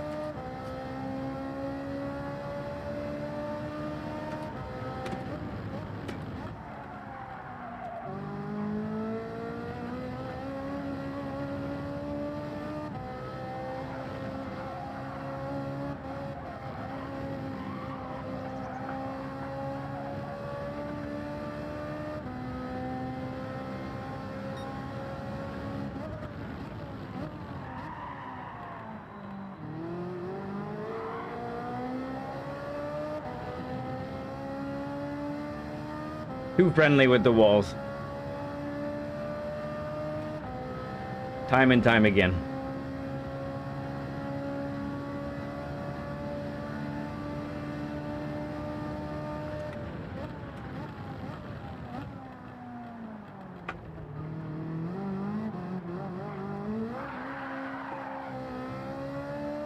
Whee!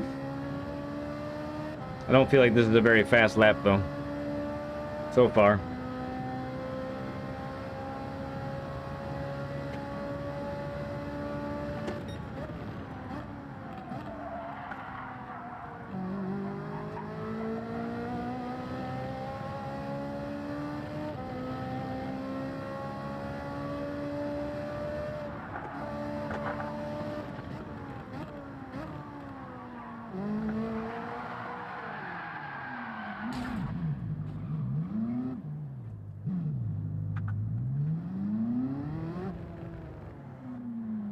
Push too hard.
Oh, no problem, Mazzy. Appreciate that, man.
All right.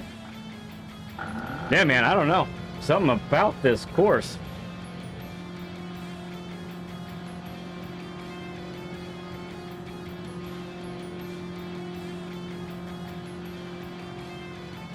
It suits me.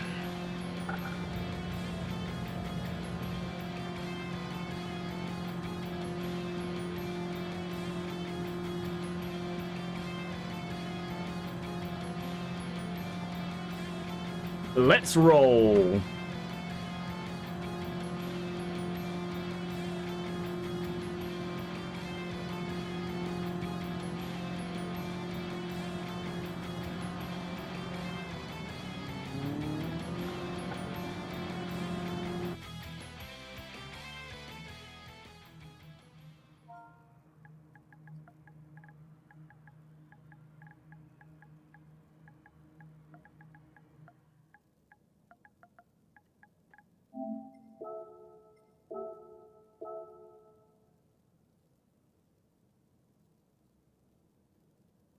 Thank you, VKG. Yeah, I think the learning curve is going to be on CVG.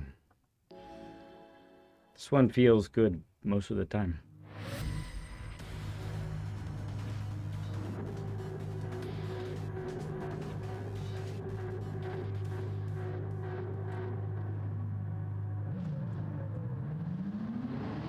But now it's a race, so different situation altogether. Here we go.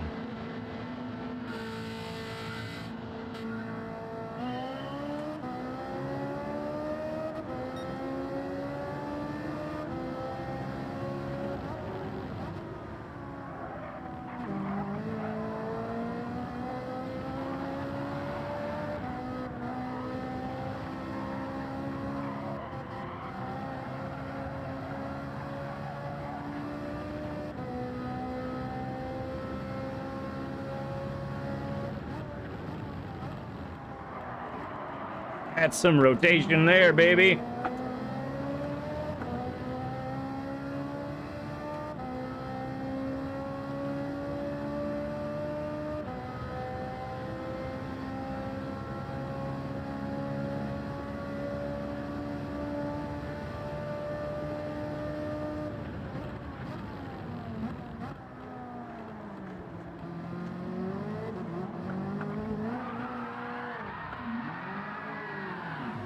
Too much.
Ooh.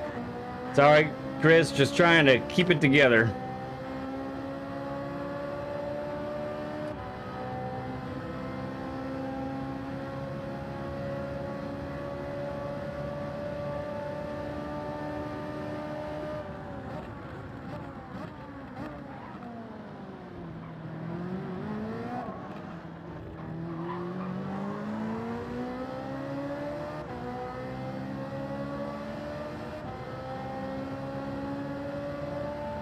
Man, Robson just accumulating the pens.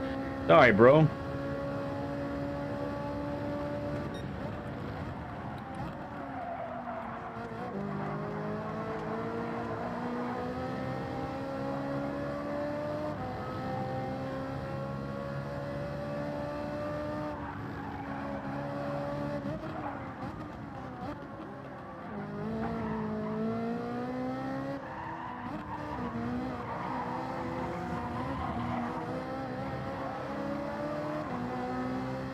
I didn't hit the wall.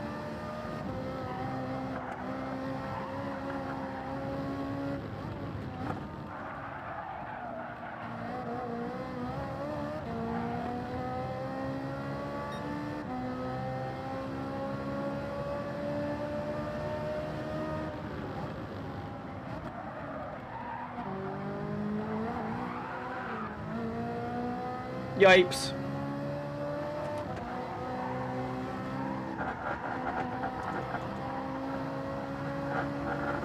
All right, bring it together. Come on.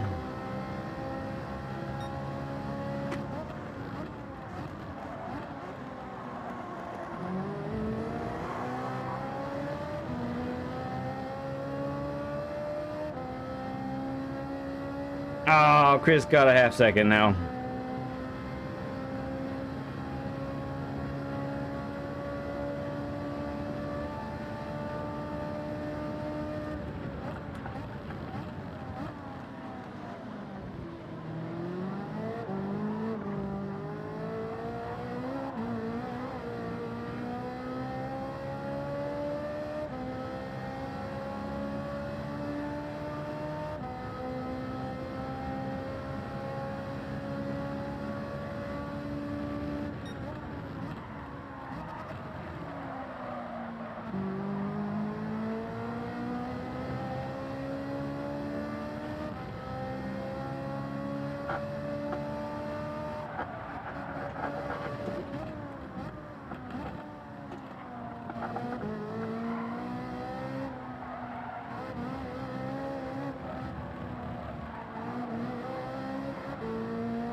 Wow, that was crazy.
Final lap.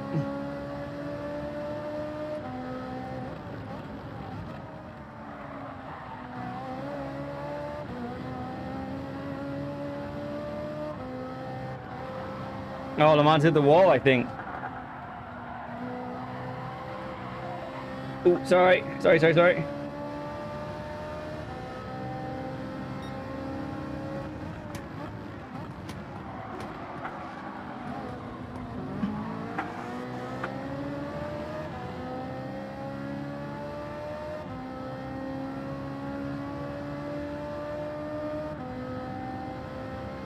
Yeah, Nielsen, yeah.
Woo!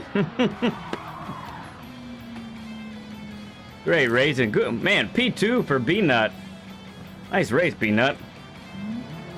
And congrats to Sandy Wheels with the victory.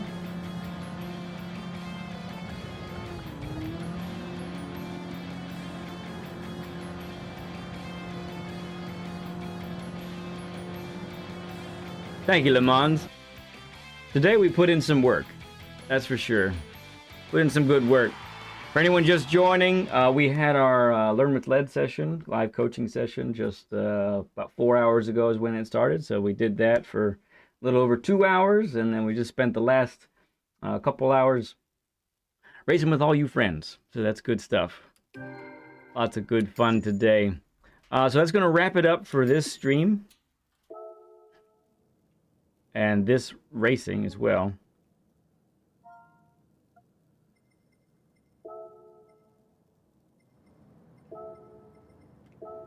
Sorry for those who just jumped in. Apologies, but I gotta wrap it up. All right, so we took care of that. Okay, so what can we expect coming up? So we do have the latest cornering video out. That's out already. Next week should be a kind of normal week. I mean, we do have Christmas coming up, so probably we'll plan to do a stream on Monday and Tuesday night. Monday night will be the typical. We'll check out the new dailies, do the live lap guides, get all that goodness in, and then Tuesday I'll probably do some podium hunting, probably. And then I already have the next guest lined up for Saturday for Learn with Lead. So excited about that, and should be some good times.